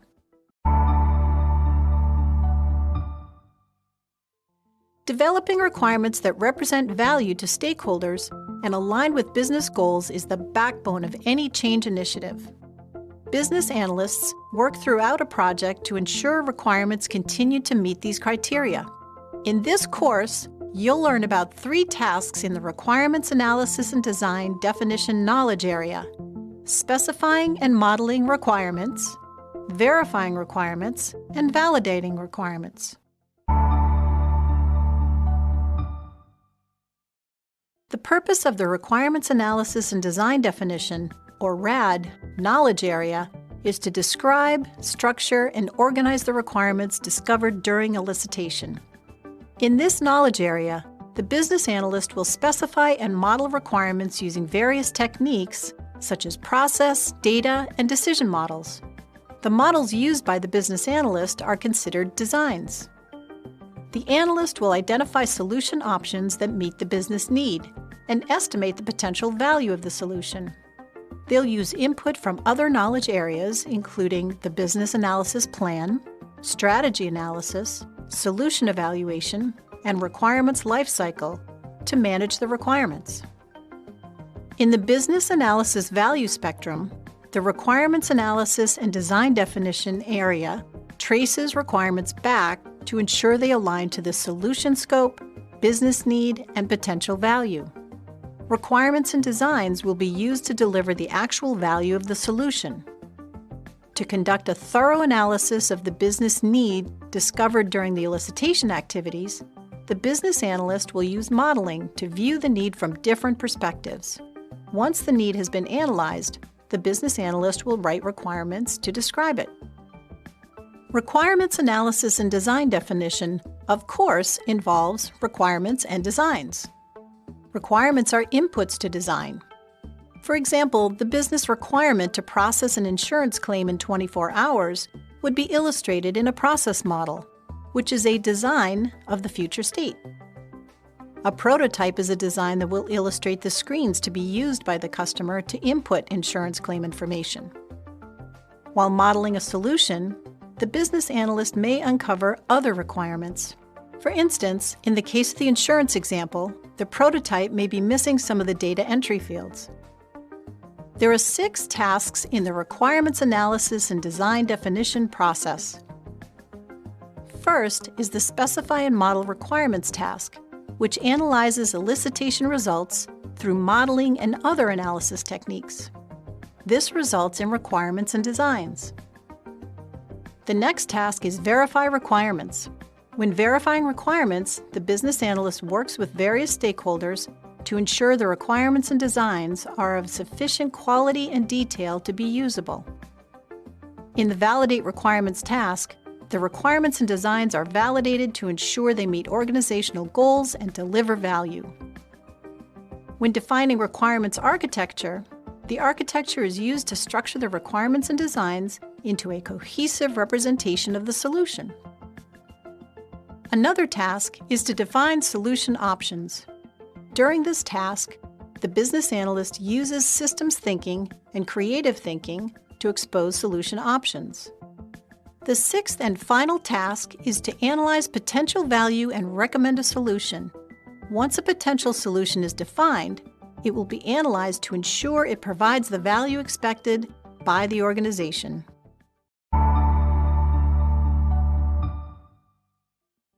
When it comes time to determine stakeholder needs, the business analyst collaborates with the stakeholders to elicit those needs and analyze them to ensure they align with business goals and objectives. Analysts work in 6 areas: needs, changes, solutions, contexts, value, and stakeholders. Needs are analyzed to determine if a solution or solutions are possible. Then solutions are analyzed to determine if they will meet the stakeholders' needs. The analysis of needs includes categorizing the needs. The business analyst will also determine if there are needs that contradict each other and reach out to the stakeholders to better understand those needs and to work with them to remove any contradictions. Modeling process flows may indicate that there are requirements that address the needs, such as patient agreement or data storage rules. Change is facilitated by a solution that meets the business need. No matter the size or complexity, change will likely impact people, processes, and technologies. Analysis of business needs results in solution options. One option could be to do nothing, because the resulting solution doesn't provide enough value or a viable solution isn't available. Other options that should be considered are modifying the existing state, changing the existing state through the purchase of software as a solution, or SaaS, purchasing commercial off-the-shelf software, or COTS, or building to suit. The solution must be evaluated for potential value and to ensure it meets the business needs. According to the BABOK Guide version 3, context relates to the circumstances that influence, are influenced by, and provide understanding of the change. The business analyst describes the context in models and text and ensures it's understood and agreed to by stakeholders.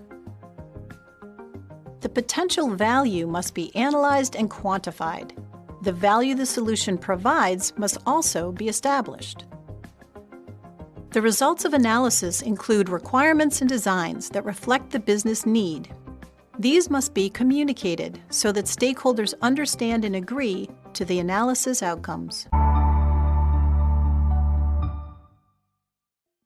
One of the tasks in the requirements analysis and design definition process is specifying and modeling requirements.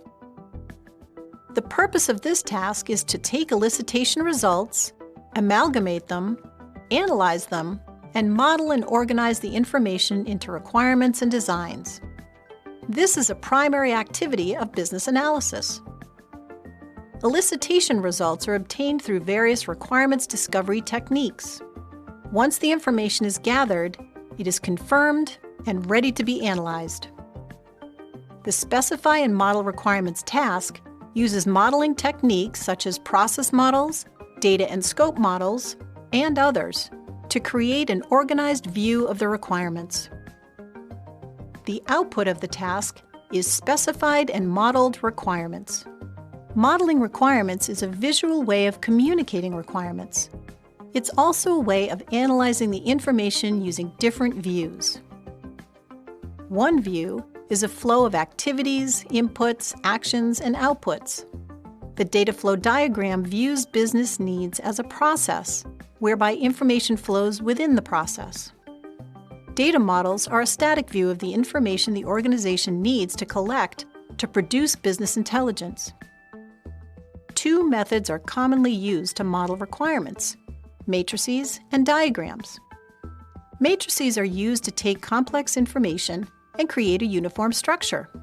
They can be used for requirements traceability, gap analysis, prioritizing requirements, and recording attributes and metadata. Diagrams are used to depict information visually. They depict complexity in a visual form and can be used to define boundaries, categorize items, create item hierarchies, and display object components and their relationships. There are 5 modeling categories that are supported by techniques. People and roles are modeled using organizational models such as organizational charts, personas, stakeholder lists and roles, and permission matrices. Rationale models include those techniques used to describe why a change is occurring. They include scope models, decision models, the business model canvas, root cause analysis, and business rules analysis. Activity flow models depict what happens, or the flow of activities and events. These include user stories, process flow scenarios, and use cases. Capability models communicate functions of an enterprise or solutions. Functionality decomposition Capability analysis and prototyping are used to describe capabilities. Data and information models use techniques such as data dictionaries, data flow diagrams, data models, glossaries, interface analysis, and state models to describe the characteristics of the information used by the organization to make decisions and interact with other systems. Requirements need to be analyzed, an activity that decomposes business analysis information into components. This is referred to as abstraction. The business analyst will analyze components to determine the answers to a number of questions. What must change to meet the need? What must remain unchanged to meet the need? Are there any missing components? Are there any unnecessary components? And finally, what constraints or assumptions may impact those components? Requirements attributes describe metadata about the requirement. During the creation of the business analysis plan, the business analyst will specify which attributes will be used when planning information management. Attributes such as author, unique identifier, and priority help to describe the requirements. Requirements are also categorized based on the requirements classification schema. Business requirements, stakeholder requirements, and functional and non-functional requirements are in the requirements schema. The level of abstraction of requirements depends on where the business analyst is in the process and who will be consuming the information. For example, when the business is describing what they need to meet a business challenge, the information is conceptual and described at a high level or feature level. This level is then decomposed into subcomponents of the feature, or the logical level. Another way to look at abstraction is to use the requirements categories. Business requirements are decomposed into stakeholder requirements, which may be decomposed into functional and non-functional requirements. Specifying and modeling requirements is accomplished through the use of several key guidelines and tools. Modeling notations and standards are like a language that uses symbols, and there are various dialects used. For example, structured analysis uses entity relationship diagrams to describe data, and one notation is referred to as the Barker notation. This notation uses a crowfoot symbol to describe a many relationship between data and elements. Business process modeling notation is a popular approach for modeling processes.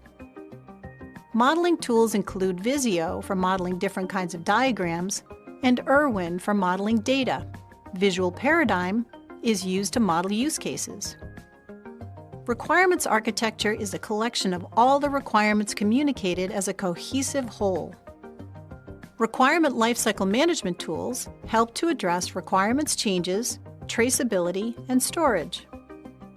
Solution scope is modeled using context diagrams or other models to describe the boundaries of a solution. The techniques used by the business analyst to analyze and describe requirements include analysis, modeling, group, tools, and document reviews. Business capability analysis describes what an organizational department can do. Capabilities help the organization to achieve its goals. The methods to achieve those goals may change, but the capability remains constant. Capabilities must have clear definitions and are unique, based on the information used. Capabilities ensure the organization meets its goals by reducing costs, increasing customer value, improving service, and meeting compliance regulation. Decision modeling uses decision trees and tables to illustrate how business decisions are made, based on business rules. These models are linked to organizations, processes, and performance measures. Surveys are used to gather data based on answers to a series of questions. The questions are used to elicit opinions from stakeholders regarding customer satisfaction, products, and processes. Questions can be closed-ended or open-ended. Closed-ended questions are used along with lists or a Likert scale with a rating of 1 to 5, denoting a high to low score. Open-ended questions are used by the respondent to enter free-form text. The data that results from surveys is analyzed to make determinations about the survey topic. This is a relatively inexpensive way to reach a large, dispersed audience. Roles and permissions matrices define the roles associated with functions, which are associated with activities. The roles are assembled into groups. The tool is used to identify roles, ensure the authorities are assigned to the right role, and ensure all roles and functions are listed. Acceptance criteria are used to define the conditions needed for the requirements to be acceptable. They describe the minimum requirements needed to be met in order to implement the solution. Acceptance criteria are measured in a testable format. So when a user acceptance test is complete, it either has a true pass or false fail outcome. Evaluation criteria are measured to determine which solution meets the defined requirements. Value attributes are characteristics that define the value of the solution to the stakeholder. They could include the ability to support operations, specific features, usability, and performance. The evaluation criteria are often described in a scale. Stakeholders are involved in specifying the requirements needed to meet their needs. They will work with the business analyst during elicitation activities. Once the requirements are analyzed, the models are used to communicate the requirements, which the stakeholder will then review and approve. The outcome of specifying and modeling requirements is a set of cohesive requirements with accompanying diagrams and designs. Requirements are communicated using text, matrices, and diagrams. The Verify Requirements task is part of the requirements analysis and design definition process. The purpose of the Verify Requirements task is to ensure that they're of sufficient quality and understood by the implementation team in order to move forward to the next phase. The inputs to the task are specified and modeled requirements. The task is to verify requirements, often through a structured walkthrough, and the output is verified requirements. There are 9 characteristics that make up quality standards for requirements and designs. Atomic requirements are described and grouped in such a way as to stand alone, independent of other requirements. Complete requirements contain enough information to guide further work. The completeness of the requirement depends on where the business analyst is in the process and the level of details provided. Consistent requirements do not conflict with other requirements and describe the business need. Concise requirements are accurate and reflect the business need. Feasible requirements are possible within the constraints of time and budget and are based on the associated risk. These requirements can move to the stage where they are further described in prototypes. Unambiguous requirements are described in such a way that all stakeholders understand them. Evaluating ambiguity includes ensuring the requirements meet the business need.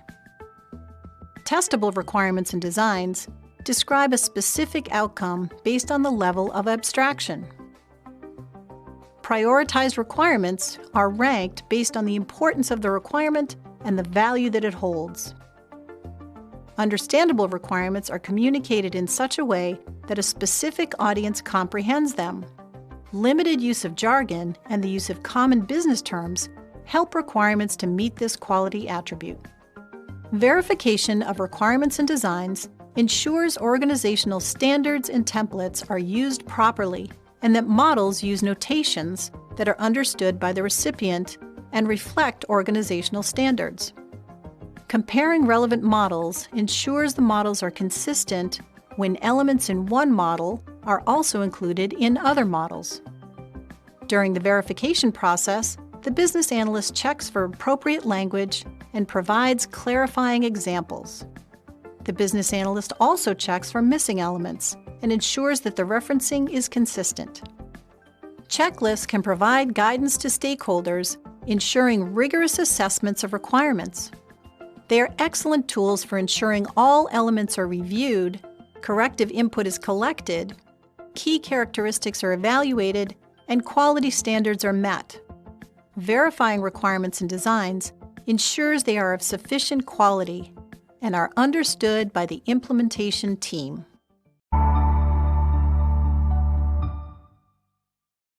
When verifying requirements, the business analyst uses requirements lifecycle management tools. These tools include repositories and checklists. Tools ensure requirements are atomic, unambiguous, and prioritized. The analyst can also use several different techniques when verifying requirements. Acceptance and evaluation criteria ensure clearly stated and testable requirements. Item tracking can be used to manage and resolve problems and issues. Metrics and key performance indicators are used to identify and evaluate whether a requirement is of sufficient quality. Reviews identify requirements that are of unacceptable quality. All stakeholders are expected to check for problems with requirements. The stakeholders will review the requirements and confirm that they've been verified. The stakeholders include the business analyst, the domain subject matter expert, and the implementation subject matter expert. The output of the Verify Requirements task is the Verified Requirements and Designs. This ensures that requirements are of sufficient quality to be used for further work. Validating requirements is a task in the requirements analysis and design definition process. The purpose of validating requirements is to ensure they meet the business need and provide value. The inputs to the Validate Requirements task are specified and modeled requirements. The task is to validate requirements. This can be done in a variety of ways, but a structured walkthrough is a commonly used approach. The task's output is validated requirements. When it comes to requirements, there is a difference between verifying and validating. Verifying requirements relates to the quality of the requirements and making sure they're understood by the implementation team. Validating requirements, on the other hand, ensures that the requirements meet the business need. The business analyst works with stakeholders to identify assumptions, which helps identify risks. It may be difficult to anticipate the actual response by the business toward the value provided by the solution. Assumptions clearly outline what is expected and any findings from a root cause analysis, and they qualify expected benefits.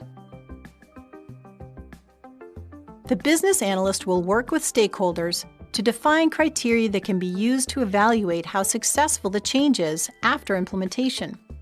The best way to measure success is to take baseline metrics on the current state. Then assess success using target metrics that reflect the achievement of the business objective. Even if a requirement is of benefit to a stakeholder, it may not be part of the solution.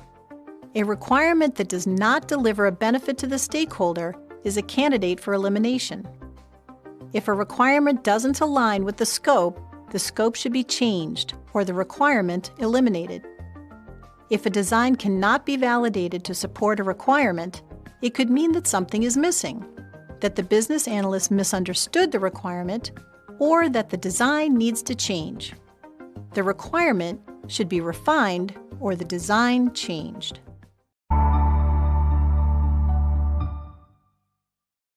The requirements validation task involves some key guidelines and tools. Stakeholders should assess if the requirements align with the business objectives. The future state description should also have been agreed upon, perhaps during the business case phase. Requirements and designs must be validated to determine if they adequately describe the future state in the form of processes, features, and functions. The benefits the requirements deliver are also assessed. Based on assumptions, do they provide the functionality necessary to increase productivity and reduce errors and costs? Do the requirements and designs align to the solution scope? The techniques used when validating requirements include analysis, group, tools, and document reviews. Financial analysis determines if the requirements will achieve the return on investment needed to deliver the value. This includes the cost to implement and maintain a solution within a specified period of time. The calculation for return on investment is return on investment equals total benefits minus cost of the investment divided by the cost of the investment. The higher the return on investment, the better the investment. Another analysis technique, risk analysis, determines if there are circumstances where the value delivered is diminished. The management of risks will also add to the costs of implementing and maintaining the solution. Reviews are attended by stakeholders in a group setting using checklists to assess the requirements and ensure they meet the business need. The outcome may include changes that are managed through item tracking. Acceptance and evaluation criteria use metrics and key performance indicators that guide stakeholders during reviews and user acceptance testing. This ensures that the requirements deliver the necessary value. Metrics and key performance indicators are determined early on in the process and are critical in determining whether the solution determines what is needed by the business to achieve its goals. Document analysis is used to identify previously documented business needs in order to validate the requirements. All stakeholders are expected to review the requirements, but they'll need guidance to do so. Checklists include information on what stakeholders should look for. They should determine if the roles and permission matrices reflect the authority of each role and include all roles. Stakeholders need to ensure that all functions are represented. The use of scenarios helps the stakeholders assess the requirements in the context of the respective responsibilities. Stakeholders include the business analyst, customer, end user, and sponsor. The output of the Validate Requirements task is the validated requirements and designs. Requirements must deliver benefits to stakeholders and align with business goals and the objectives of the change. Once the requirements have been specified, verified, and validated, it's time to define the requirements architecture to ensure the requirements support each other in meeting objectives. After that, design options are developed and analyzed. The analysis and design tasks culminate in a recommended solution. In this course, you'll learn about the last 3 tasks in the requirements analysis and design definition knowledge area: defining a requirements architecture, defining design options, and analyzing potential value and recommending a solution. The final output of Requirements Analysis and Design Definition, or RAD, is the solution recommendation. This part of the RAD process involves 3 final tasks. First, define requirements architecture. This ensures the requirements and designs are communicated as a cohesive whole and relate to one another.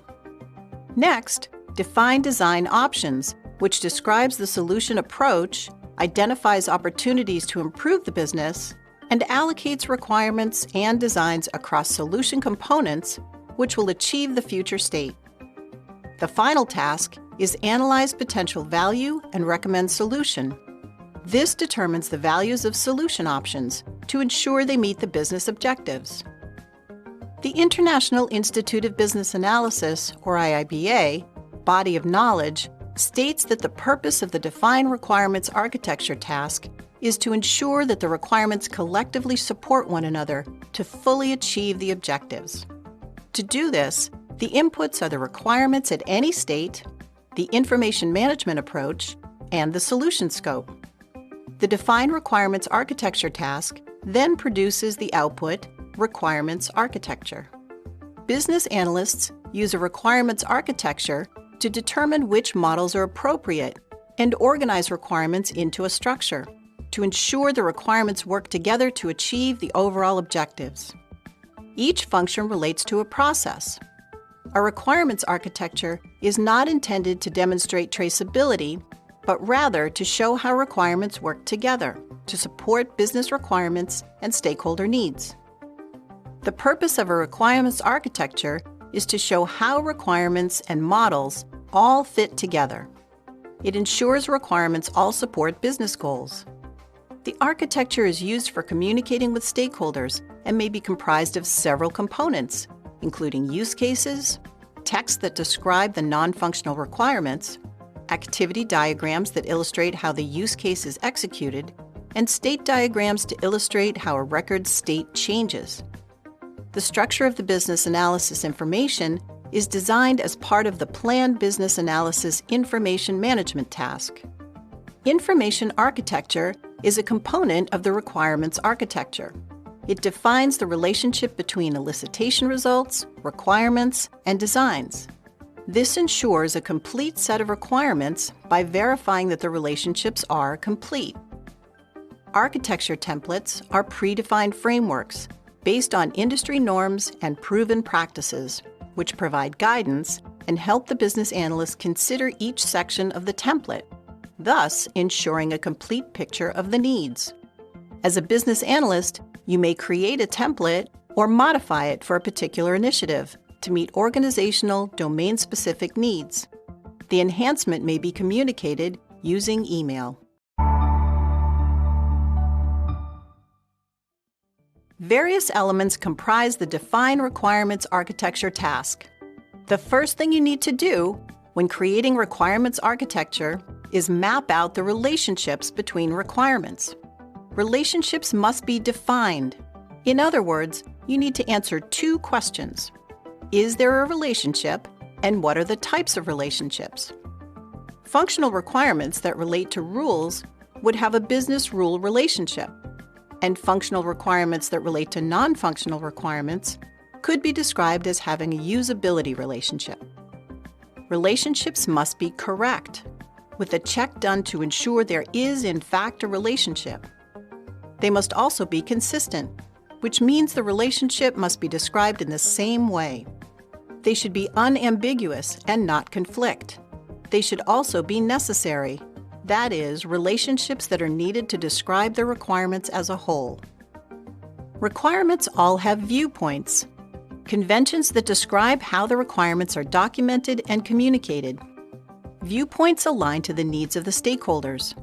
They define how requirements will be represented, organized, and related, and include guidelines for model types, attributes, notations, and analytical approaches.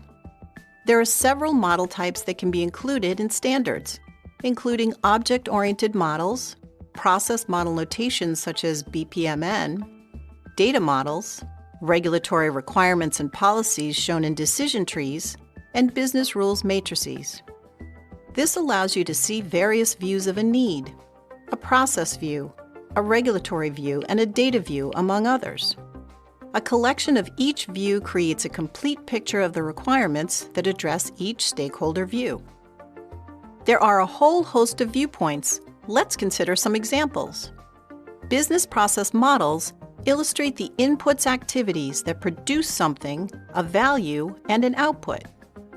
Data models and information provide a view of the elements and information needed by the organization and relate to processes. For example, what are the data elements that need to be captured when a patient calls in for an appointment? User interactions can be modeled using prototypes. They provide information about what the user needs to do and can include interface requirements.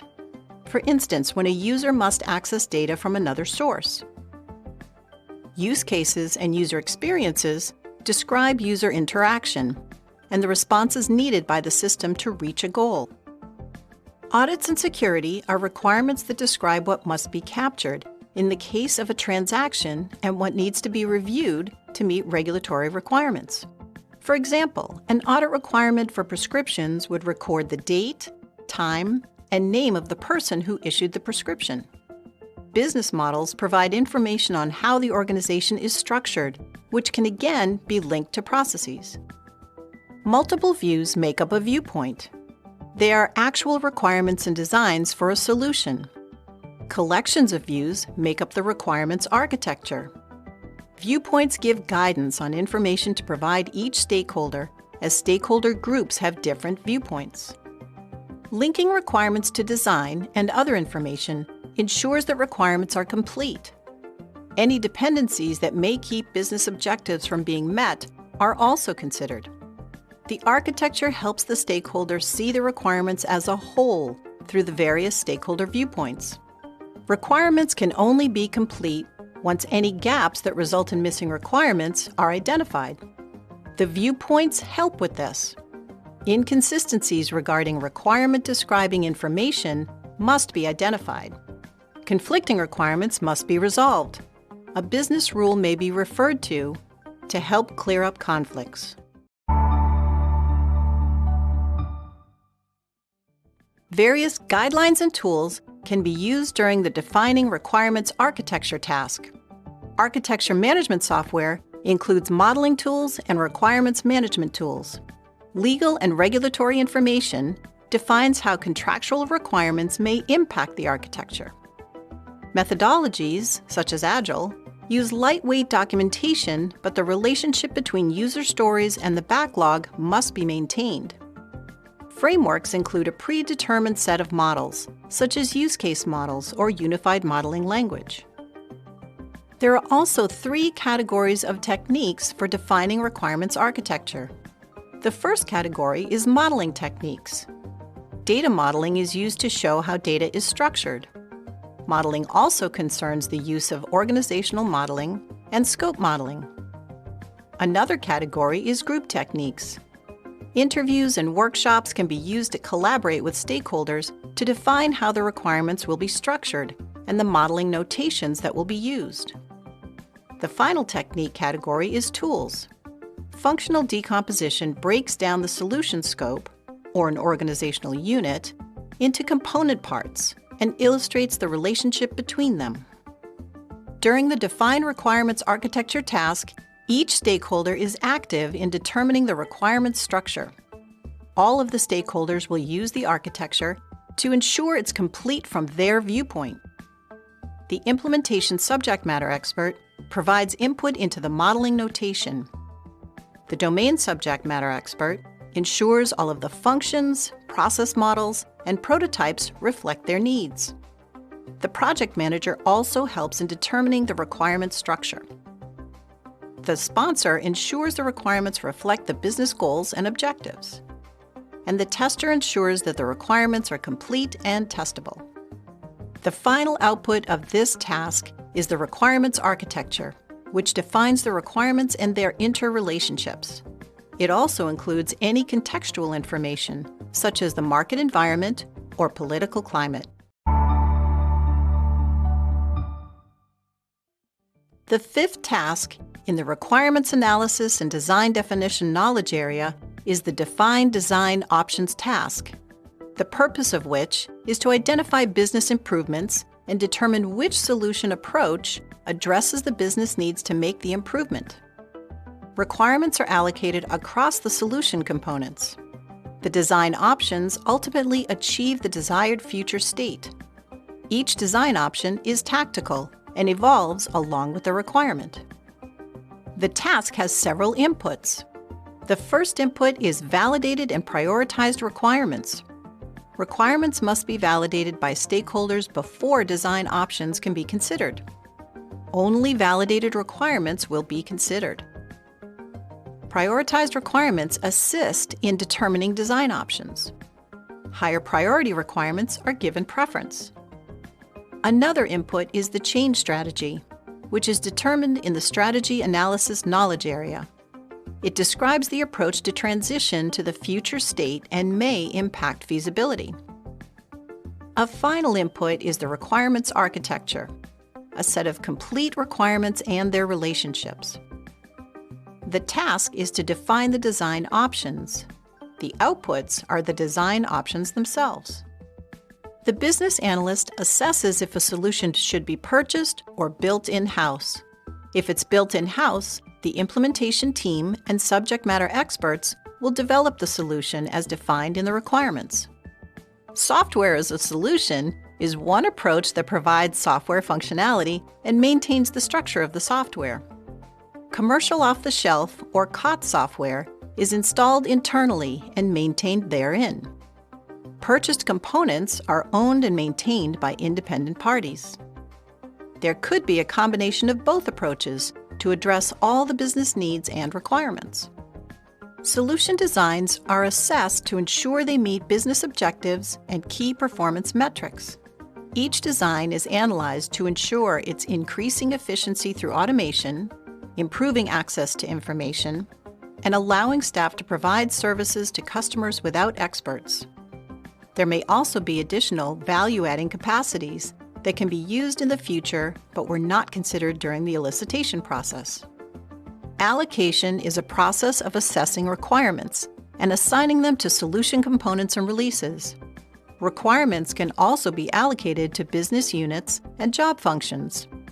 The purpose is to optimize allocation to maximize value by maximizing benefits and minimizing cost. The process is continuous throughout design and implementation until all valid requirements are allocated. For example, reporting requirements could be allocated after the software functions needed to collect the data are implemented.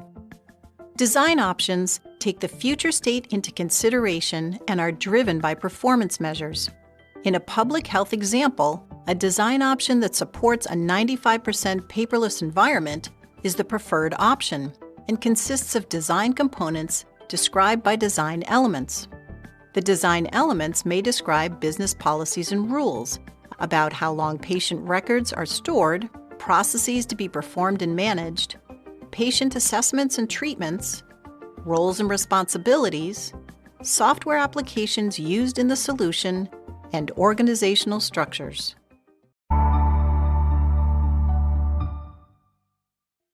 During the Define Design Options task, there are several guidelines and tools that are considered for design options. Existing solutions are included as a component of the options. A future state description provides insight into the design options that would be considered. Traced requirements are also an essential part of determining design options.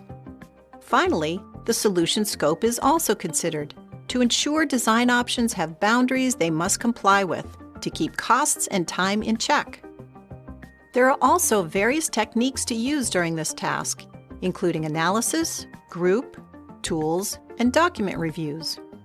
One analysis technique is root cause analysis, which is used to understand the causes of a problem and to allow proposed solutions to address those causes. Benchmarking and market analysis are used to assess existing solutions. The business analyst would research best practices used by other organizations to identify design options and analyze market trends by researching possible solutions offered by vendors and those who have experience in the public space. The business analyst works with stakeholders using group techniques to elicit improvement opportunities and design ideas. These stakeholders should include implementation subject matter experts, as they can provide information on technical constraints. Group techniques include brainstorming with a group to identify issues and design options.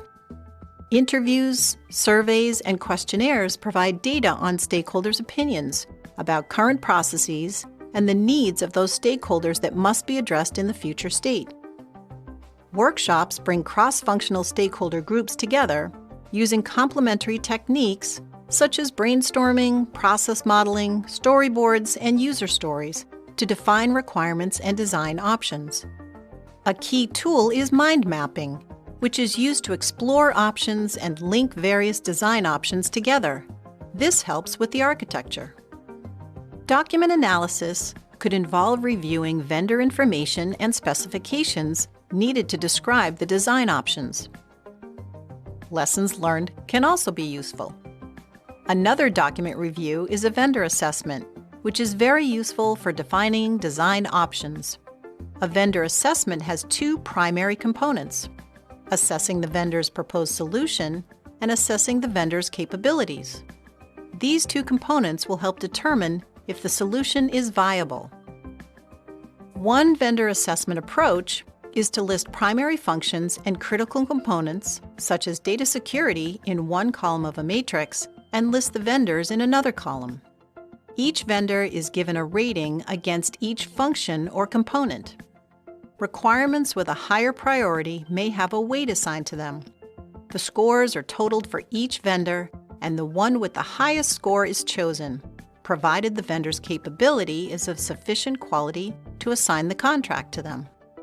Several vendor capabilities are assessed, including technical and user support, ability to address specific needs such as multiple languages, stability of the organization and how long it's been in business, number of customers, and customer satisfaction level with the vendor.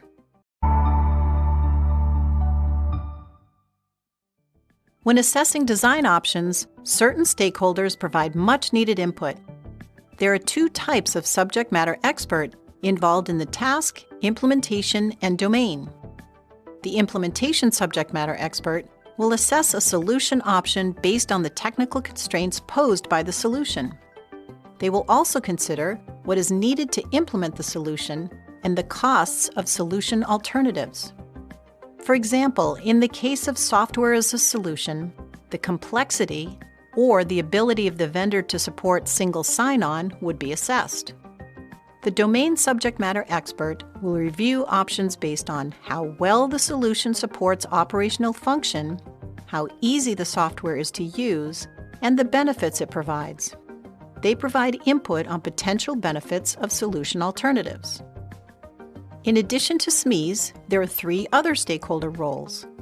The project manager plans for and manages the solution definition part of the project plan, ensuring that the right resources are available, solution scope is maintained, and risks to the project are analyzed. Operational support will assist in evaluating difficulty and cost of implementation. They assess the solution based on costs associated with integrating the solution into current technical constraints and processes. The supplier provides solution specifications describing the proposed solution and information on the functionality of solution alternatives. The output of the defined design options task is the design options. These options describe various ways to satisfy one or more business needs. As a business analyst, you facilitate a review of the various options with subject matter experts to determine which solution offers the most benefits, addresses their needs, and provides the necessary capabilities to improve the current state. Design options could include the solution approach, opportunities for improvement, and components of the options.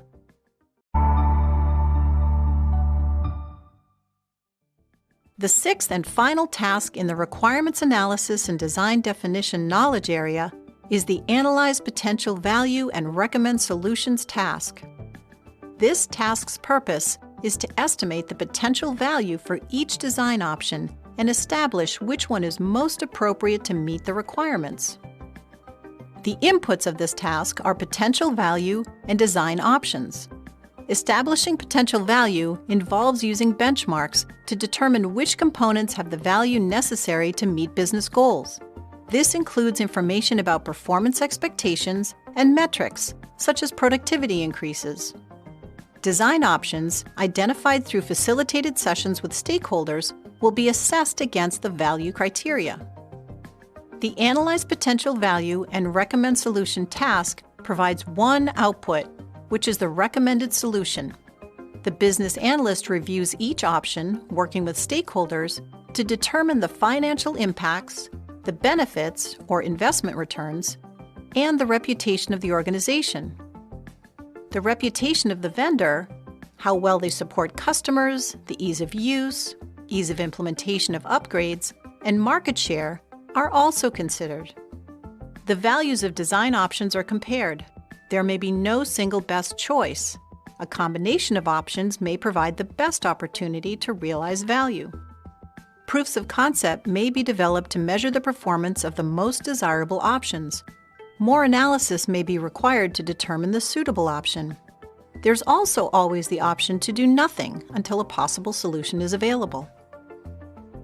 When selecting a solution, the benefits must outweigh the costs. Value can come from a number of areas, including increased profits, compliance with business policies and regulations, positive user experiences, reduced defects or errors, and reduced risk. Benefits are analyzed to determine how realistic they are. Expected benefits can be calculated at the level of a requirement or a set of requirements. and how they contribute to meeting business objectives. Benefits are often realized over time, even years. Most benefits are tangible, such as an increase in productivity. However, non-tangible benefits should also be included and value assigned to them in order to provide a complete picture of the positive side of the equation. Costs come from a number of areas, including resources, timeline, effort, purchases, operating costs, and maintenance.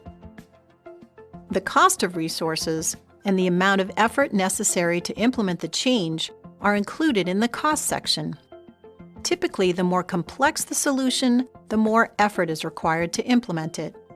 It's not only the purchase price of the solution that's considered, but also the cost to operate and maintain the solution.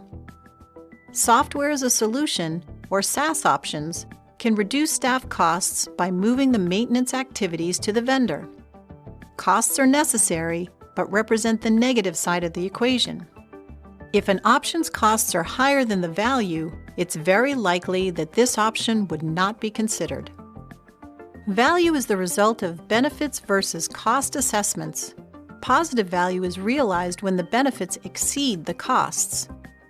Not all needs can be realized as a positive value. Value may increase for some stakeholders and decrease for others. This is where prioritization comes into play. When a high priority requirement offers more value than a lower priority requirement, organizational benefits take precedence over any one single group of stakeholders. Value must provide an estimate of purpose-driven and monetary effects by determining both the tangible and intangible benefits and costs. Always expect a degree of uncertainty when estimating costs.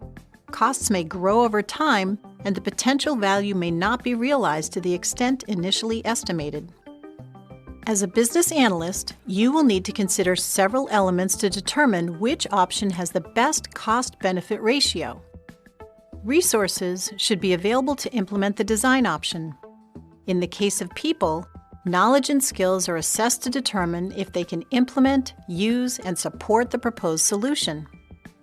Constraints on the solution also need to be considered, such as those relating to technology and time. Dependencies between requirements mean that the requirements that provide the least value may need to be implemented in order to implement higher value requirements. Dependencies on other initiatives may cause a time lag, which can have a negative effect on the benefits that have a shelf life. Vendor relationships should be considered. An existing positive relationship has less risk than an unknown relationship. Corporate culture may influence costs. For example, if the culture is one that resists change, additional organizational change management activities may need to be costed. Trade-offs may need to be made in order to achieve optimum results. Due to the costs involved, there must be sufficient cash flow.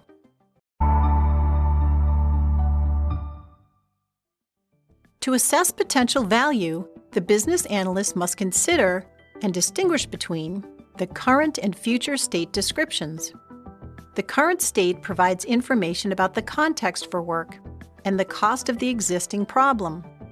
These together are used to quantify the value of the solution. The business analyst also considers the future state to ensure the solution that is implemented has designs that are appropriate. The designs that will work best for the solution must be established, as well as those that have the greatest value once the solution is implemented. The business analyst must also ensure the solution meets the business objectives. The level of risk and the risk appetite of the organization should also be considered. If the risk analysis is low, then the solution is a prime candidate. Solution scope is also considered to ensure the value is realized within the boundaries. There are several techniques for analyzing potential value, including analysis, modeling, group, tools, and document review techniques. One tool is acceptance and evaluation criteria. If the solution meets most of the acceptance and evaluation criteria, it's probably a good candidate. An analysis technique is SWOT analysis. This technique is used to determine if the solution optimizes strengths, reduces weaknesses, takes advantage of opportunities, and reduces threats. Backlog management is another tool used to determine the value of each component as it's realized. Business Model Canvas is a modeling technique. It's used to assess solutions against business strategy. It outlines key partnerships, activities of the organization, the resources the organization uses, the customer relationships and customer segments, channels, and cost structures and revenue streams that inform the business strategy. If a particular solution offers value by increasing positive customer relationships, this can be associated with increased revenue streams, thereby providing positive potential value. The business case is a key document used to evaluate potential value, as it contains the cost-benefit analysis necessary to justify the change. Business analysts should always have access to the business case when reviewing potential solutions. There are several key stakeholders involved in analyzing potential value, including implementation and domain subject matter experts. The implementation subject matter expert is key to identifying and assessing risks, providing inputs on issues related to implementing design options, and helping estimate costs. The domain subject matter expert will provide insight into costs associated with staff resources and operations and the potential value of the proposed solution. They also provide input into what the benefits of a particular solution are. Other stakeholders involved in the task include the customer, regulator, and end user. Customers provide input into how they would use the product, why they would not use it, and how much they would use it. This provides information about how much revenue could be realized from a customer and helps analyze the benefits of requirements and the costs of design options. The regulator identifies the risks of implementing design options and identifies any constraints on potential values. The end user provides input on the value of the change itself and which solution really meets their needs.